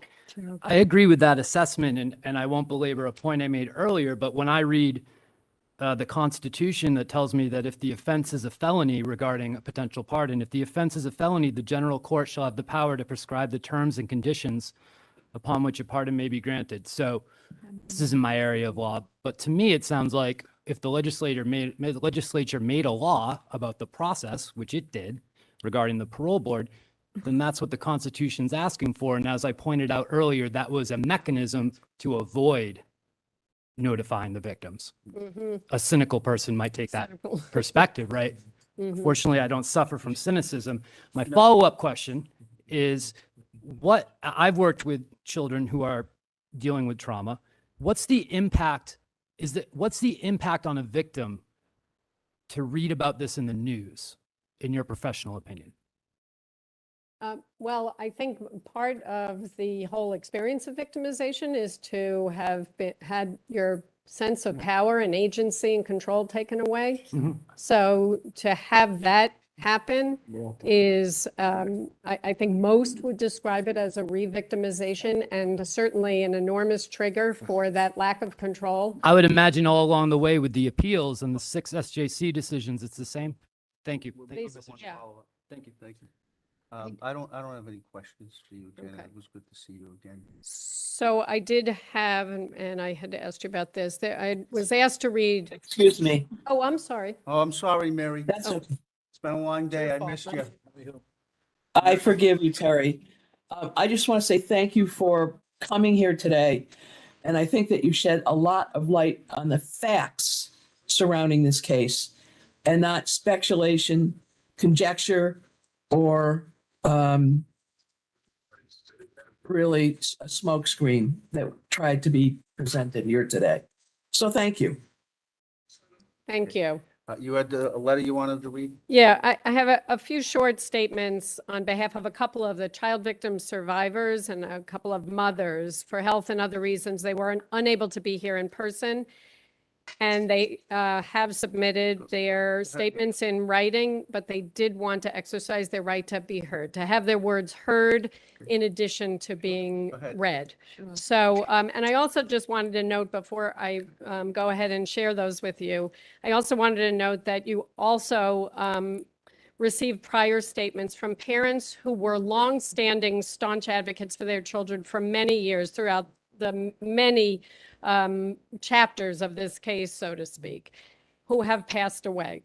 And if they were here, they would no doubt be standing before you to deliver their own remarks. And so those that you received in writing reflect the power of their experiences, past statements they have made, and I think serve as a part of their enduring legacy. They're part of the record, and as you can see, everybody has read through a lot of material here. That's very obvious. All right. I will be succinct, short, but I'm reading their words. So this is from a Fells Acre victim, survivor, now adult survivor. Good afternoon, ladies and gentlemen of the Governor's Council. This is the first time since the trials that I've wanted to have my voice heard. But please understand that my silence in no way indicates I was not impacted greatly by the events that occurred at Fells Acres. It impacted me greatly for many years. Every time I watched the Amiraults and their supporters on the news proclaiming their innocence, it affected me all over again. But during these times, I was trying to work through it, and coming forward was not something I was comfortable with. I am speaking to you today not as a victim, but as a 42-year-old woman that has been in the human services child welfare field for almost 20 years. Part of my core belief system in my work is that people can change. I believe that criminals can rehabilitate and addicts can recover. I believe in giving second chances to those that do. Part of truly reforming and changing is admitting and working through the past mistakes in an effort to avoid repeating this behavior. As each member of the council knows, this is not the case with the Amiraults. They have continued to deny any and all allegations against them, which makes me fearful of him reoffending. I'm not fearful for myself. I can protect myself now. I'm not speaking for myself. I am speaking for all of the innocent children that deserve to grow up being unharmed. My point of view may not be shared by many, but I consider myself lucky. Gerald served many years in jail and many on parole. He was held accountable for his actions and brought to justice, and we did that. We brought him to justice. Many victims of abuse do not get that comfort. Gerald has never been found innocent, despite many attempts over many years of him trying to prove he was. My understanding is that if this pardon is approved, his record will be sealed. In my understanding of record sealing, this is based on someone rehabilitating. Rehabilitation has not happened here. Innocence was not proven here, and he has done nothing to better himself Instead, he has put all of his time and energy into proclaiming his innocence, a notion that has been rejected time and time again. I am asking the council to recognize that Gerald Amirault is undeserving of your pardon today, and I am hoping you vote accordingly. And then another victim, adult survivor, who wanted you to hear her words. Ever since I was sexually abused by Gerald Amirault, I have been in mental health counseling. I have had nightmares about the abuse and having to go to the magic room and waking up in hot sweats. I had to do EMDR, which is a therapeutic modality, to try and help with it, and it did work. I have since been on depression medication and anxiety medication. I do not agree at all with this pardon. What he and his sister and mother did is a heinous crime, and I feel he should remain on parole for the rest of his time as he was sentenced and stand convicted. I don't know how someone could say he is innocent and live with that guilt. He has ruined or caused suffering for the children and families involved. I myself can honestly say that the abuse has caused me pain and suffering all my life. So no, I do not agree with this pardon and ask you to please not grant it. This is from a mother of a victim, adult survivor. To the esteemed members of the Governor's Council, I was caught off guard with the recent announcement from Governor Baker. I knew of no new evidence indicating innocence. The Amiraults were found guilty in 2 separate jury trials. Their appeals were denied by the appellate court and the Massachusetts Supreme Court, and yet I find myself writing once again almost 40 years later. I cannot reopen all the wounds I and my family have suffered by sharing the litany of trauma-related issues we have endured over the years. In short, my daughter lived in fear of retaliation from the threats made against her and me. She had related medical, sleep, and other emotional issues that stemmed from the abuse. She had the courage to testify in court despite her real fears and feelings of shame, especially since she had to do so in the presence of the defendants. It is unconscionable that any of us would need to revisit all of this at this point. There is no question in my mind that the Amiraults were and remain guilty of the abuse they inflicted. So I simply urge you to please stop the issuing of a pardon that is within your power. And then finally, Governor's Council members, I regret that I can't be present to speak directly to you on behalf, this is from Mother, behalf of him and my entire family due to health restrictions. I have always found it in me to muster the emotional and physical strength it took to support and guide my child through the investigation and prosecutions of this case, and to deal as best as I could with the immense pain it all caused. Who would have imagined that after 35 years, I'd be faced with having to open the serious wounds of what the Amiraults did to my beloved innocent young son and our family? We were shocked and stunned, to say the least, that we learned of this pardon request on the TV news and came to find out that no one who has provided us notice for all the many court and parole hearings, appeals, commutation requests, etc., knew anything either. I thought as victims we had rights here in the state, and yet we and all that this would cause appeared to be completely ignored. Mostly what I want to convey to you, as best as I can in a short amount of time, is all that we have had to endure as a result of this abuse over so many years, from my son's childhood and throughout his adolescence.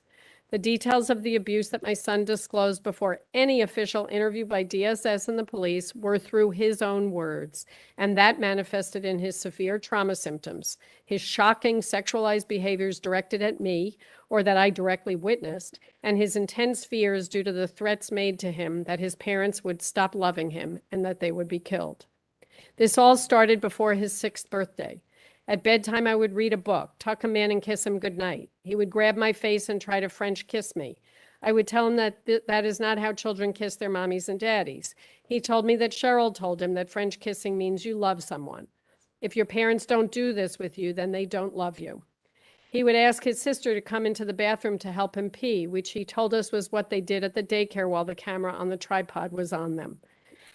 He would cry every morning, pleading with me not to take him to daycare, a place that should have been filled with fun and laughter and friends. He would put on 2 to 3 pairs of underwear when he got dressed in the morning because he thought when Cheryl Vire took off his clothes, the underwear would protect him. He said that didn't work. The only way a 5-year-old child thought he could protect himself, this was supposed to be his parents' job, not his. He didn't want to go to his grandmother's house because she was old like Vi, and he said she will hurt him. Vi would take him to her house. We never knew this. The detectives took us by the general area and my son picked out the house. He also knew there was a garage there where he talked about Vi taking the kids and videotaping them. I asked him about the gash on his head that day. He said Tookie hit him with something because he was going to tell his mother, me, his protector, that they were hurting him and the other kids. He made my son stay outside, just sitting there in the hot sun. The Amiraults continued to build a wall separating our child from us. This did not just happen overnight. They groomed their victims. Once the school closed, the allegations were no longer allegations. When the truth finally came out from my son, the pieces of the puzzle started to fall into place, and the truth reared its ugly head from my child, and as we eventually came to find out, from other children from the daycare. I asked him why he never told us. He said, "You would die. They would kill mom and dad." After my son disclosed to us, his dad died tragically. He blamed himself for his father's death because he told what the Amiraults did to him. Instead of my child going out to play after school, I was taking him into Children's Hospital to see a therapist weekly for years and years and years to come. Not the childhood I dreamed of for my child. He should have been out playing with his friends and having fun. Instead, he was by my side, afraid that I might be the next one to die. The pain watching your child going through this is at times unbearable. Can you imagine being in this child's shoes and looking back on his childhood memories? Building childhood memories for his own children, his are nightmares. While the Amiraults and their attorneys would have you believe that my child's disclosures and behaviors were due to interviews that came well after all that I just described is purely and simply 100% false. To say that we as parents are trained and skilled investigators put such vile details in their minds and that they maintain such details over years is ludicrous and outrageous. I am one of many parents who had to endure the pain of their children's nightmares, being frightened, untrusting of everything, and deprogramming him not to be a pedophile himself, which was a fear. And while it is overwhelmingly painful to deal with this all yet again, I cannot stand by without ensuring you that you have the benefit of the realities of this situation. We have heard the same arguments by the Amiraults and their attorneys over decades. There is nothing new to examine or explore here. This case has been appealed and reviewed so many times I can't even count, and all have resulted in their convictions standing as they should. Seeking to remove his ankle bracelet is one thing, but an out-and-out pardon is both horrifying and unspeakable. Please don't allow our children to be victimized again by an absolutely wrong decision to pardon. Thank you for listening. Thank you.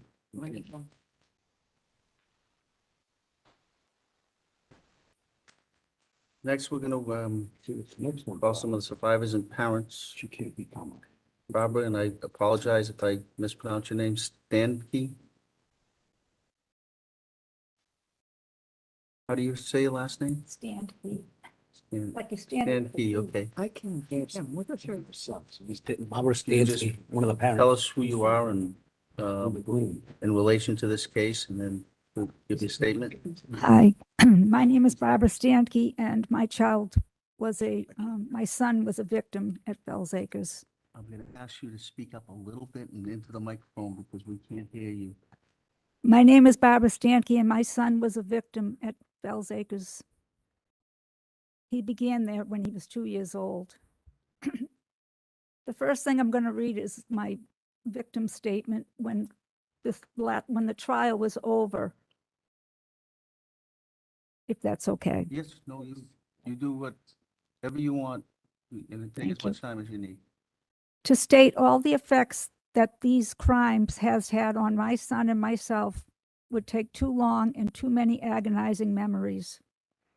During my testimony, many symptoms were brought out, such as nightmares, sexual behavior, and regression. Yet there is no way that anyone listening to those few statements could possibly comprehend the frustration and heartache that would tear me apart every time a scream in the night would occur, or I would find my son masturbating so intensely that I feared he would injure himself. And no one could know the endless nights of crying myself to sleep, thinking of my son telling me what had happened to him, with the fear that he was bad and that I would not love him anymore.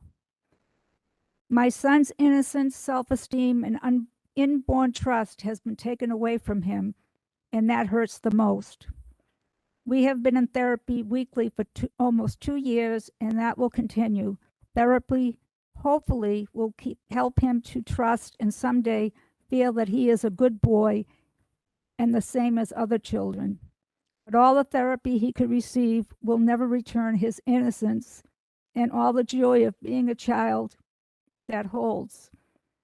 Though the symptoms may fade, the scars of these crimes will be with him and us our entire lives.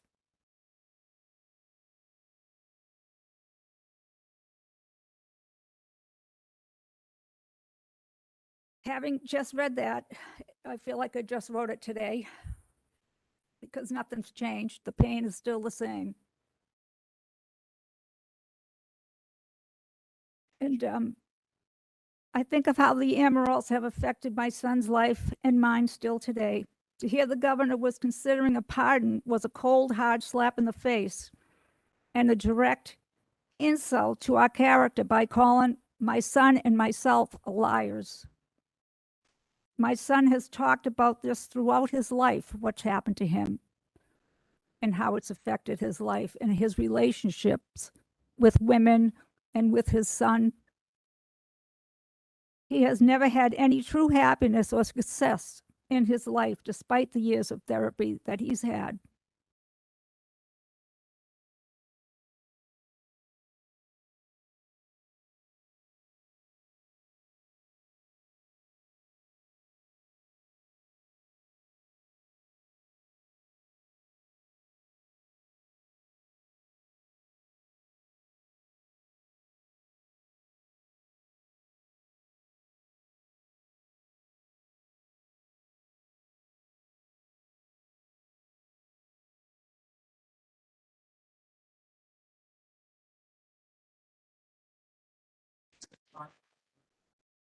Excuse me, something's happened to your microphone.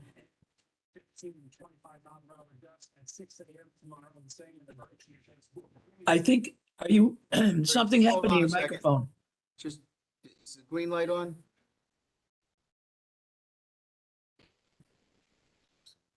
She just speaks very softly, Mary. Okay, thanks.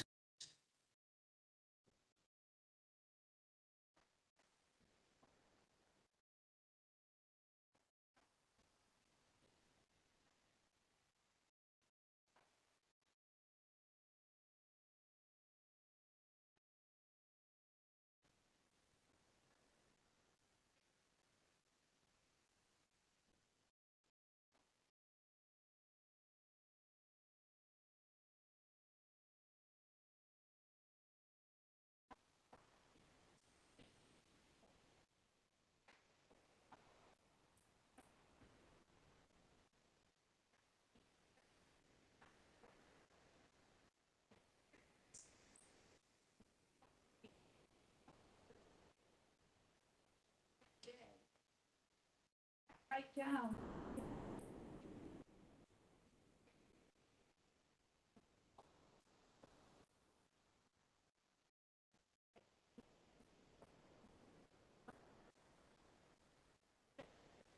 You know that?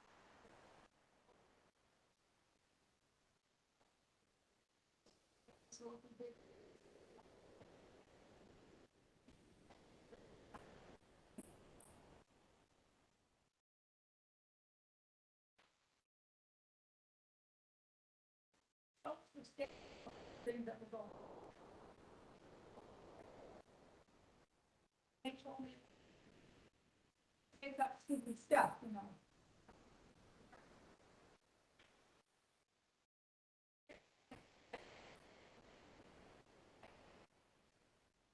Spoken to my, told him that, told that he put his TV in his mouth. Oh, that's so ridiculous. And Cheryl came in. He almost had a break. So I said, oh, you know, it's silly. Oh, yeah, yeah.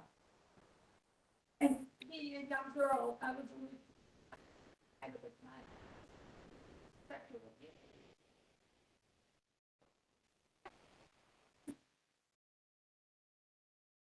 are not a little girl. And I'm not gonna get blown off with Emerald. Stay guilty, he cannot be pardoned. Children are still living this sentence. Never had a happy day in his life, struggling. And funeral gets a time. I don't know how. And I sort of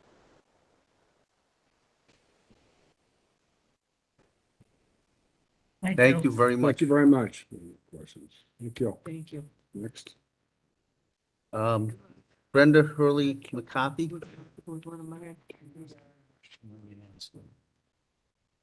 What college do we have to expose their name to? Wait for that.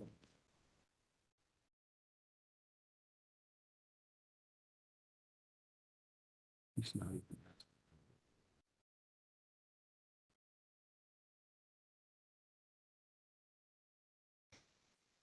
My name is Brenda Hurley McCarthy. My daughter was a victim of sexual abuse at the hands of the Emeralds. Already written to this council explaining my opposition, having Gerald and Cheryl stand by all that was said in that email. And I'd be happy memory and read that as well. Oh, you're welcome. I want to thank the Governor's Council for allowing me to speak.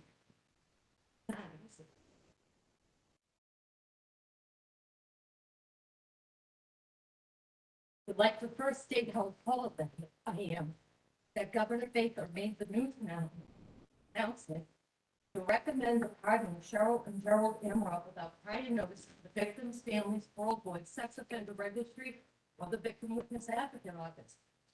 Hearing on the news should not have been how the victims and families found out about this. These headlines and the search for answers of what was true consumed me through Thanksgiving holiday. I and my family were really victimized and having to relive the trauma.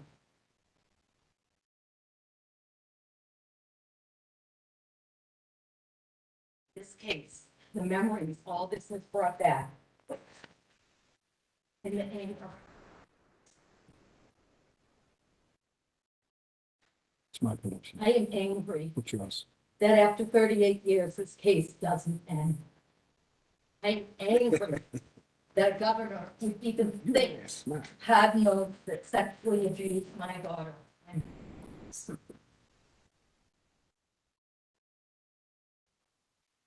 angry, very disturbed and disappointed with this happening around politics. It's unbelievable.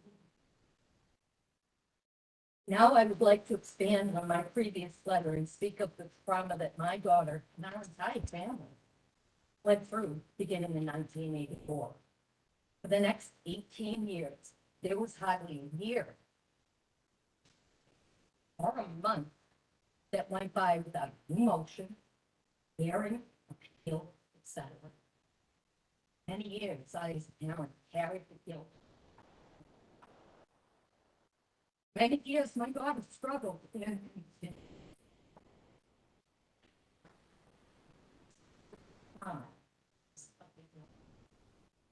Exactly. after Gerald was paroled in 2004, and I'm sure many others thought, it's finally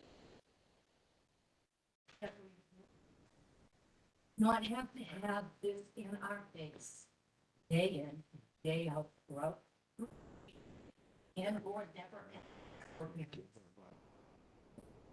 We were. I remember sitting at Gerald's parole board hearing, and he stated that he had a drug problem prior to his incarceration. Yet it was the first time he admitted this publicly or associated this with this case. I said to myself, may take another 20 years for him to admit that he's sexually. Let him sit there after the next witness. My daughter was always a happy child, Next witness, let me switch. but that soon changed after her time. The narrative the defense and Governor Baker want you to focus on is that this investigation took place without the benefit of scientific studies. This is just another smoke. My child named myself. Disclosures that no 4-year-old would have in their vocabulary.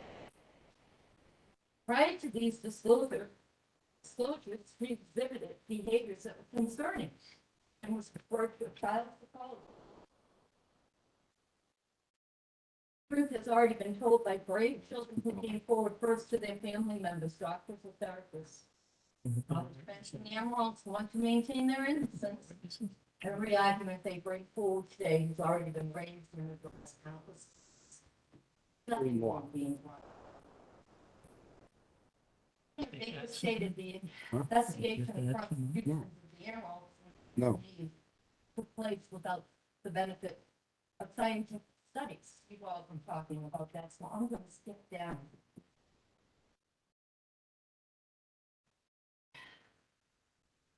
He's left with grave doubt regarding evidentiary. I remember clearly that the focus of the investigation and how it's handled was one of extreme caution for reliability of the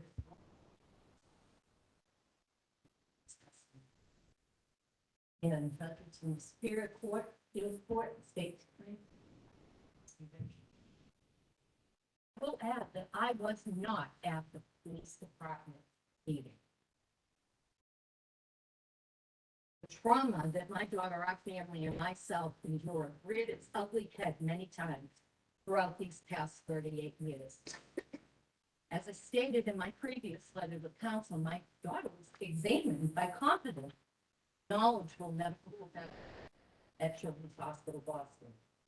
She had labial adhesions, mental scarring, that are not usually present non-sexually abused.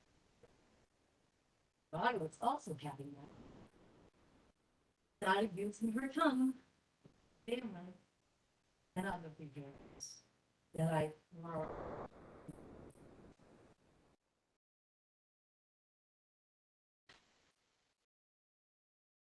Brought these behaviors first to the attention of her pediatrician, who referred us to a child for any knowledge of sexual abuse at the hands. She continued to have difficulties throughout her adolescence. My daughter was admitted to a psychiatric hospital at the age of 7. The suicidal idea developed. During her preteen and teenage years, she began to use alcohol and then drugs. Continued this behavior. Had therapy on and off throughout her childhood. From this childhood. Due to the trauma she endured and continues to endure, she's unable to care for her and lost custody of those 3. I have adopted all 3. Youngest one, he was less than 3. And his siblings, 2.5 and 5. My grandchildren have lost so much of love. They lost a mother who couldn't get past her trauma to their wisdom. It's too long. 3 generations that have had to live with this trauma. Single.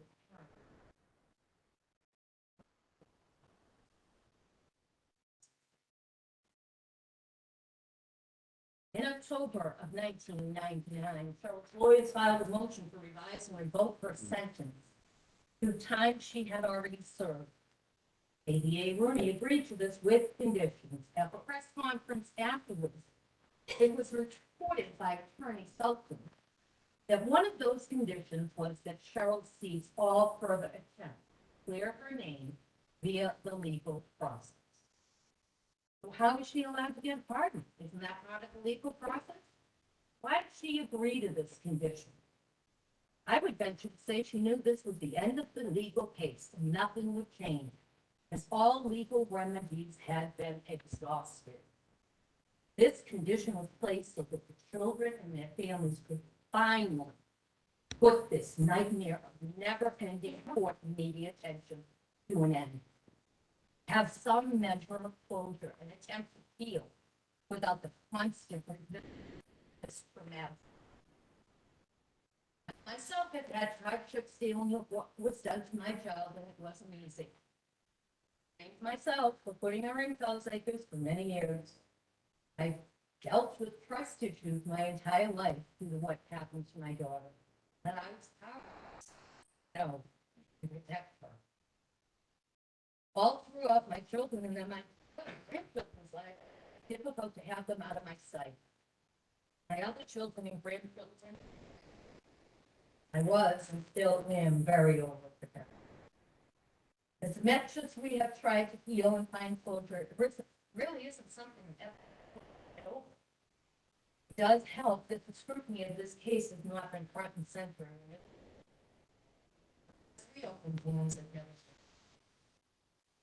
As former DA Riley stated, I stand behind the decisions made at the time by the prosecutor's bill. Why can we be trying this case now? To pardon the Amirault was by no means the investigation and trial. Someone had shot a pellet gun, it was determined, through my bay window. I can still remember family members of the Amiraults standing across the street, staring at us. Right in line.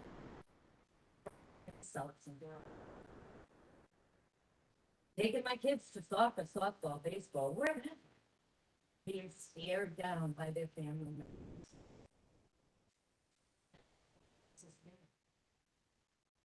Yeah.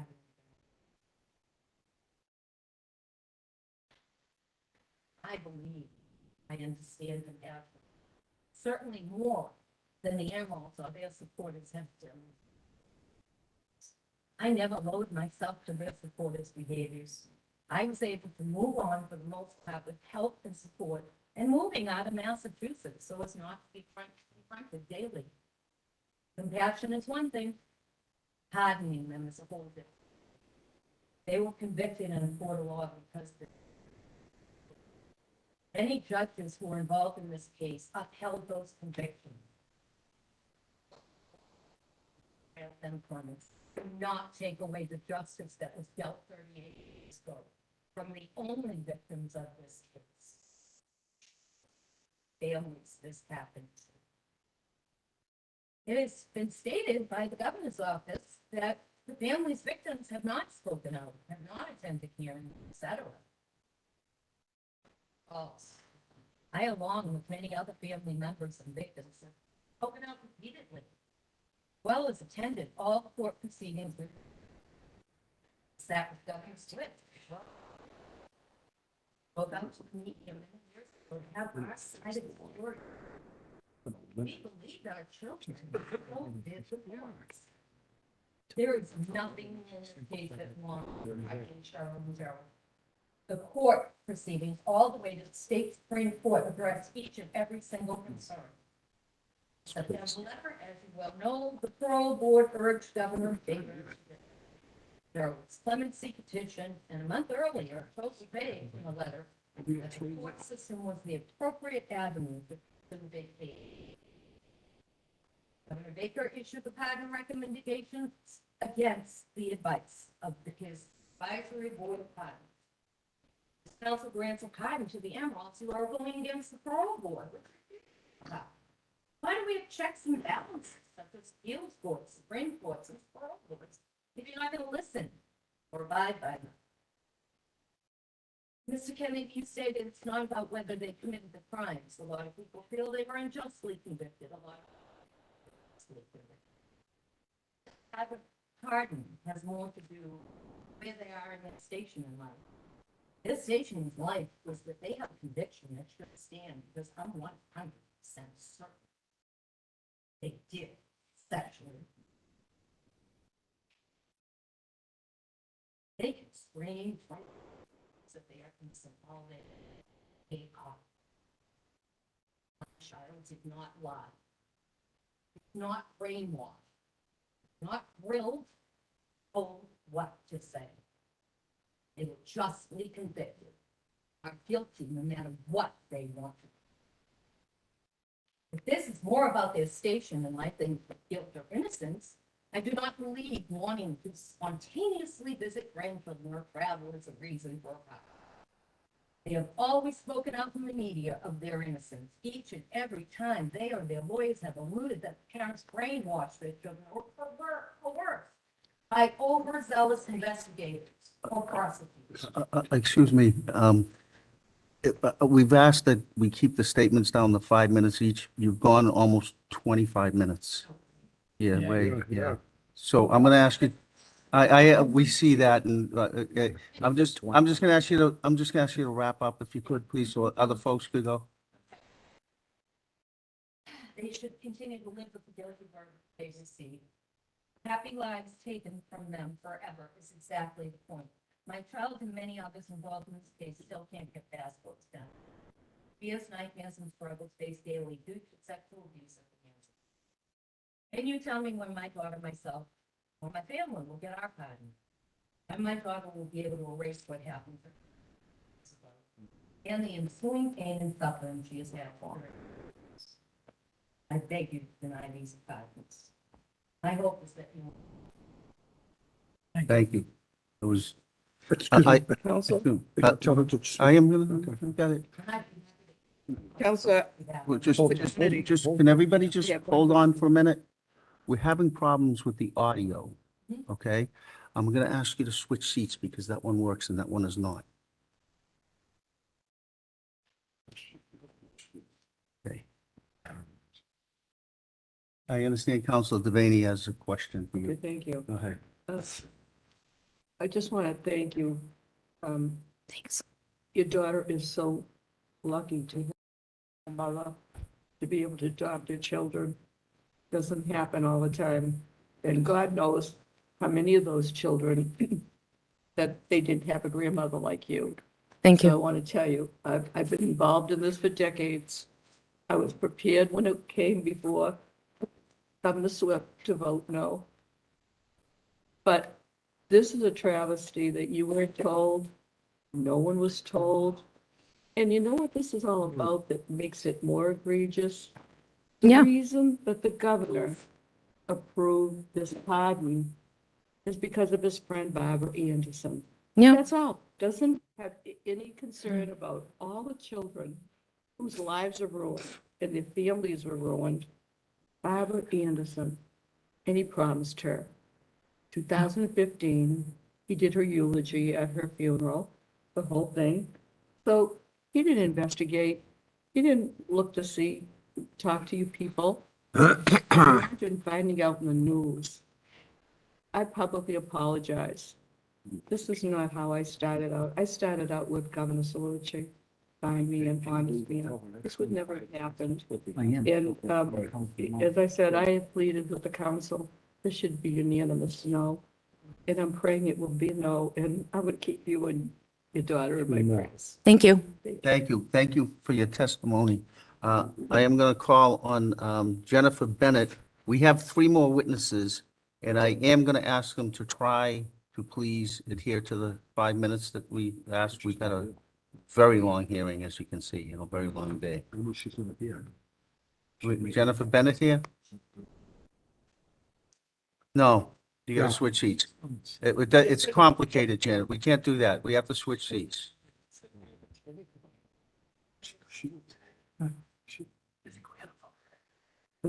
Oh, it's all right. Somebody next to you. She's a sponsor. Go ahead.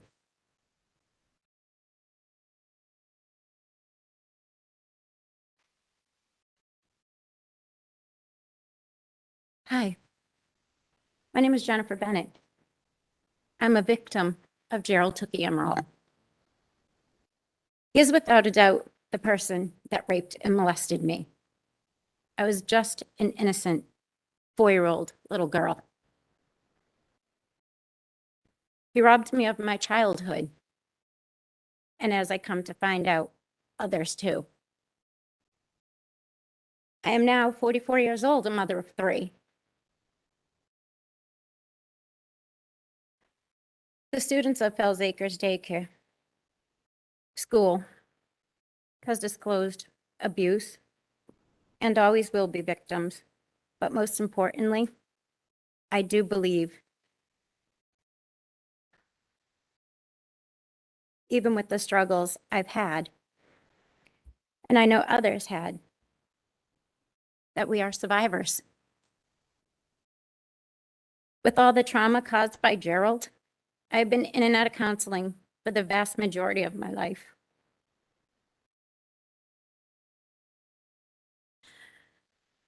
On top of counseling, from the time I was a child and as I got older, I was willing and able to testify in court and make my voice heard. Other times,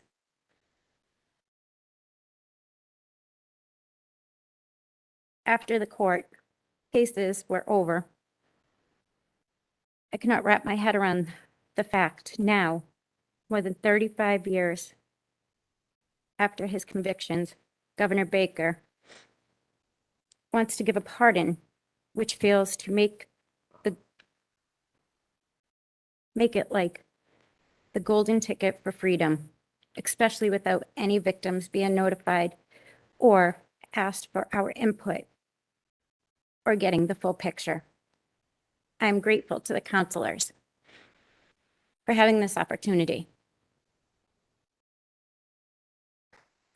As I understand it, Tookie and his family want a pardon because he continues to proclaim that he is an innocent man.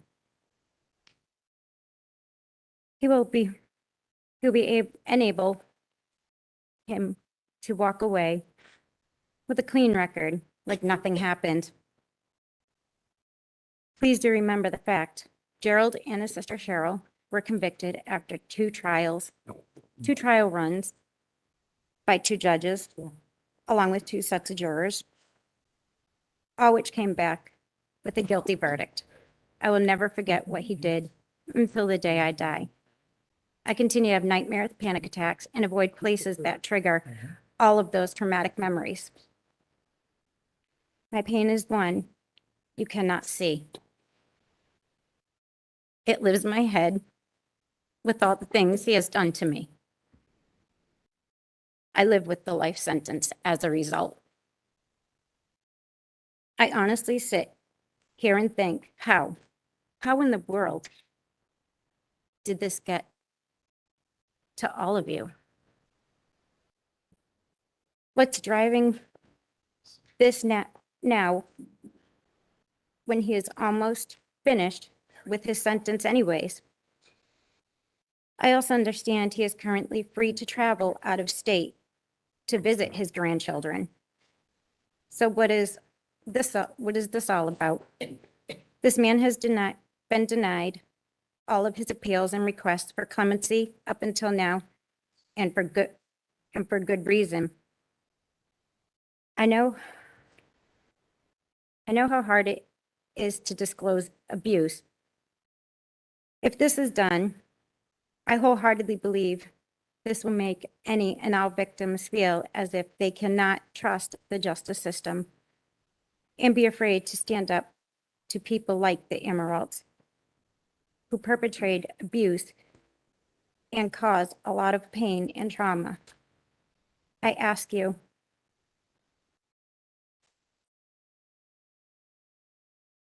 how would you feel if this was your kid up here? Would you still let the man walk away? I strongly urge you to deny this pardon. Thank you for your testimony. I call on Harriet Delano. Counselor, I'm sorry. I just want to say, it took such courage for you to come today. And I'm sitting here and I'm thinking, you and others have, victims have got a life sentence, and now they're asking for a pardon. The injustice of it all and how this was kept all secret. I'm so sorry. I just want to say thank you for your testimony. This is Counselor Hurley. I appreciate your courage. Thank you.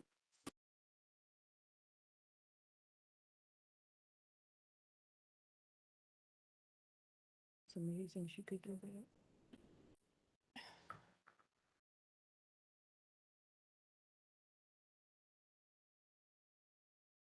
Honorable members of the Governor's Council, thank you for the privilege of standing before you and allowing me to speak my truth. My name is Harriet Delano, and my daughter is a survivor of the Fells Acres daycare case that was tried in 1986 and 1987. She is now 42 years old and has been living outside the United States for most of her adult life. I was highly disturbed to hear about the governor's recommended pardon through the NBC.com news article that was passed along to me by a family member. My daughter and I were not officially notified of this news until we received a letter on November 28th from the Sex Offender Registry Board, where we were both asked to contact them for an update on the offender's classification status as a sex offender. To gather more insight prior to contacting my daughter, I called SORB and was told that there would be a Governor's Council hearing scheduled and that they would forward the information via email. In the meantime, a victim witness advocate who was present at both trials reached out to offer us assistance. The process of the Governor's Council was explained, and if we chose to, we could have a voice and be heard. On December 2nd, I called my daughter and sadly informed her of the difficult news. I passed along the information that I had received and apprised her that I would be attending the hearing. She asked for time to reflect upon whether she would reach out directly with questions of her own or whether she would make a statement. A few days passed by and my daughter decided that she would keep the past in the rearview mirror. She stated that after all these years, she saw no need to go back. No need to revisit the past and the painful memories. It would serve no helpful purpose. She has moved on and made a future for herself with her family and career. She has chosen to live her best life on her terms, as she should. I understand Governor Baker made a promise to the late Barbara Anderson and would keep her dying wish. It is the responsibility and duty of the elected governor to serve the people of the Commonwealth, not to grant favors to those with political ties. There were two separate trials involving the Amiraults, and in both cases, they were all found guilty in a court of law by the people of the Commonwealth.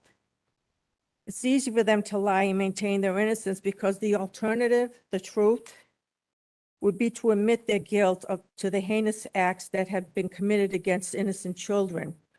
The truth of what they had done came from my daughter's graphic disclosure before any formal investigative interview took place. The truth remains the same.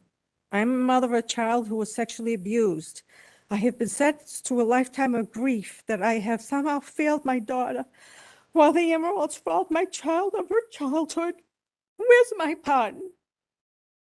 I know that this must come from me, and I thank God every day that my daughter has risen above it all and is living her life, her way.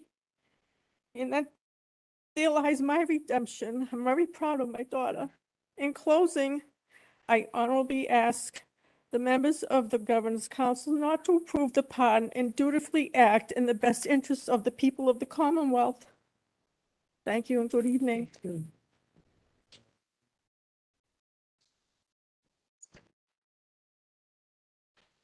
Thank you, ma'am, for your testimony. Thank you.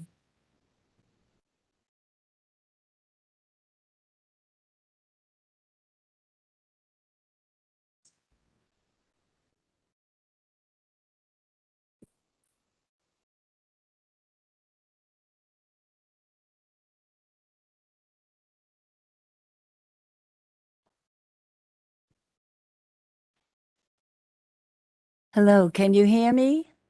Yeah. Good. I've left messages for all of you. Some of you I've spoken to. I'm Mrs. Robinson of Fells Acres parent.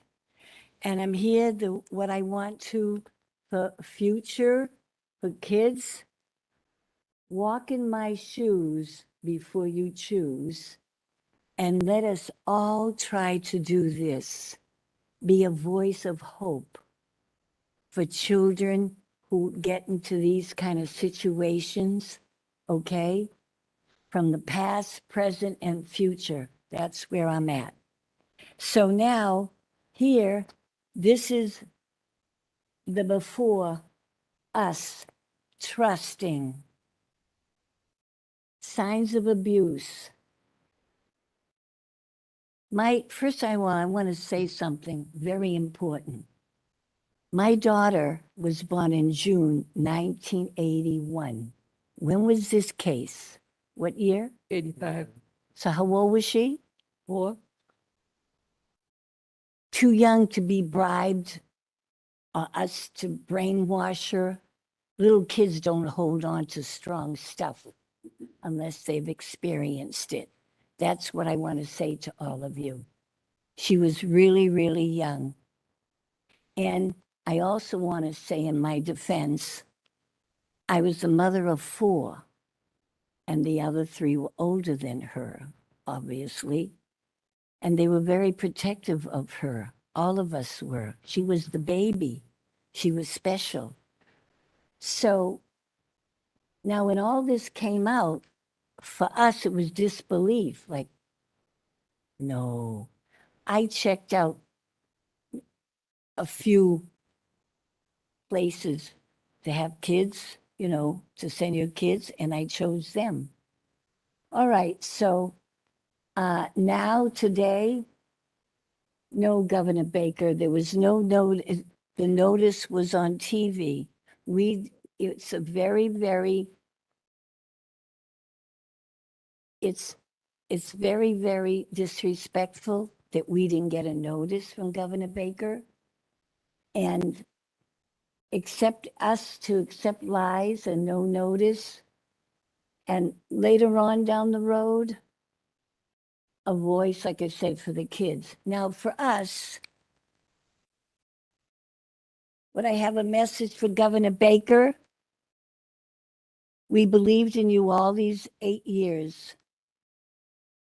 It's disappointing if you approve total dismissal of the case. You are beating our kids up again because they were beat up the first time. Calling them liars.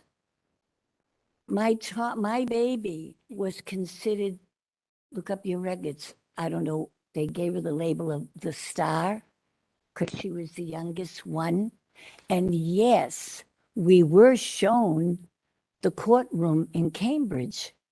You all know, no matter how years you've been in this, courtrooms are very, right? Very scary. We were shown around the courtroom. She was shown where she was going to sit.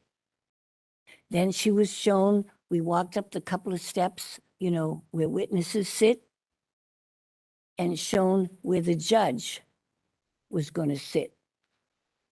And we like making people smile and laugh. She had to go to the bathroom. And the smile of the day was there were hearts on the toilet paper. So I guess the judge, she had good humor or something. Okay, so back to if this all happens, because nobody seems to know what the word pardon means. You have us totally confused with a pardon. Okay. Mr. Jubinville, yes, everyone should be free, but, yes, take the bracelet off, whatever, so we can go see grandkids, yes. But there should not be a total wipeout of a record. There should always be something there. Always, always, always. There should be something there. So, pardon? I've been waiting all day to everybody else talking. So you're calling our toddlers liars. And why do the victims have the shame and embarrassment? Okay? So my daughter, she's too embarrassed to be here. She saw this on the news. She was afraid to tell me. And she said, Ma, you know what I saw? I said, okay, hard to believe. No notification. Anyway, before counseling or any of that, she showed signs.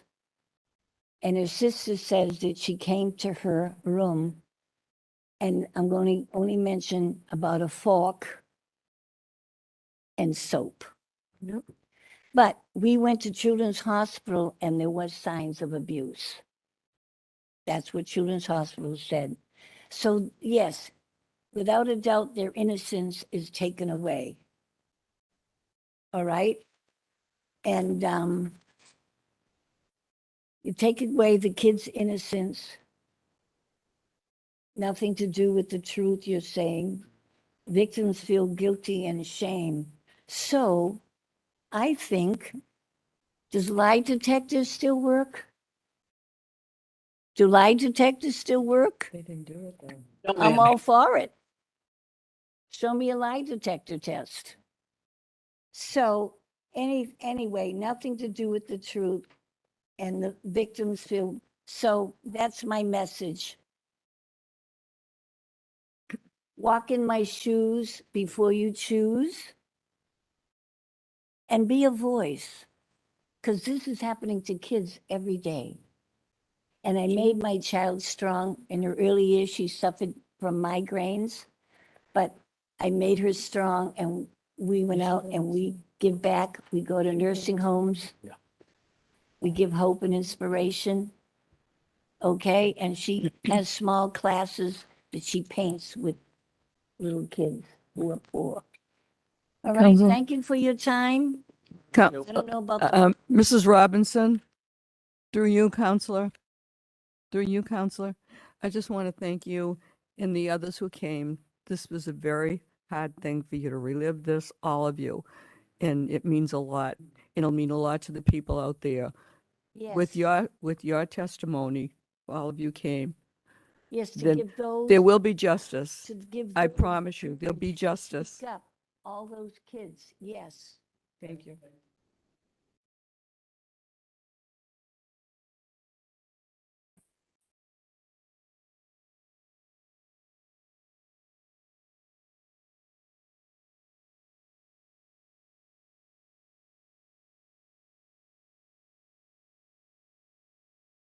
I hope we gave you.